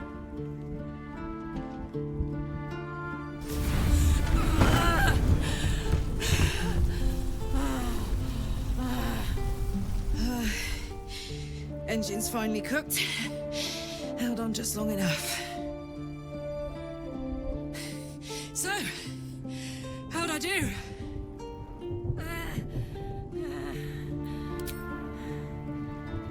So are you. My friend. My companion. I adore you.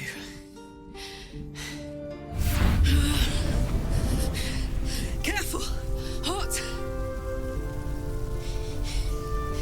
I never gave up. I did my best. I did my best. It's the one thing I can't beat, isn't it? I wanted to live in my city with my friends. But life is for the living. And I saw...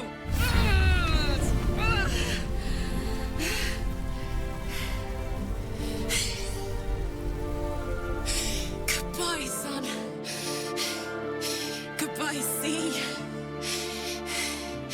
Goodbye. No, stop. I won't allow this. Karlach, you're coming with me. Back to Avernus. You can't.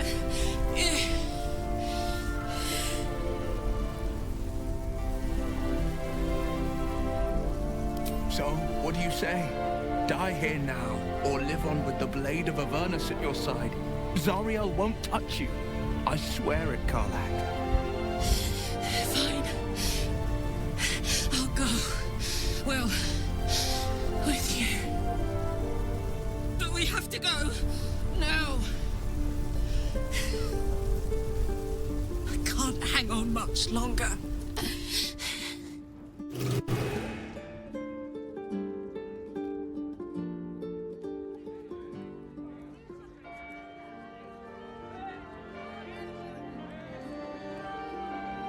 It's over. And it's all because of you. You, who were destined to become a thrall. Thanks to you, there will be no Illithid Empire, no Death God's tyranny.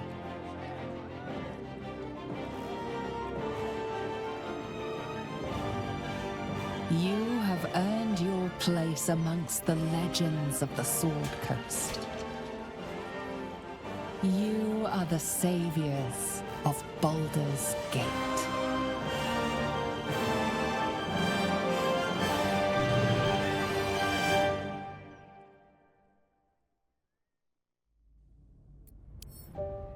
There thou art, the dead three.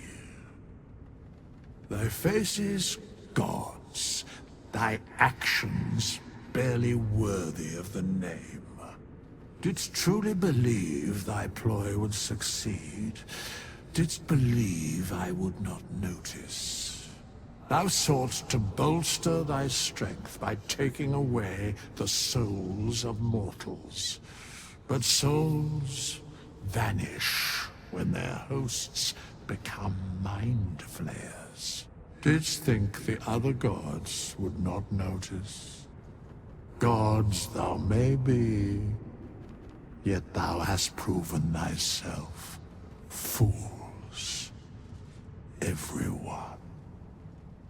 The supplication of Bane, the whimper of Baal, the death mule of Merkel.